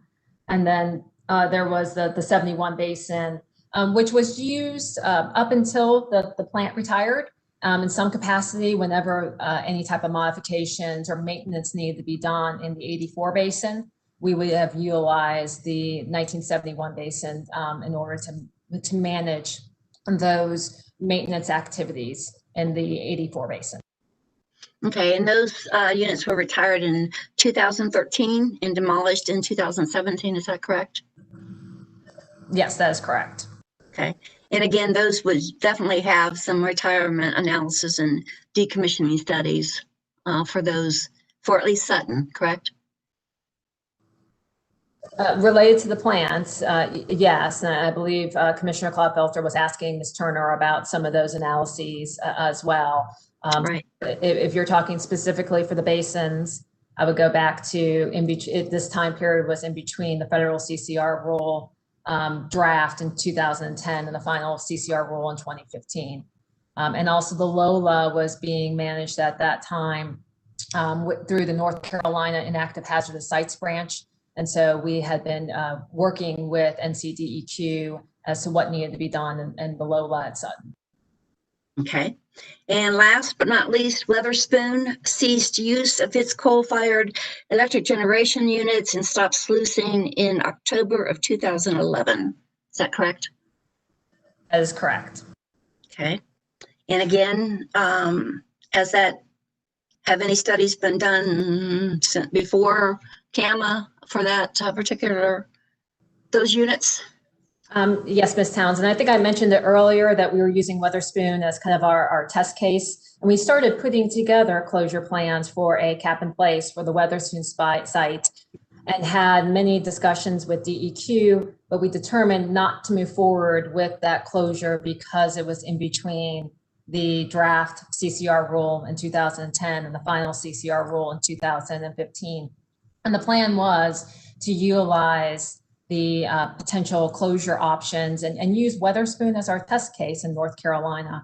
So we had started doing some analyses, some studies at a few of the DEC sites and also at the DEP sites at Cape Fear and I believe also at HF Lee. I'm going off of memory here in order to get ready. So if Weatherspoon did get approved by the state and that was used as a basis, we would be ready to follow up with some of these other sites. But really, once, because of the uncertainty in the federal rules, we did not move forward with those until we had that certainty of what would have to happen and as related to closure underneath the federal CCR rule. All right, so since many of these coal ash management areas had obviously been out of service for decades and closure plans were not done, at least prior to CAMA and the CCR rule based on understanding of your analysis of that.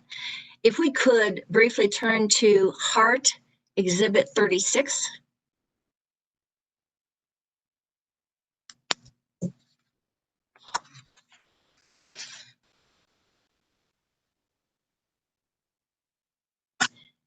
Commissioner Clodfelter, we would ask that that be marked as AGO Benaric, I'm sorry, AGO DEP Benaric Cross Exhibit number 15.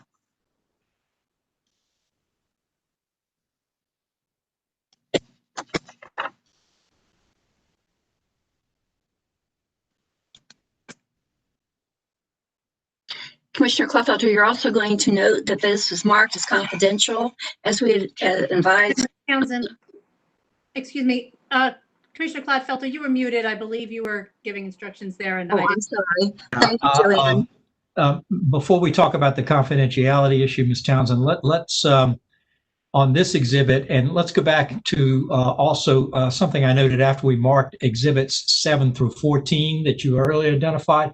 Mr. Benaric is going to be back on rebuttal. So let's correct the designation of those exhibits so that they are Benaric Direct AGO cross-examination exhibits 7 through 14. And we will designate this one as Benaric Direct AGO cross-examination exhibit 15. I'm sorry, I meant to do that. I apologize. Well, you know, we'll share the error mutually. I had forgotten that she's going to be back on rebuttal.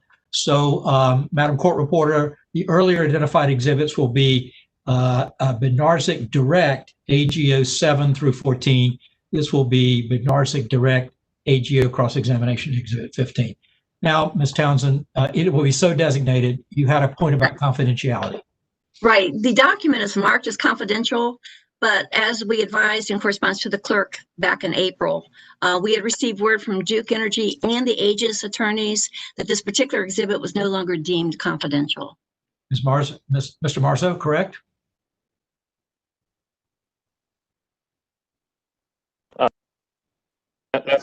That's my understanding. If I can get the button right, that's my understanding. Okay, correct. Yeah. You may proceed, Ms. Townsend. Okay. Ms. Benaric, if you wish, please feel free to review the 2011 email, which you will find is in reference to a request posed by somebody for Aegis regarding the status of the availability of any closure plans. It's short. It won't take you very long, but if you'd like to review it. Or have you seen this before? I reviewed it as you and Commissioner Clodfelter were working on having the document marked. And I do see it confirms what I had told you earlier about the Weatherspoons plant. Right. The second page, the response that was. In fact, would you read that for us? Yeah, if you'll just read us that whole response from John, the Cape Fear plant, et cetera. Yes, so the response from Mr. John Tepfer Right. on Thursday, August 18th, 2011. The response states, John, the Cape Fear NPDES permit has been updated recently and will go into effect September 1st, 2011. You were sent the NPDES permit for Cape Fear, which is valid through August 2011. Within the permit that goes into effect September 1st, 2011, there is a requirement for ash pond closure. I attached that one page with that language. No other PEC NPDES permit has this language. As of today, 8/18/11, PEC has not completed closure plans for any ash pond in the system. PEC is beginning the process to develop a closure plan for the Weatherspoon plant ash pond, since the coal fire portion of this plant is slated to cease operation in October 2011. Let me know any questions. Thanks. And I would like to say that this confirms what I had mentioned earlier, is that the Weatherspoon plant was being used as a basis and was what was being discussed with NCDEQ related to ash basin closure. And the idea was that we would evaluate that one, work with the state agency on one specific one. And once we kind of worked out the bugs as to what the state wanted to see related to closure plans and the process, we would then use that as a template for the other locations. Okay, and since 2011 in this email, were official closure plans for the Cape Fear or Weatherspoon sites drafted and shared with DEQ prior to CAMA or the CCR rule? Again, Ms. Townsend, I would say I think I've already answered that. But if it wasn't clear, Weatherspoon was going to be the basis. We were working on studies and had started to do some site characterizations at Cape Fear and also at HF Leap. We had not drafted closure plans, and it was because with discussions with DEQ, knowing that a federal CCR rule was going to be coming out, we determined that we needed to have clarity and understanding as to what the federal CCR rule would state before we finalize those closure plans. Thank you. Now, if you would turn to Hart Exhibit 40.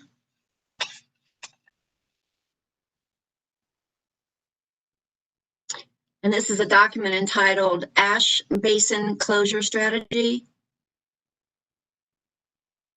of the 2013 era. And Commissioner Clodfelter, we would like to mark this as AGO DEP Benaric Direct Cross Exhibit number 16, please.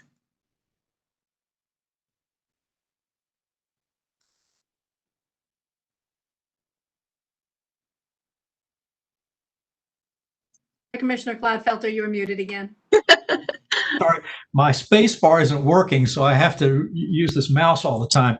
We'll mark this as Benaric Direct AGO Cross-Examination Exhibit 16. Thank you.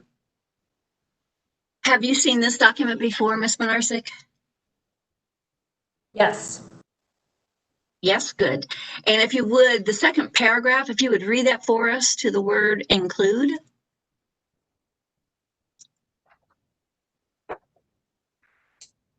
It is important for the corporation to move forward with ash basin closures under the process to be submitted to NCDENR to minimize environmental risks and costs, in parentheses, mostly O and M, close parentheses, associated with maintaining ash basins for an extended period until federal rulemakings are complete and final. Other timing considerations include, and then it mentions, has 7 items. And I would like to note on the second page, the second full paragraph does discuss the process I mentioned before, that we would work with recommendation on Weatherspoon first, and that the Weatherspoon plan would be submitted to DEQ or ENR at that time as kind of our template. Okay. And the considerations, the timing considerations that DEP considered important were, number one, the ash basin closures can take years to complete. So beginning the process is important, correct? That is what number 1 states. Okay. And 2 says, while a final federal CCR rule is not expected before 2014, and lack of a federal ruling introduces an element of uncertainty, state requirements exist now. There is reasonable belief with internal company experts that any federal rule would be based on Subtitle D requirements to be implemented by the states. Is that correct? That is what the document states. And I would state that, of course, that was the understanding at the time that the document was written. Based upon conversations I have had with people that were involved in developing the Weatherspoon project and the closure plan, is that subsequent to this and before the final plan was submitted to NCDEQ, the determination was we needed to wait until the federal CCR rule came out. Okay. And 3 tells us that until the ash basin is dewatered, the NIPD's permit must be maintained or possibly renewed in certain cases, thus opening the renewal process to regulatory and greater public scrutiny, including public comments supporting clean closure. O&M cost would continue to accumulate, especially while the permit is active. And was that another consideration of DEP of which you were aware? That is what the document states. Were you aware of that consideration? I would say the document speaks for itself, that is what the document says at the time that this was written, that was one of the considerations. I'm sorry, I was just trying to determine whether you personally were aware of that consideration.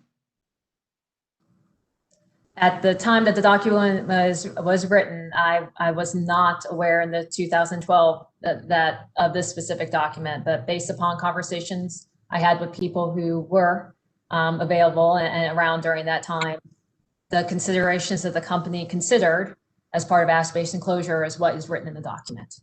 Okay.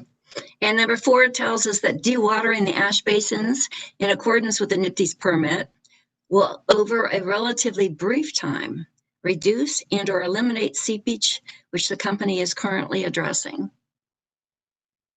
What do you know about the seepage that was currently addressing in 2013?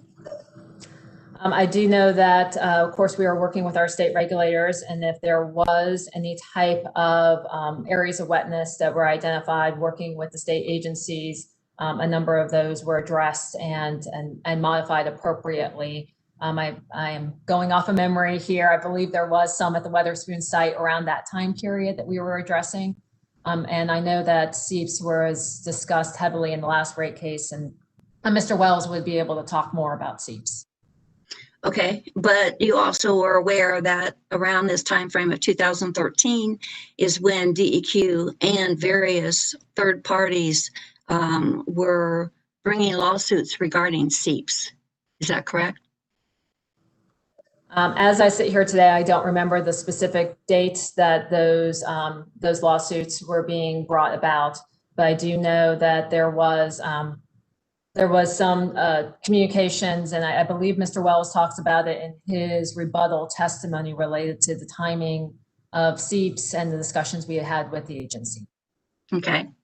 And skipping 5, which deals with dusting, 6 says that capping the basins soon will help bring the process of natural attenuation or other means to reduce constituents in groundwater. Constituent levels monitored at groundwater wells can take many years to observe substantial reductions. Do you agree with that statement? Yes, I do. And finally, 7 says that the ash basin closure has recently seen increased attention and scrutiny, and that scrutiny can only be expected to increase while the ash basins have no approved closure plan and reasonable efforts to close them are not underway. Do you agree with that? I would go back to one of my earlier comments is that at the time that this was written, that was the understanding and the considerations that the company was taking into account. Okay. Okay, let's now turn our focus to each of the facilities. Let's start with Asheville. Are you aware that in the fall of 2009, after the TVA incident, EPA came to North Carolina, inspected some of DEP's sites, and that EPA rated the Asheville inactive impoundments in poor condition? Do you aware of that? So I have not reviewed specifically those documents that EPA put together. My understanding is that there was an evaluation done on some of the dams themselves. So I don't know if it's related to the dams or the basins, but I do know that the company did a lot of dam modifications with the passage of CAMA. I don't know specifically on the time for Asheville related to those EPA evaluations. All right. In March 2013, are you aware that DWQ filed suit alleging that the Asheville plant violated the groundwater standard for thallium and had seepage from the ash ponds and other locations of the plant that were not allowed by its NIPD's permit? Were you aware of that? I would say subject to check on the dates. I do know that there was a suit and questions brought forth by DEQ related to that. I don't know the exact time frame. Okay. And on February 25th, 2015, DEQ actually issued an NOV based on those groundwater exceedances, did it not? Were you aware of that? Again, I don't have the dates memorized, but I do know that the company was working with DEQ and there was an NOV at one time issue that for the Asheville plant, but the specifics for that, I am sorry, I do not have committed to memory. Okay. On September 29th, 2015, that NOV was included in the infamous 92915 Sutton settlement we have heard so much about. Was it not? If you give me a moment, let me check the Sutton settlement. I believe it was, but I'd rather look at the Sutton settlement. So I do have that in front of me if you give me a moment. Absolutely.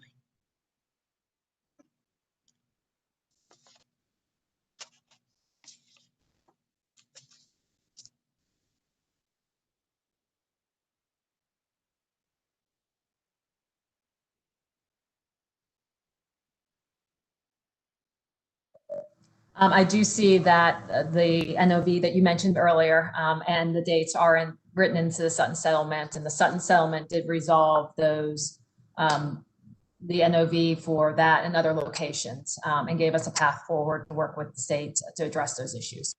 Okay.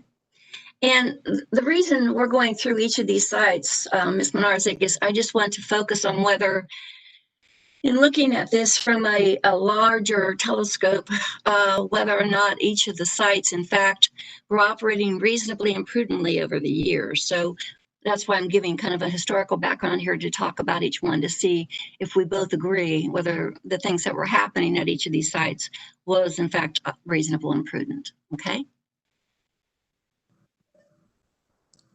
I would say that the fact that we were working with our state regulators and the fact that we were addressing as issues came up in order to determine what those next steps needed to be does show that we were operating in a reasonable and prudent manner. Okay. If you will, let's turn to the 2015 federal criminal case, and it's Hart number Exhibit 3.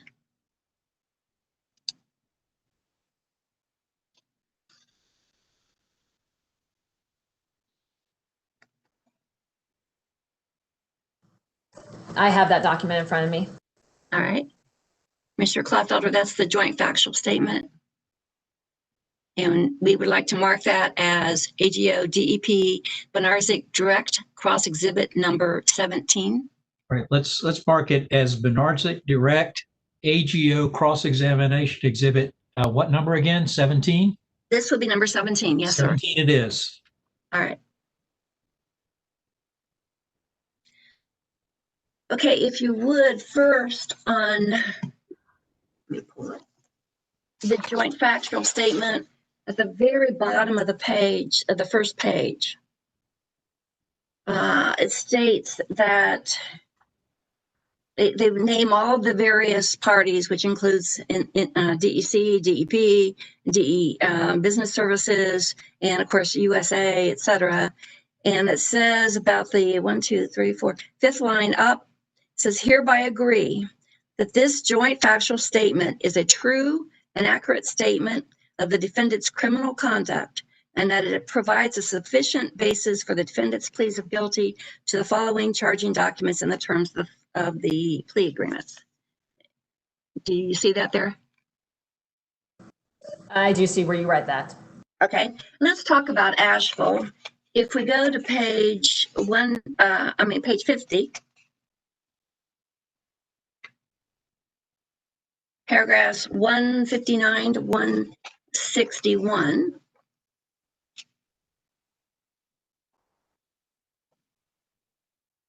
It talks about in 2011, DEP evidently sought authority to relocate the settling basin and permitted discharge outfall from its original location near the 64 coal ash basin, correct? I would say the document speaks for itself as to what it states. And I would say these are isolated incidents that were brought forth in this document, but they are, again, isolated incidents. Isolated, I understand. So on paragraph 160, it talks about Diener staff inspected Asheville, identified seeps flowing from the tow drains at the coal ash basins, and that it was continuing to discharge pollutants, and that seep is not authorized under the applicable NIPD's permit. Is that an accurate summary? I would say yes, the document speaks for itself based upon what it states in the document. Okay, and then according to 161, which is a statement that was agreed to by all parties, including DEP, it says that unpermitted discharges in violation of the applicable NIPD's permit occurred at Asheville from at least May 31st, 2011 through December 30th, 2014. So that occurred for over 3.5 years, correct? That is what the document states. Okay. And do you dispute the document? I do not dispute the document. It speaks for itself. And again, this document I know was discussed at length in the last case. And I would also state that these are 3 items, 3 areas that were brought forth related to this criminal plea, but does not indicate the entire life operation of the Asheville plant or any of the items that are in this document. They were brought forth in this document for reasons laid out in the document itself. Okay, but it did certainly take care of 3.5 years at Asheville at one of its ash basins, correct? That one paragraph does talk about NPDES over a time period, but I would also say that those NPDES, of course, during that time period, we have a requirement to submit that to the state. And we would, of course, been working with the state during that time period. So I know that's how you typically work in an NPDES area, is that you take samples, you collect them, and you submit them and determine what needs to happen next with the state agency. So Again, the document speaks for itself. It has a lot of information associated with it that were called out related to that isolated criminal plea. Understand. And if you would turn to Hart Exhibit 2.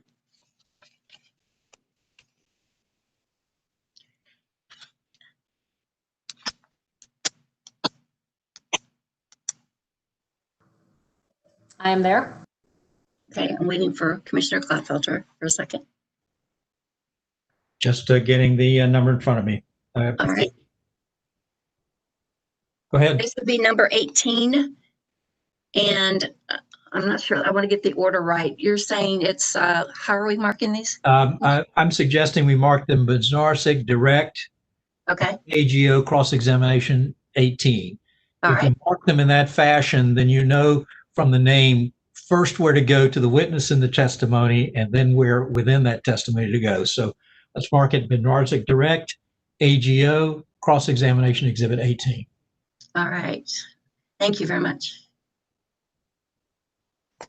All right. If you would turn to page 37, Ms. Benaric, of that document.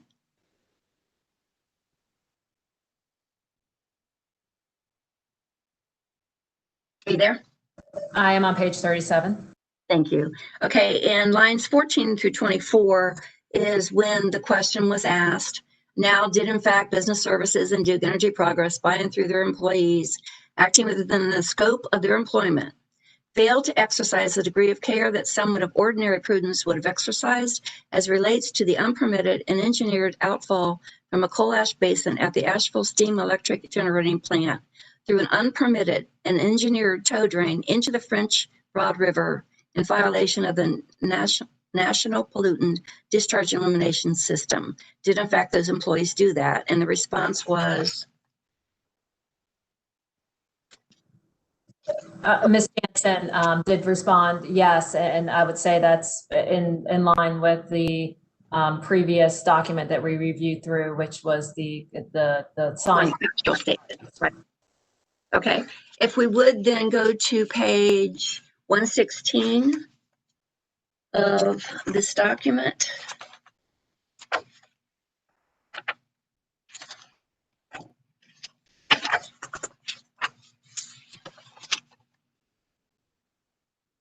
Chairman Clodfelter.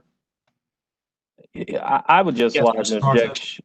Thank you, sir. I would just lodge an objection to the extent if the document speaks for itself, we need to stipulate that the transcript is what the transcript is, or the factual statement is what the factual statement is. We can, but I do think to simply have Ms. Benaric simply read a line and continue to move forward and call it questioning is not appropriate. Well, Ms. Townsend. Yes, first of all, this document is 128 pages long. There are certain pages that are more important than others. And I think going through those particular documents to show what was going on at Asheville during those years is critical to this case.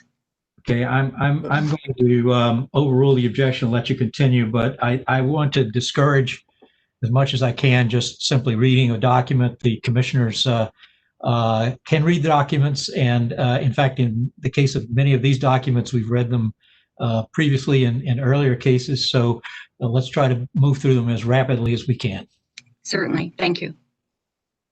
Okay, going to lines.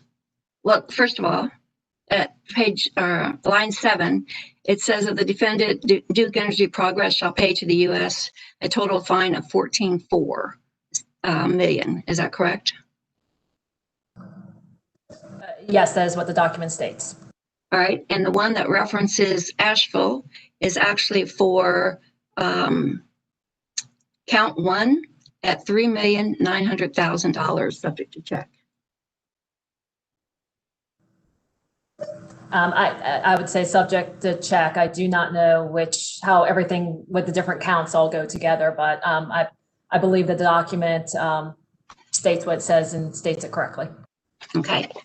And based on previous testimony by various Duke Energy witnesses, there seems to be a consensus that Duke Energy believes that this criminal case was a one-time event and not indicative of its operations. Would that be true? Yes. All right. let's see what the U.S. attorney has to say, which I do not believe, and all the times I've heard the testimony, heard this particular statement. If you go to page 95 of the document.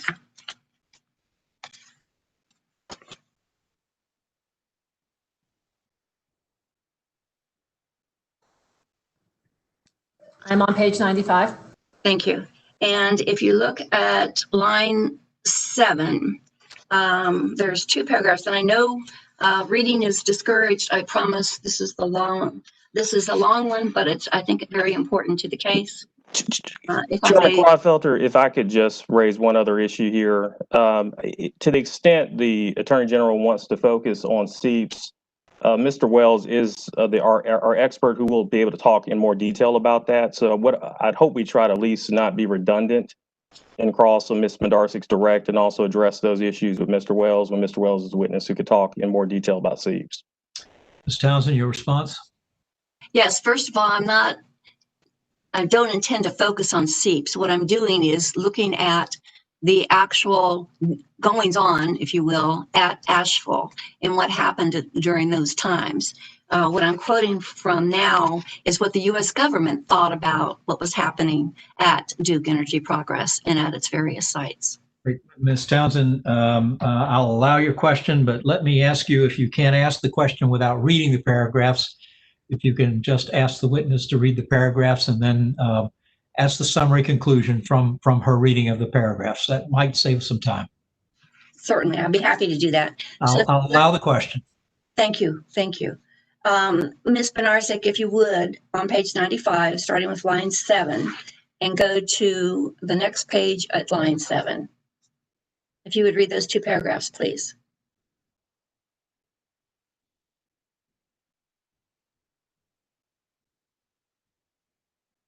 Into the record, please. I'm sorry. I thought based upon what Commissioner Clodfelter meant, I thought I was to read it to myself. Do you want me to read it? Just to confirm, do you want me to read it into the record? I would. If that's possible. Well, Commissioner Clodfelter, I understood your direction to be for the witness to read it and to summarize her understanding. Just want to confirm that. Ms. Townsend, can you ask the question in a manner that gets you what you need to get without having the words on the paper read into the record? Yes, I will do that. Please do so, and I'll allow the question. Thank you. All right. Ms. Benaric, if you will read those 2 paragraphs. If you give me one moment, please. Absolutely.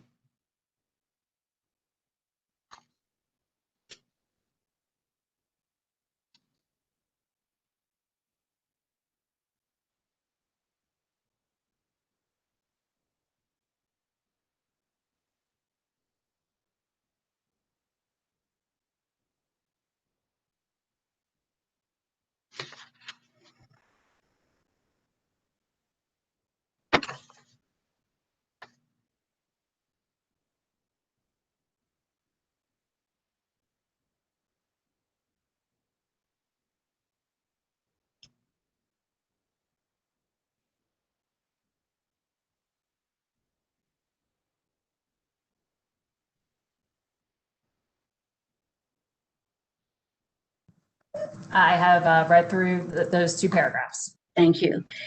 First of all, do you agree with the prosecuting attorney that any pollution that goes into any water, whether it be groundwater or a surface water, has a cumulative effect of pollution from all sources, and that is not something that is consistent with environmental health?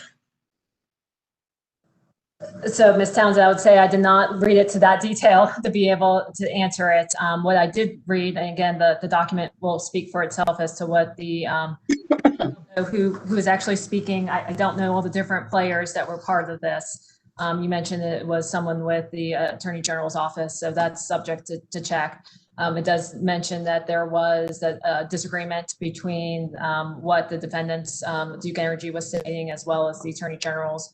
Talks about how all dams are meant to seep.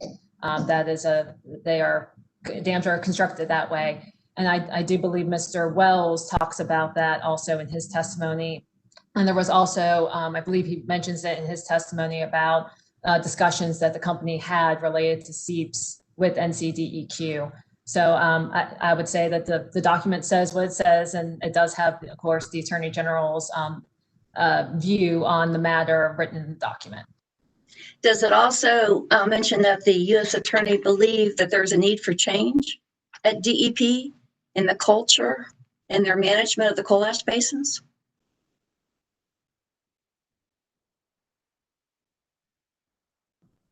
It does, again, trying to go back through it again, there was a lot of pages on there, a lot of lines. The Attorney General did make some comments based upon their understanding and their viewpoint. I think it was on page 96, they do mention something about culture on there based upon their view. And are you aware that in addition to the penalty that we discussed earlier, DEP was also required to pay $10.5 million to the National Fish and Wildlife Foundation and $5 million to an authorized wetlands mitigation bank or conservation trust? So I do not know all the details of the different amounts, but again, this document and the plea was discussed a lot in the last case, which is again one of the reasons why I didn't spend a lot of time on it, because it was discussed a lot last time. But if there was other items, I am not aware of the dollar amounts. Okay. First of all, to clarify, this is not the Attorney General. It's the U.S. Attorney's Office that was discussing this. But so would you agree that the federal government, at least in 2015, based on what it learned during its investigation, felt that the company's culture and poor management had a deleterious effect on the watersheds and wetlands throughout North Carolina? I would just object, Chairman Claude Felter. The document speaks for itself. What the U.S. Attorney thought or believed that can be garnered from the document is in the words of the document. Is not something for Ms. Bendarsic to opine upon. Ms. Townsend? Just checking to see if she had any additional comments regarding what the federal government had to say. It obviously was not kind to DEP, and just wanted to see if she had any other opinion. Well, why don't you ask if she has any opinion different than what the Attorney General expresses on the page? I'll allow it. All right. Ms. Townsend, you went on mute. Ms. Townsend, you're on mute. Thank you. I'm sure you would have preferred that. But do you have any other opinion other than what the U.S. Attorney stated in its opinion in this in the case?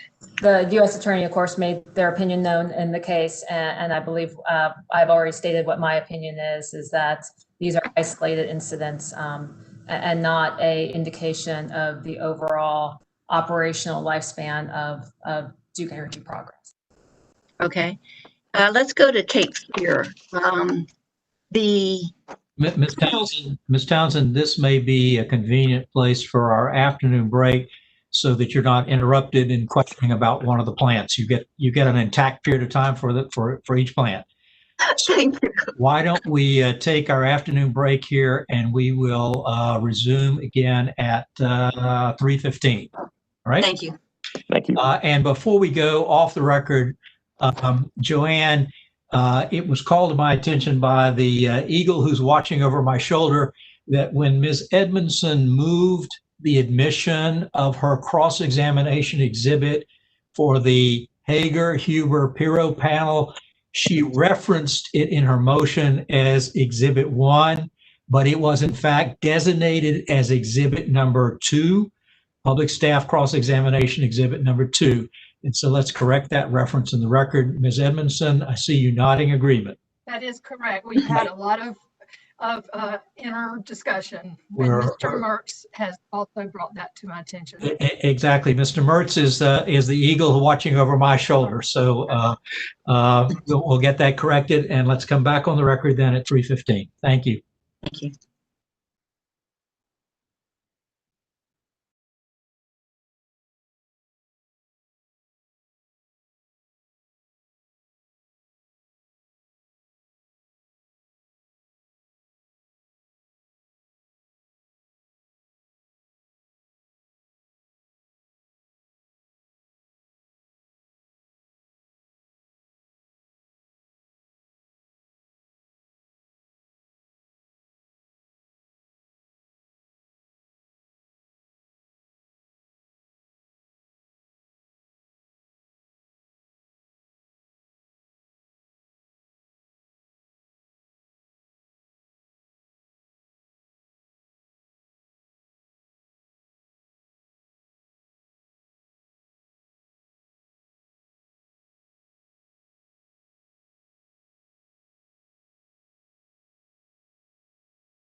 Apologies for being late. Are we all reassembling? Gotcha.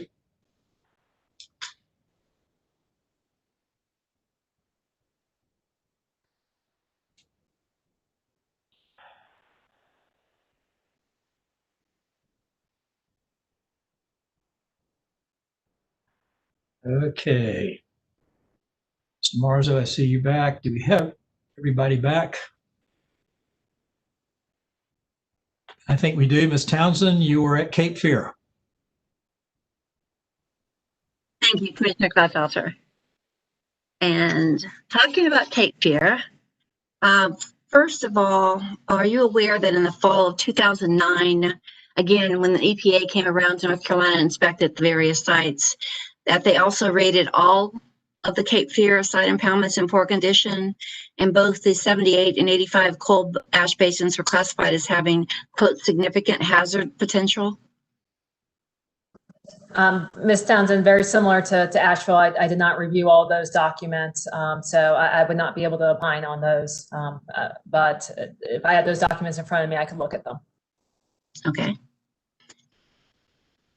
Also, in about 2008, right before this designation by EPA, they did an annual inspection out at Cape Fear, and they found problems with the condition of some risers in the 1978 and 1985 coal ash basins. Were you aware of that? I do know that there was some items that need to be repaired at risers at Cape Fear. Okay. And do you know when they were first inspected in 2008, indicated that they needed some repair, when the repairs were actually finally done? Ms. Townsend, the level of those details I don't have in front of me. I do know that repairs were done, but the time frame when they were done, I do not remember. Okay. And do you recall whether or not the Cape Fear site was also part of the criminal case in 2015? We could go through the criminal case. Again, I know the criminal case was discussed a lot in the last case, and I believe also the commission ruled upon the criminal plea in the last case as well. But I don't have all the details since it was addressed in the last case and the commission addressed it in the last case as well. I did not spend time on the criminal plea. I'm just asking if you knew if Cape Fear was part of the criminal case. I cannot remember specifically if Cape Fear was. I would have to look in the document to see. All right.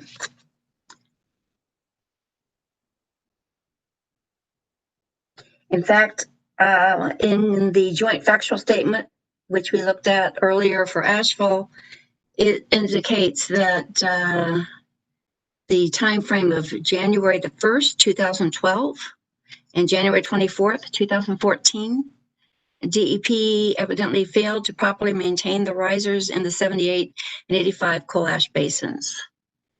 Do you recall that? Ms. Townsend, if you tell me where it is, I'd rather look at it in the document, please. Sure. If you go back to Exhibit 17, and if you go to paragraph 132, which is on page 41,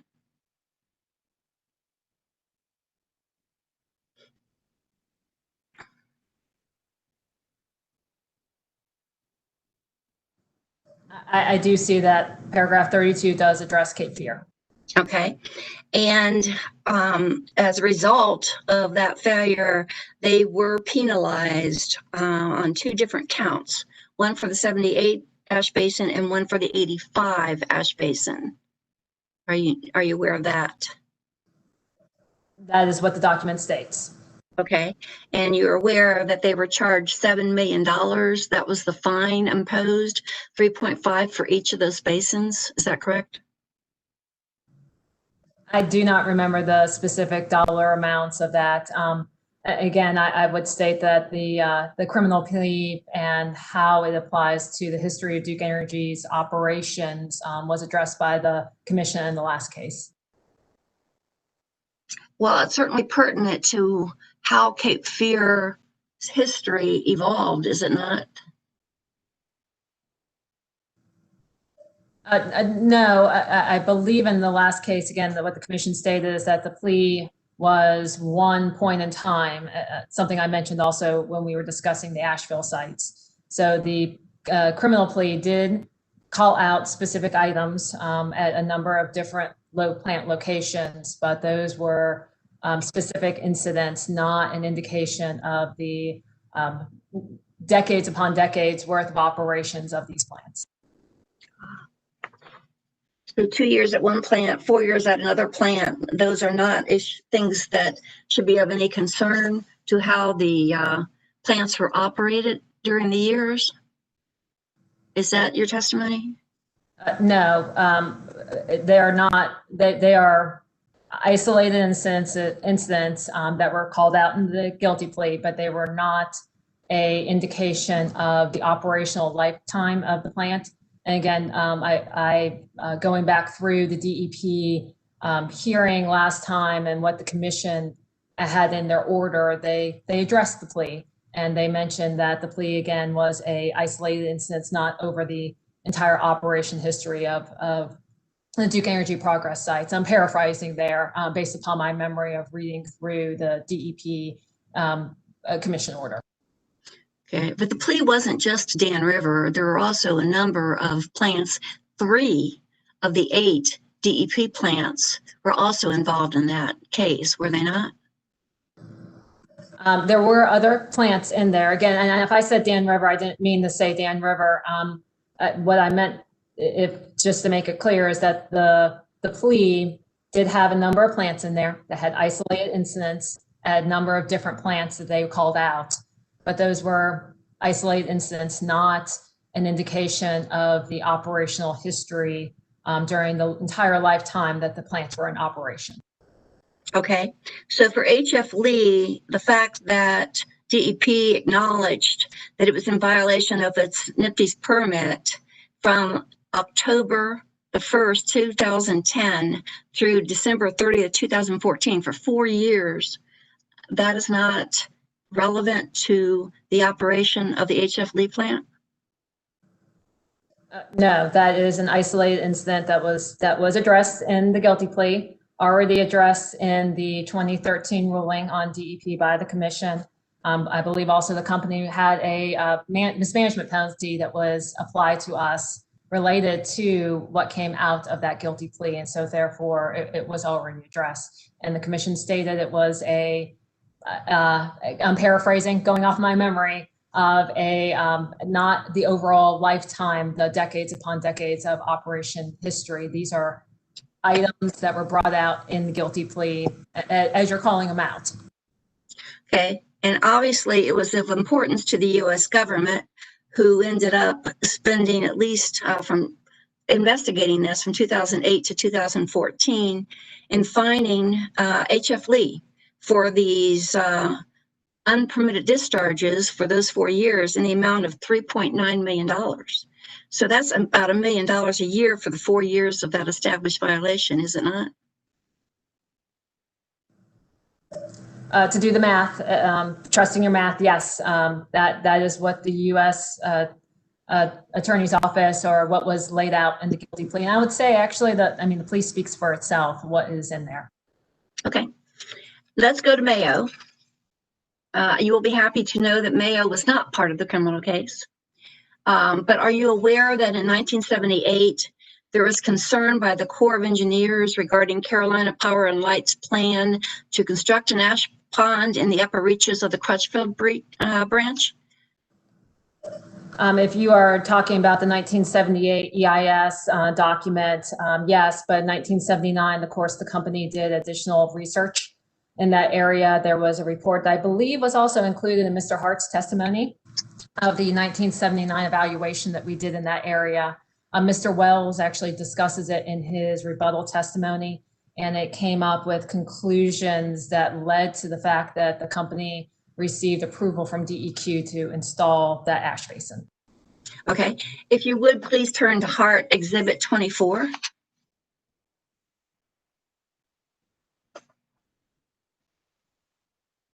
And Commissioner Claufelter, we would like to mark this as Benaric Direct AGO Cross-Examination Exhibit number 19. It will be so marked. Thank you.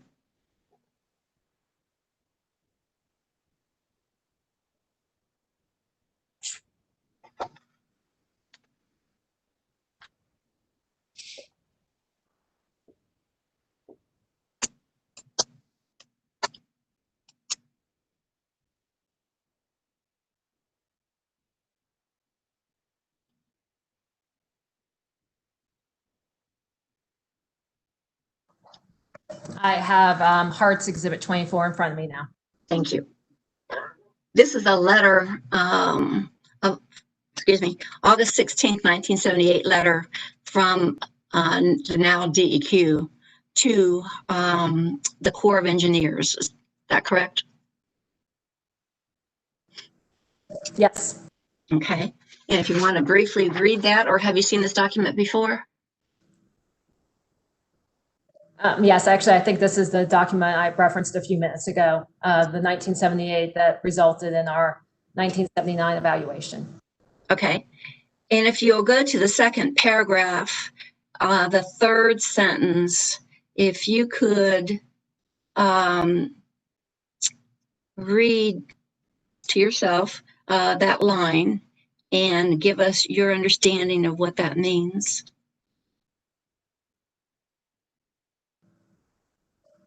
This document talks about the Crutchfield branch and that there was concerns related to Crutchfield branch related to the new ash pond. Okay, and it specifically indicates that it related to groundwater contamination and the resultant discharge of pollutants downstream of the dam, does it not? Yes, that is what the document specifically says. Okay, and as you indicated, DEQ and the company worked out an agreement, and the ash pond was indeed constructed. However, if we look at Mayo's closure determination, the concerns regarding the groundwater contamination from the Crutchfield branch did come to fruition, did it not? So I do know that at Mayo, we do not have any constituents that are outside the compliance boundary.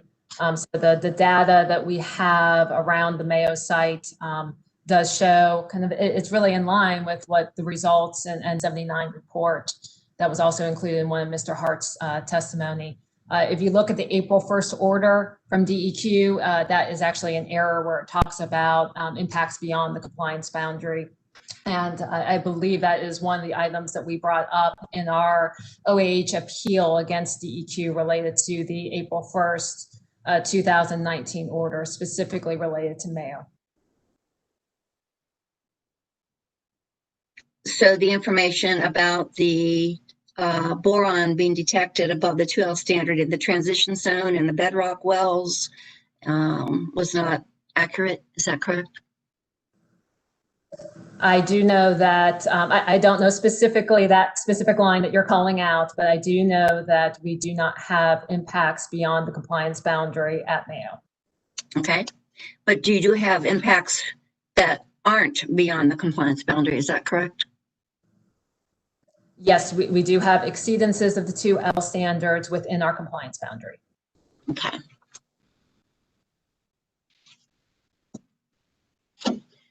Okay, let's move on to Robinson. In September of 2014, the South Carolina equivalent of DEQ issued an NOV regarding violations of state groundwater standards regarding the detection of arsenic above the groundwater standard of 10, did it not?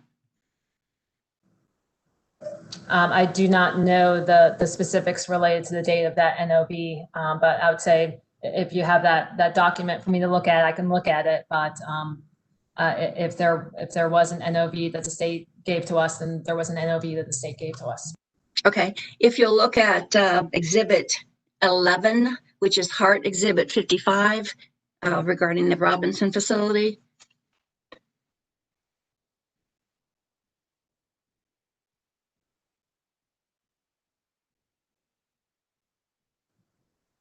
Ms. Townsend, Hart Exhibit 55, the court-appointed monitor report. Yes, for Robinson. I have that in front of me now. Okay, and if you look at page 3-1 under the heading Finding.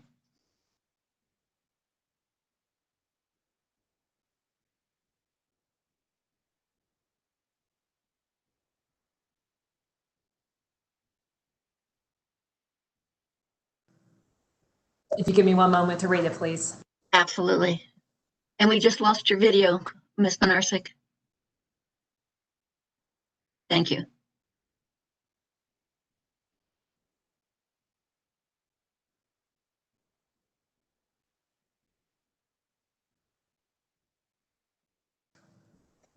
So thank you, Ms. Townsend, for putting that in front of me. So yes, it was November or September of 2014. DHEC did issue a NOV related to arsenic for the Robinson plant. Okay, and the second line from the bottom on that page, it talks about DHEC determining the presence of arsenic. That was the violation, is that correct? The sentence says that DHEC determined that the presence of arsenic above the Class GB standard violated the requirement to protect the quality of groundwater to a quantity consistent with the Class GB groundwater. And then DEP was to investigate and remediate as appropriate the groundwater of the facility? Yes, and that's typically when a NOV is received, then we work with the state agencies in order to determine what those next steps need to be in order to address the NOV. Okay, and what were the next steps? Ms. Townsend, I don't remember the specific next steps. I do know that we have continued to do groundwater monitoring at the site and submitted those to the state agencies. As you are aware, and as I mentioned in my testimony, we are working on doing a closure project at the Robinson plant. Currently, we are constructing a landfill. We finished one landfill, doing another one, and we're starting to move ash from the ash basins into those landfills.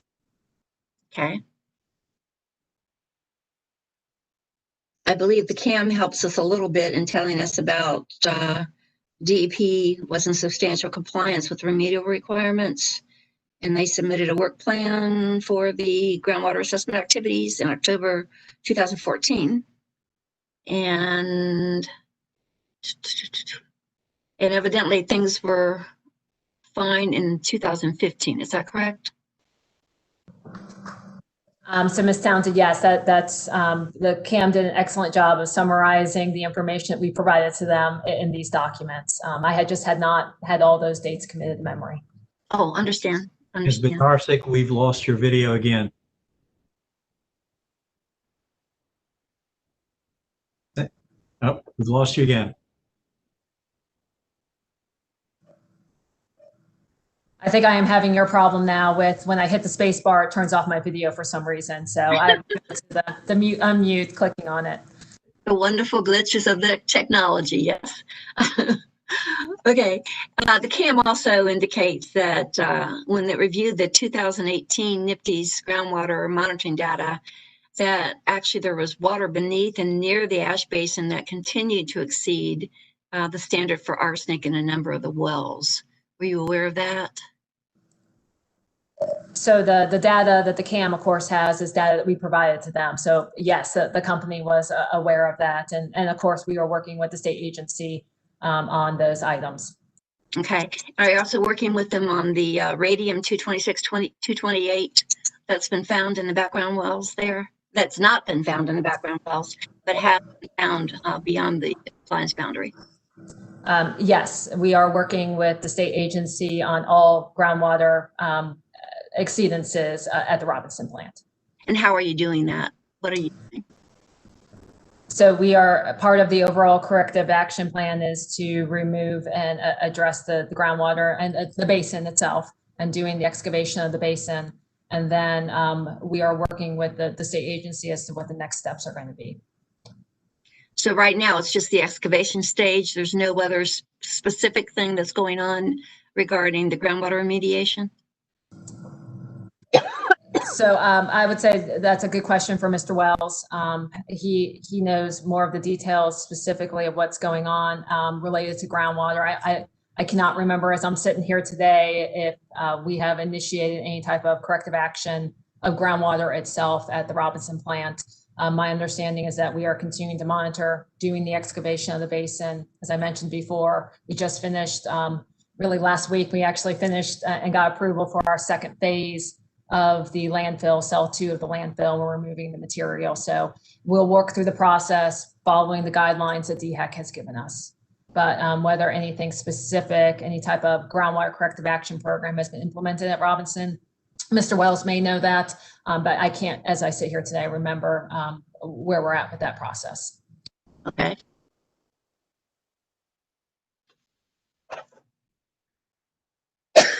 Excuse me. Going to Roxborough, if you would go to Hart Exhibit 7.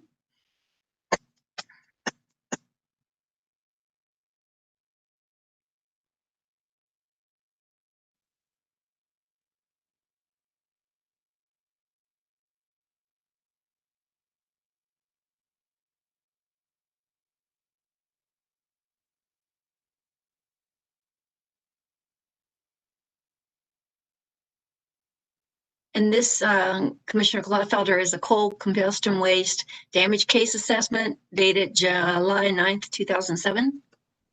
And we would like that marked as Benaric Direct AGO Cross-Exam Exhibit number 21, please. Is it 20 or 2021, Ms. Townsend? I may have missed one. Oh, no, I decided not to use one. I'm sorry. This should be 20. All right. It will be so marked as Benaric Direct AGO Cross-Examination Exhibit 20.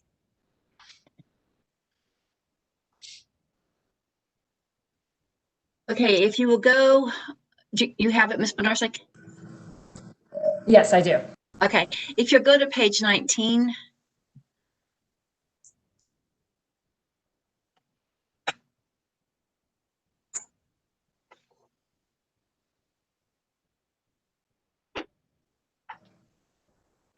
I'm at that page. Okay, and this talks about the Hyco Lake.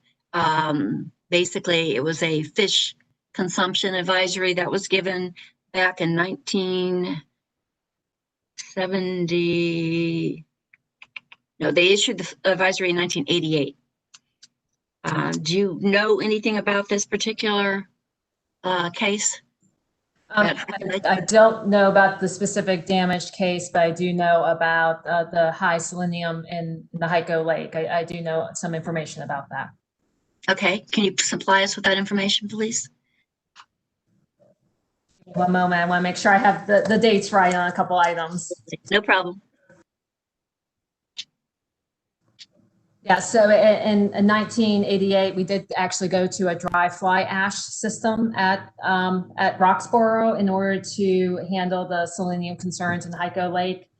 We actually had a consent order that we entered into with DEQ at the time related to the fact that while we were doing the dry fly ash, the East Ash Basin was removed from service at that time, and we were working towards the landfill that would go on top of the East Ash Basin in order to handle the dry fly ash that would system once it was constructed, where that dry fly ash was going to go. So it was all part of this process in order to address the selenium. It was going to dry fly ash, removing the East Ash Basin from service. We also expanded the West Ash Basin during that time period and reconfigured it so that we would have more retention time within the basin itself, allowing the solids to drop out. And all of those things help to address the selenium issue in Hyco Lake. Okay. Is the selenium issue completely resolved at this point? My understanding is that it is, but that would be subject to check. I have not dug into that beyond what I know that the issues that we did with the dry fly ash at that time. I don't have the groundwater or the surface water samples at that time, but I do know that we continue to do samples in the lake and provide those to the state agencies. Okay. And if you would go let's see, Roxborough was one of the sites that DEQ determined should be excavated rather than kept in place. Is that correct? So in the April, yes, in the April 1st order, there was the order to excavate both the East Ash Basin and the West Ash Basin. But in the settlement agreement, what came out of the settlement agreement that was signed at the end of 2019 was that the West Ash Basin would be excavated, and the East Ash Basin, those areas that are not capped by the landfill, would be excavated, but those areas that are capped by the landfill would, because they're capped, would remain in place. Okay. If you would go to AGO Exhibit 18, our pre-filed exhibits.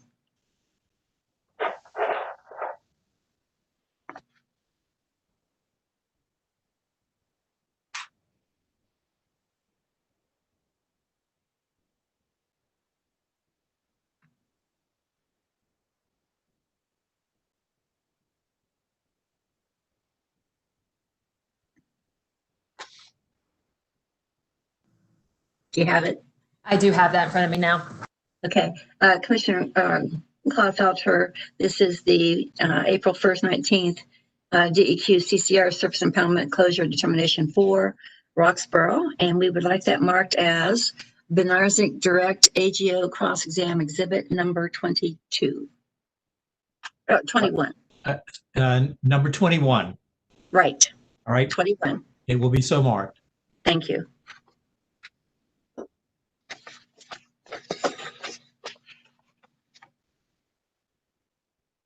Okay, at Roxborough, in addition to the exceedance that we talked about at the beginning of our discussion here today, the CAM found when reviewing the 2018 data given them by DEP, DEQ also found, and if we look on page 10,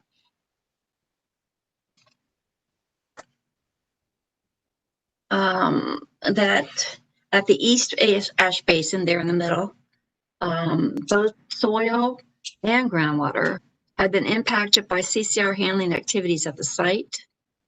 Boron, sulfate, strontium, and total dissolved solids were detected above the 2L level. Is that your understanding? You've seen this document before, correct? Yes, I've seen this document before. I'm trying to find where you're reading on Oh, I apologize. If you go to East Ash Basin and boron concentrations above 2L standards approximates leading. Okay, it's the next line. It's the next paragraph. Based on review of data submitted to date, both soil and groundwater have been impacted by CCR handling activities at the site. And then we talk about what COIs or constituents of interest there were. And that's where they had the boron, sulfate, strontium, and total dissolved solids. Is that correct? Was that your understanding? Yes, that is what the document says. I actually would like to clarify one thing. You mentioned earlier that the CAM found some of these results and DEQ found these results. I would say for the court-appointed monitor, of course, we provided all that information to them and working with the state. So it's not necessarily the CAM had found something that we had not already identified and we're addressing with the state agency. But it is in this document with DEQ, it does say that, and we do have impacts of the 2L beyond for the East Ash Basin beyond the compliance boundary. Okay, so from what I gather from what you just said, is this data that's given to the CAM or to DEQ or to whomever, is it pointed out to them what exceedances there are, or do they look at it and analyze it themselves? How's that done? So related to 2L exceedances, very similar, exactly like what we provided to the public staff and the other interveners in this group is a data set of all the groundwater data. And we highlight what areas are above a 2L standard or above a background level. So it's all data. You had made a comment that the CAM determined this, and really it's the CAM utilized the data that we gave them and things that had already been identified that we were working with the state on. So I wanted to make sure that that was a clarification. Understood. Thank you. If we go to page 12 of the document, it states right beyond the tables that these data illustrate that after completion of closure with a final cover or hybrid option, the groundwater plume still extends beyond the compliance boundary above the 2L groundwater standard, and the area of the plume requiring remediation is immense. Even 100 years beyond completion of closure, the area of the plume requiring remediation remains extensive.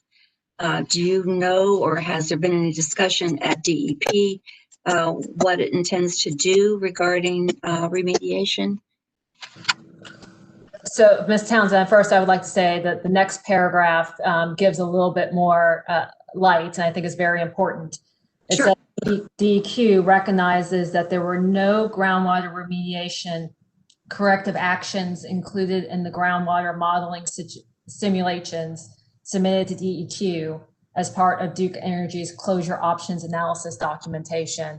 And that was one of the reasons why the company did go to the OAH and contest these rulings, is because it did not take into account any type of groundwater corrective action that the company would be doing.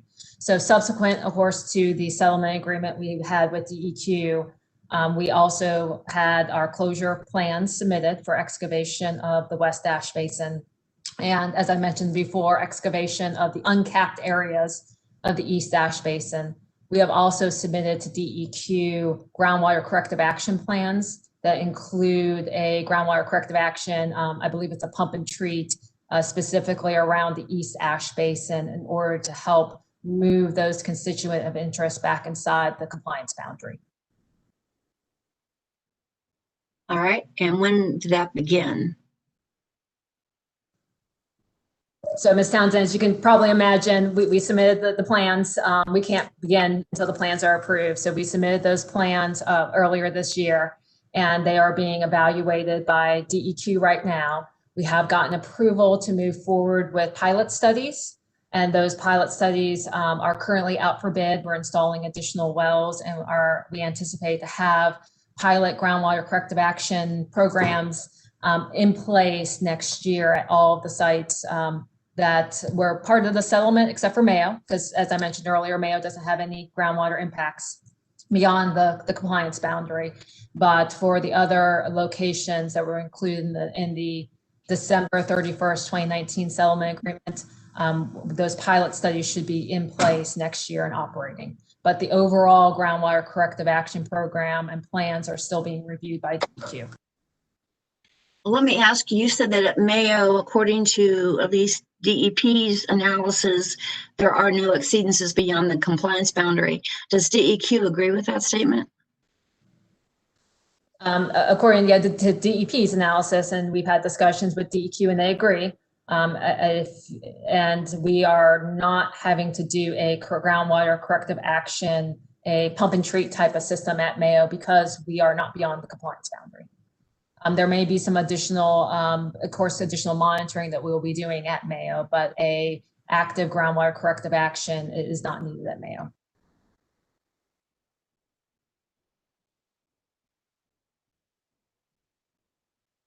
Okay, in addition to what was found by DEQ and what was discussed by Cam that we discussed at the very beginning regarding the exceedances under the CCR groundwater monitoring, they have in their report, which is, I believe it's Cam report number, it's Hard Exhibit 56.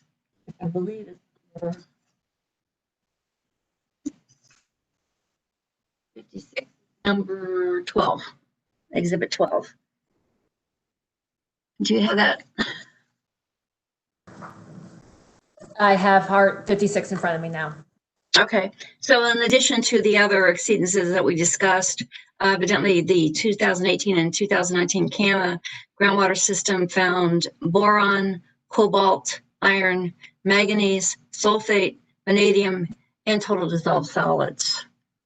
Is that correct? Ms. Townsend, if you point me to the right page, I don't know if that was specifically for the East Ash Basin or the West Ash Basin or for the site as a whole, but I would state that the information that's in the CAM audit report is data that we provided to them. So if they've said that those were exceedances, it's based upon information we provided to them. So I would agree with that. Well, I'll be happy to show you. It's on Hart Exhibit 56, page 3-1.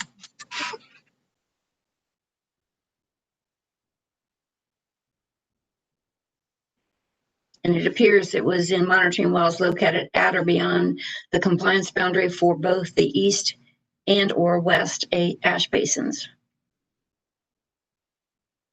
Is that how you read it? Please just give me one moment to review it. Absolutely.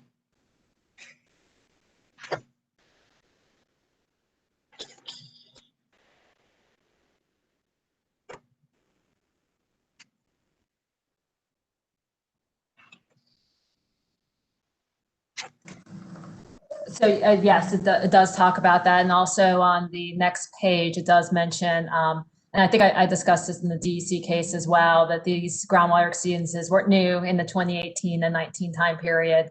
They were based, this finding in the CAM report was the same finding that had been in previous years of the CAM reports based upon previous groundwater data that we had given them. And our response was exactly the same, as that we're working with the state agency to determine what steps need to be taken related to those groundwater impacts. Okay. And I think you briefly mentioned during our earlier discussions that there was a Superfund or an inactive hazardous branch is how it ended up. But it began with an investigation by the Superfund section of DEQ in 1992 at Sutton. Is that correct? Yeah, so my understanding is that in the early 80s, when RCRA was coming out, there was a lot of questions as to would the sites have to be, would have any type of hazardous waste on site or not. So Duke Energy Progress did submit some applications related to EPA about under RCRA Part A. And then because of that, there was an evaluation done at all the Duke Energy Progress sites that submitted that application by the EPA's Emergency and Remedial Response Information System. And they were given a low priority and then taken off the sites. So they were no longer considered as being an issue under EPA. And they were on the inactive hazardous sites branch. They were removed. All the basins were removed in subsequent years because they were permitted facilities with an NPDES permit. The only one that remained through that review through the North Carolina Department, that the Superfund section of DEQ, was the LOLA, or the lay of land area at Sutton, because that did not have an active NPDES permit associated with it. So it was being managed through the inactive hazardous sites branch under DEQ to determine what were the steps that needed to be taken at the LOLA in order to address the impacts around the LOLA itself. Okay. So if you'll go to Hart Exhibit 59.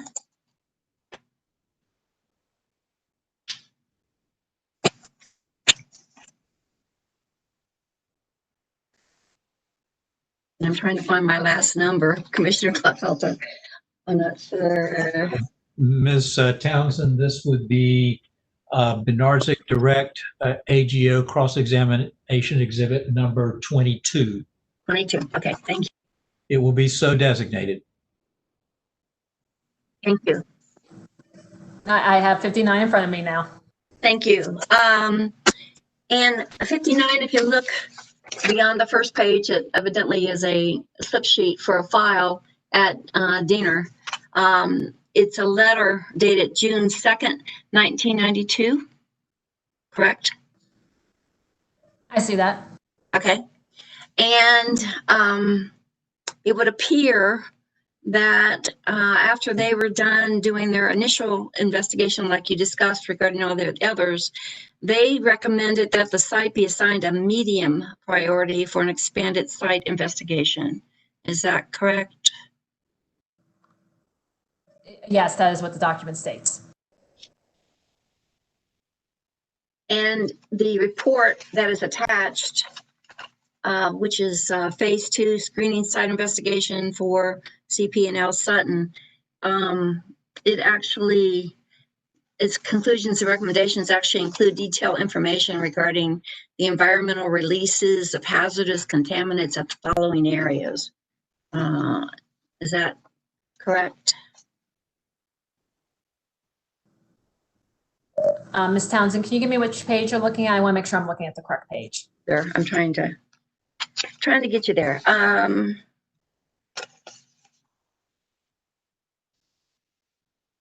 Yes, on page 15 of the action report.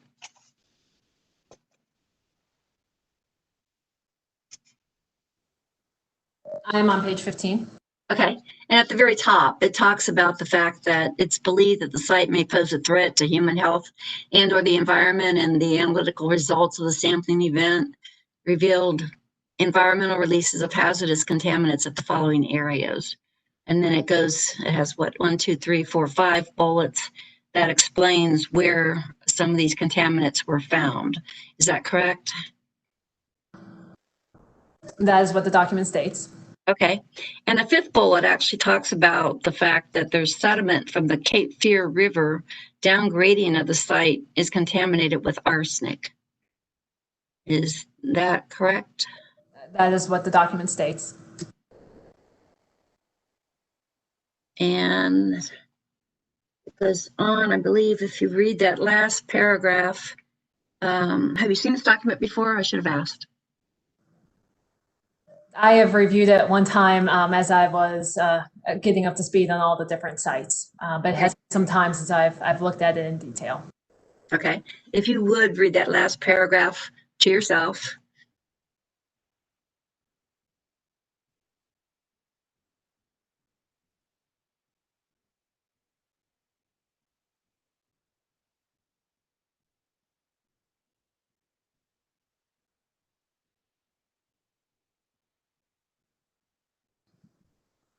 And paragraph. Thank you. And does it give us any conclusions about the impacts of the site on the Cape Fear River? It does not give any conclusions. What it states is that the G&O is recommending that the site proceed onto the next phase of the pre-remedial process. It does give some potential area things that need to be looked at that could happen, but what they're actually concluding and recommending is that it goes to the next phase of evaluation. And primarily because of the river, they were concerned about it, correct? Would that be accurate? They give a couple different things that they address, a couple different things. The river is one of them. It also talks about airborne particulates. So I would go back to next phase of evaluation and that's the typical process that is used when you do any type of a investigation and remedial action is you take a measured approach to do investigations working with the state agencies, determine what is out there, looking at a risk-based approach in order to determine what are the remedial actions that need to take place. Okay. And so we find in 1992 that they suggest that there be an expanded site investigation. And if you look at Hart Exhibit 60, I believe we find that expanded site inspection report.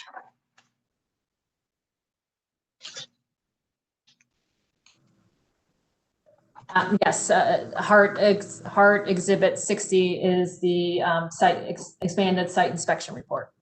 Correct. And Commissioner Clodfelter, we would ask that that document be marked as Benaric Direct AGO Cross-Examination Exhibit 23. It will be so marked. Thank you. Okay, and that document, this is the 1999, it says the expanded site inspection report. Have you read that report? I have read the report at one time, but it's been quite a few number of months since I have spent much time on it. Okay, let's turn to page 6 of the report, which, well, 5 and 6, you'll see there's an executive summary. Do you see that?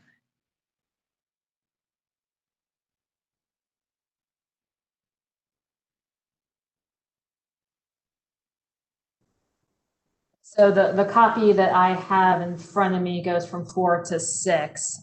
If you give me a moment, I can see if my electronic files actually has page 5 on it. Okay, well, there's no page numbers on mine. It's executive summary, and it's 1, 2, 3, 4. It's the fifth, 5 and 6 deals with the executive summary on the beginning of the document. Do you see it? I see the executive summary now. I was looking for page 5 in the report, but if you're talking specifically the executive summary, I have found that. Okay, thank you. If you would, again, read the last paragraph of the executive summary.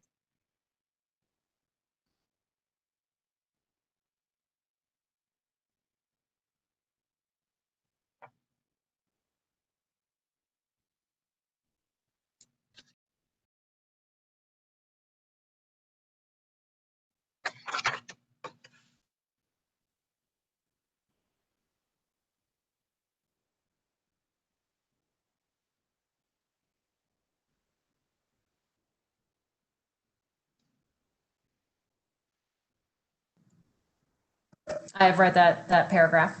Okay, and that last paragraph tells us that are they or are they not going to go forward with more investigation at Sutton? It is going to be additional investigations at Sutton. Okay. And then if you will turn to Hard Exhibit 63.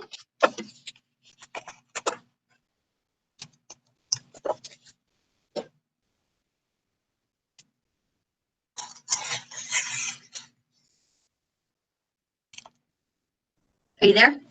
I am there. Okay. And that is evidently, based on the second page, it says it's a phase 2 remedial investigation report for the former ash disposal area at Sutton.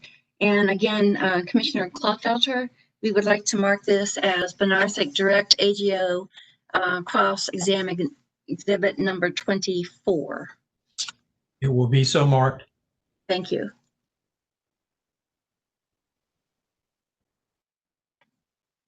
And if we go to, I don't know if these pages are marked. They are page 1-1 is shows introduction.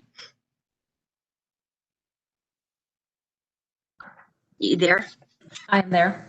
Okay. And if you look at the, actually it's on the 4th line after the big number there, it says this phase 2 RIR, which stands for Remedial Investigation Report, has been prepared pursuant to a voluntary administrative agreement signed by Progress Energy and the North Carolina Department of Environment and Natural Resources, Division of Waste Management and Active Hazardous Sites. Do you know anything about this voluntary administrative agreement? I do know that the company did enter into, as it states, a voluntary agreement with the Inactive Hazardous Sites branch in order to move forward with what the actions would be at the site, and it did address continued groundwater monitoring and additional actions. Okay, and if you would go to the last page of the document. Yes. The very last, section is 4.2 recommendations.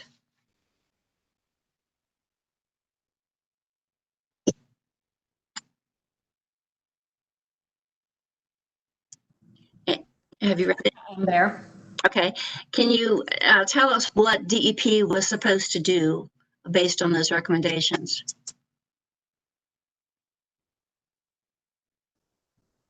The recommendation from the consultant that put this together was that the company was to prepare a remedial action plan submitted to DENR and to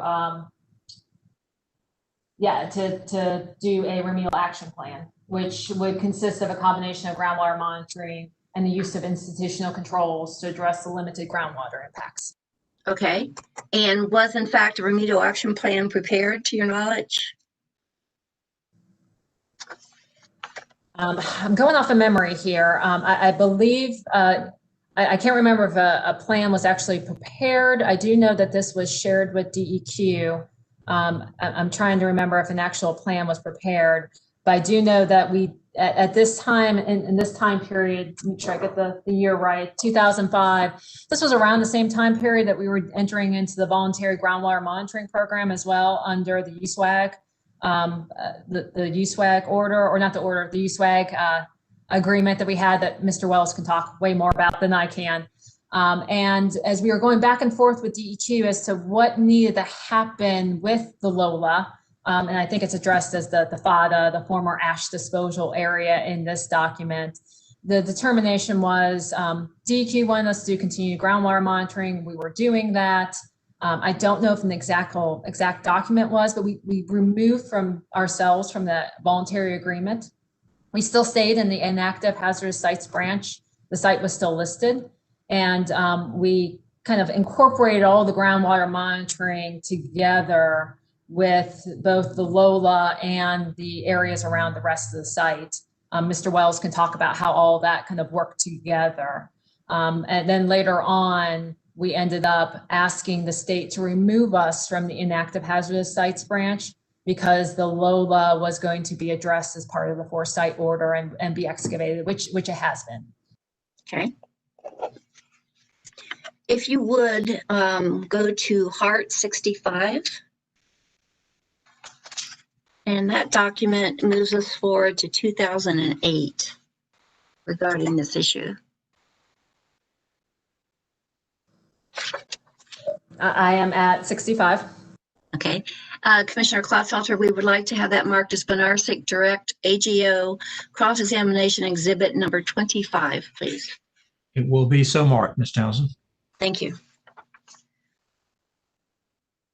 Okay, and the second page, as we flip it over, is a letter dated January 4th, 2008 from Diener to the plant manager at Progress Energy for Sutton.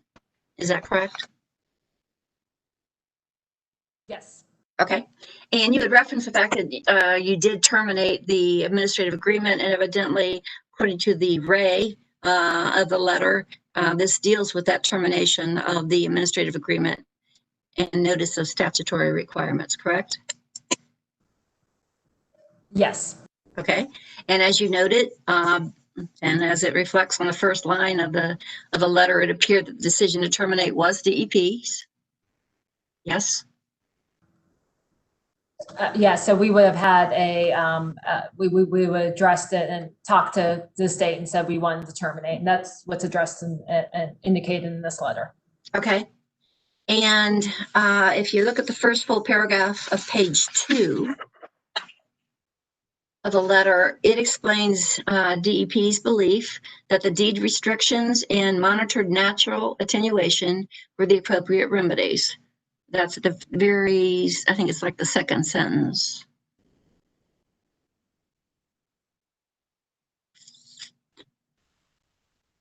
Correct? I do see that. Okay. However, Diener did not agree and explains its reasons in this letter, does it not?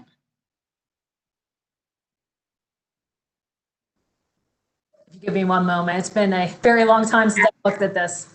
Understood. Go right ahead.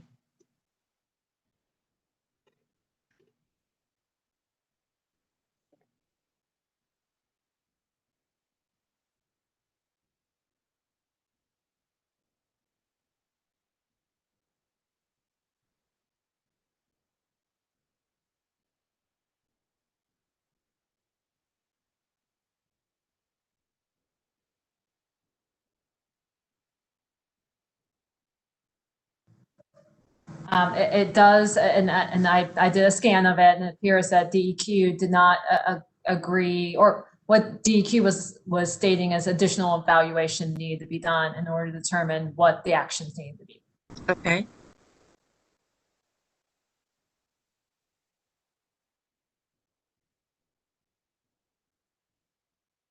So it talked about, use the word insufficient number of samples a number of times.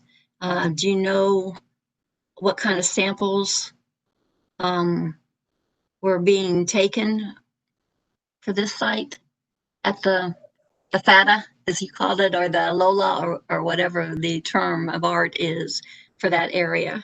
What? Unfortunately, there's many different names for some of these areas, so it's hard sometimes keeping them all straight. But we'll call it the Lola because that's what it's referred to now more than anything else. Okay. But it's groundwater and groundwater samples and soil samples would have been taken around that time period. And really, that's one of the things that we work with the state agencies on is what's that right levels of samples to take. And based upon this evaluation, the company believed that moving forward in the voluntary program was not getting us where we needed to be. The DEQ said they wanted more samples, and that is why the site remained in the inactive hazardous site branch. And continue to work through that process with DEQ, although not underneath the voluntary agreement. Okay. And it also appears that at least the author of the letter found the defined extent of the groundwater contaminant plume questionable. Do you see that? About the sixth line up. Finally, I also had commented that the defined extent of the groundwater contaminant plume was questionable. Do you see that?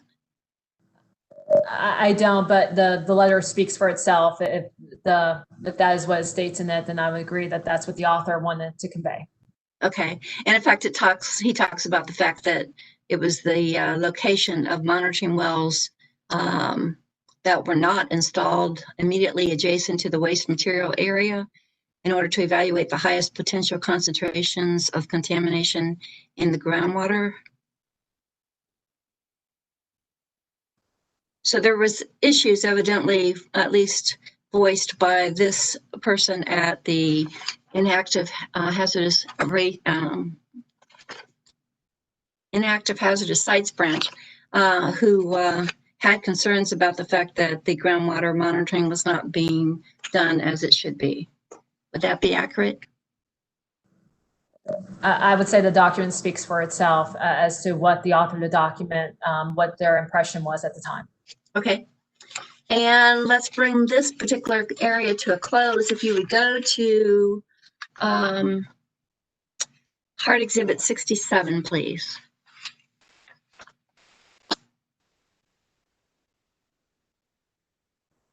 I am there.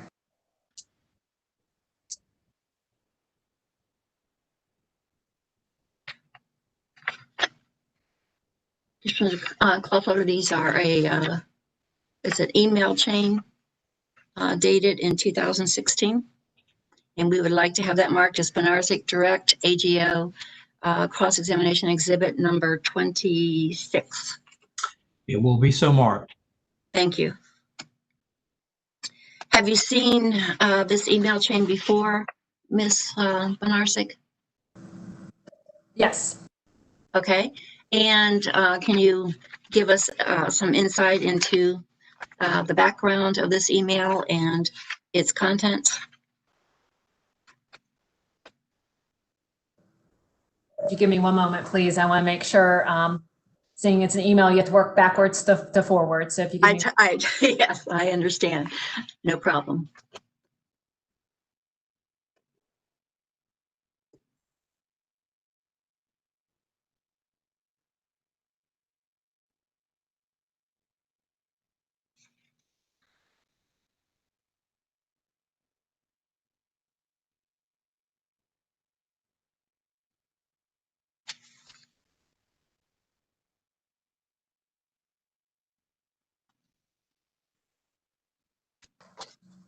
So this email was sent to DEQ after the foresight order that included the Sutton site and included the fact that the Lola would be excavated. That's in the last page of the attachment, the very first email that Mr. Hank Lyon sent to the department to make them aware that the Lola would be excavated now. And there was a discussion as to who would be overseeing the groundwater investigation and if any type of remedial action would be needed, because there's two different departments that were involved in this at this point of time, the Division of Water Quality and the Inactive Hazardous Sites branch. And so as you follow through the email, what you see is a conversation going back and forth through the different departments of DEQ, where it was determined at the end of the day that the Division of Water Quality, Division of Water Resources, excuse me, will oversee the remedial actions for the FADA, also known as the Lola, at the Sutton facility. So it was wrapping kind of everything in, both the Lola and the other two basins that were being excavated at the Sutton site into one big program. Okay, and it would appear, just to clarify, you indicated this was based on the December 31st, 2019 settlement agreement, but these emails started on November 21st of 2016 and went to December 20th of 2016. So can you help? Yes, different settlement agreement. It's the foresight order, not the settlement agreement from December 31st, 2019. So what this is referencing, and again, we call it the foresight order. If you go to the last page of the attachment or the last page of Exhibit 67, it mentions a order granting motion for partial summary judgment, and it was dated June 1st, 2016. Okay, and that's when Duke was ordered to excavate and remove all the CCR and CCP from the Sutton impoundments, correct? Yes, that again is what we affectionately call the foresight order, because it included the Sutton site, Asheville, Riverbend. I want to make sure I get the numbers correct as to what's in there. If you give me one moment. Sure. We have a couple different orders. I always want to make sure that I have the right sites assigned to the right order. So June 2016, this order covered the Asheville site, Dan River, Riverbend, and Sutton. And specifically for Sutton, it included the excavation of the 1971 basin and the 1984 basin by the CAMA deadlines of August 1st, 2019, and having the Lola excavated by January 1st, 2026. Thank you. Okay, I think we're done with Lola, and let's move on to August 26, 2014. And are you aware that on that date that DEQ issued an NOV and a notice of intent to enforce to DEP regarding the Sutton facility for, quote, conducting or controlling an activity that caused the concentration of contaminants in groundwater to exceed the groundwater standards adopted under statute, end quote. Are you aware of that document? Ms. Townsend, I don't have those documents memorized. If you can tell me and point me to an area, those individual ones, that's too much detail for me to keep in my mind. No problem. If you'll go to Hart Exhibit 68, please.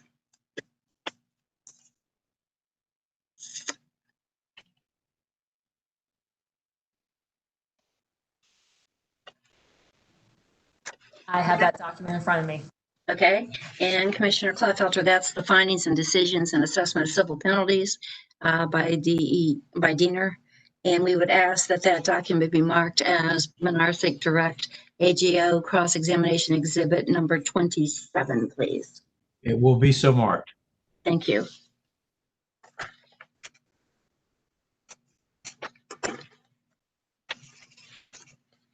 All right. Have you actually reviewed this document before, Ms. Benaric? At one time in the past, yes, I have. Okay. Either subject to check or you can review it and maybe I can point some of the things out, but it looks like, for instance, on page 3 of the document on S, paragraph S, that they're dealing with something that happened in 2009, October 6, 2009, correct? And it looks like, if you look at all the other paragraphs, going to Z, that the outlier is October the 2nd, 2014. Would that be accurate? Yes, and I believe that this document was, again, going off of memory, there's quite a few legal documents that the company has for DEP. I believe that this was addressed in what we affectionately call the Sutton settlement that was signed a few years later in the 15 time period. All right. And again, just so that we get a full picture of Sutton and what was going on at Sutton through the years, if you could help me go through this document and determine what the issues were. It appears, if we look at O, which is on the second page, that they have 1, 2, 3, 4, 5, 7 constituents that they indicate what the actual 2L standard is. And that's for arsenic, boron, iron, manganese, selenium, thallium, and total dissolved solids. Is that correct? The document states what the document states. Okay. And it appears as you go through R through X, they talk about each one of those constituents, arsenic, boron, iron, etc., and indicates when DEQ considers those to be in non-compliance with the NIPD's 2L standards. NIPD's permits 2L standards. Is that correct? The document states what the document states. Okay.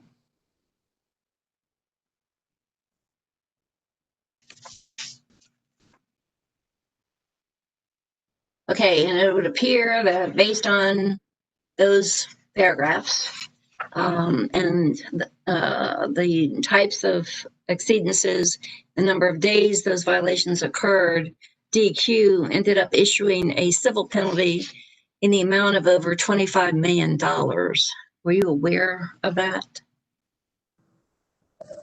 Ms. Townsend, yes, I was aware of it, and it is in this document. But again, that is a document that was part of the overall agreement with DEQ that I refer to as the Sutton settlement. Right. Okay. And in that settlement with DEQ, Duke Energy ultimately paid $7 million in full settlement. Is that correct?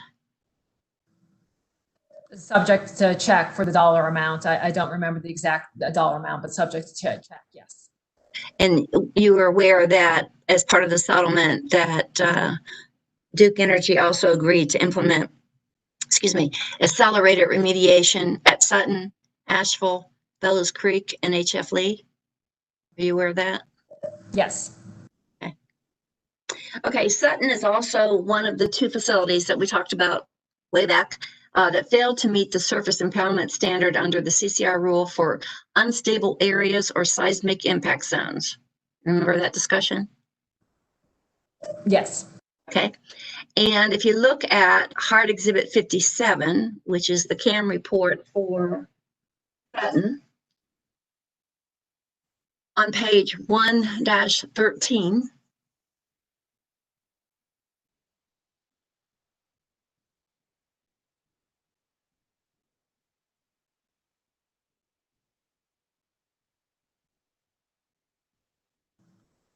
I am at page 1-13. Thank you. If you go to the last paragraph on that page under the CCR rule, it talks about the evidently initial structural stability assessment, and it talks about what kind of issues were found for both the 1971 and 84 ash basins that put them under this umbrella of not meeting the standard. Is that correct? Yes. Okay. And what kind of things, are these the things that you understood were the issues that there was, these two ash basins were constructed of soils that are susceptible to liquefaction? Do you understand what that means? Or can you inform us as to what that means? Sorry, having troubles with the space bar again. So the CAM does a good job of summarizing information, of course, that the company gave, and I believe Mr. Karen talked about a lot of the studies, the stability studies in the last case. Liquefaction, what it results in is, and this is I am not a structural engineer, so this is my chemical engineer interpretation of liquefaction, is in a seismic or in a certain type of event that there is the possibility that there is a vibration level that gets to a point where a solid might end up becoming more and be more like a liquid. So this is something that we have to look at with ash basins, even as we're doing excavation of basins and having equipment on them, is that at certain frequencies, if all the situations are 100% met, then there is a possibility that this solid would end up becoming and acting in some cases like a liquid. And has that ever occurred to your knowledge? So I do know that as we have not Duke, actually no, we have at one location, and I've heard of other ash basins while they're doing excavation inside the basin itself, that of course as you're dewatering, you're removing water from the basin, but there are some areas that there may be a pocket of water where an excavator may sink a little bit, where the area at one point was stable and then it was not. So it's really inside the basin where I have seen it. And I have heard about it, not necessarily at Duke sites, at other sites as well. So it is something that we watch and we evaluate as we're doing excavations inside the basins. I am unaware of it happening at an ash basin dam, but that's as I sit here today and haven't done, it's just based upon my knowledge as I sit here today. I haven't done an extensive evaluation of this related to dams. All right.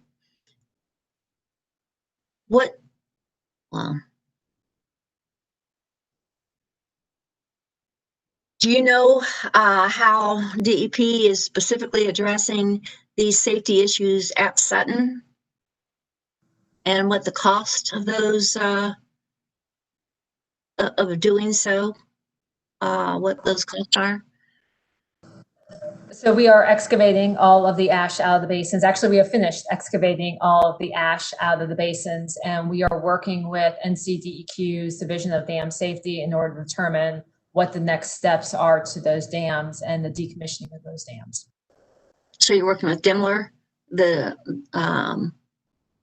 Department of Mines and Land Resources, or who are you working with at DEQ?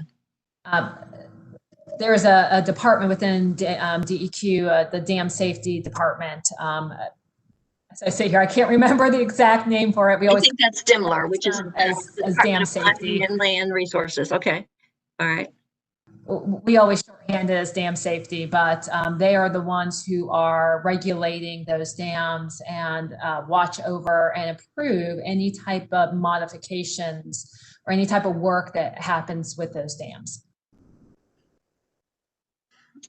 If a problem is found at any of the sites of any of the DEP sites, is it normal procedure for DEP to contact DEQ so that they could come and analyze and help determine what's the best road forward? Or does DEP go to third parties, or how does DEP deal with any issues that do arise?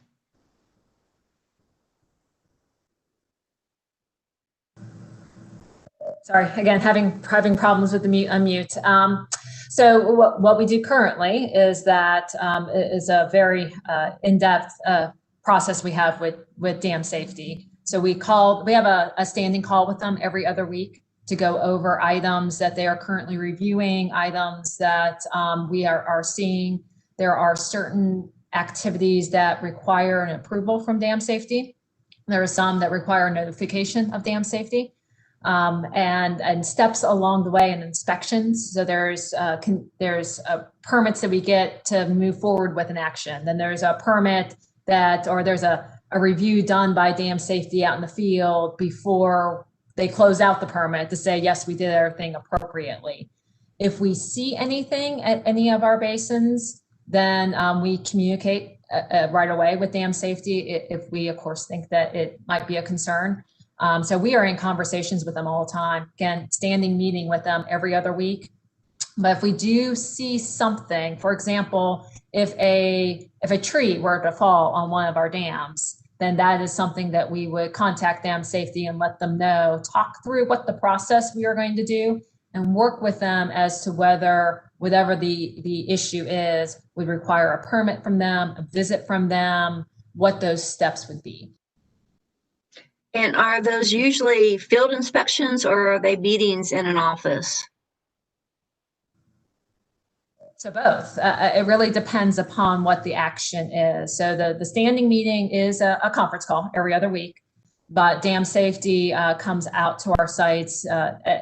I wouldn't hazard a guess how often, but we do have quite a few visits from them throughout the year, depending upon what actions are going on and what they want to see.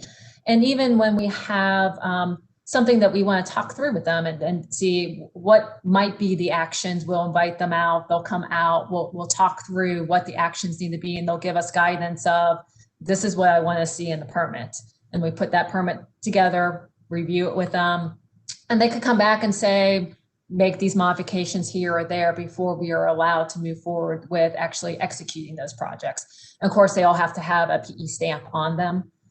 So that is another process. And dam safety has a good list. And actually, they just sent us, I think it was yesterday, either yesterday or Friday, a new evaluation form of what they consider items that need notification only, or what items would need a dam safety permit. Ms. Townsend, how much more do you have on the structural integrity stability point here? Not much. Do you think if we took another couple of minutes, you could finish on that point? I want to break at a logical point in your questioning, and if we can finish that up on the point about structural integrity you're working through here in another couple of minutes, let's do that, okay? Okay. Just a couple questions, Ms. Benaric, regarding, you talked about all these meetings with DEMLR or the dam safety people. What about meetings with DWR, the water people, groundwater issues? How often do you meet or deal with that? So Mr. Wells, his organization does the meetings with the Division of Water Resources. So he would be able to tell you how often. My understanding is that those meetings happen, maybe not as often as dam safety, but they do have regularly scheduled meetings. What those frequencies are, I am not aware. Mr. Wells would be able to provide that. But we have a lot of conversation that happens back and forth with a lot of different departments with DEQ in order to make sure that these projects are executed successfully. Okay, thank you. That's all the questions I have, Commissioner. On this point, or do you have a further question? Oh no, I have more questions. All right, fine. We'll stop for the day. We will begin again tomorrow at 9 a.m. Let me ask the parties before we actually all leave video. Are there any points or issues that parties want the commission and the commission staff to think about overnight that might address procedural issues or other things that you anticipate during the day tomorrow that you'd like for us to be mobilized and prepared about overnight? Anything any party wants to raise at this point? Okay, if not, then we. Commissioner Clodfelter? Ms. Charlie Jones, yes. I don't think it's going to be an issue, but I did want to alert the commission that witness Quarles will not be available on Friday. I believe it looks like we'll get to him tomorrow or Thursday, so I don't think it'll be an issue, but I just wanted to alert the commission to that potential conflict. Okay, we will try to work as expeditiously as we can to get Mr. Quarles either before Friday or at some point in the future thereafter. All right? Thank you. Okay, fine. We will recess for the day and resume again tomorrow at 9 a.m. Thank you all.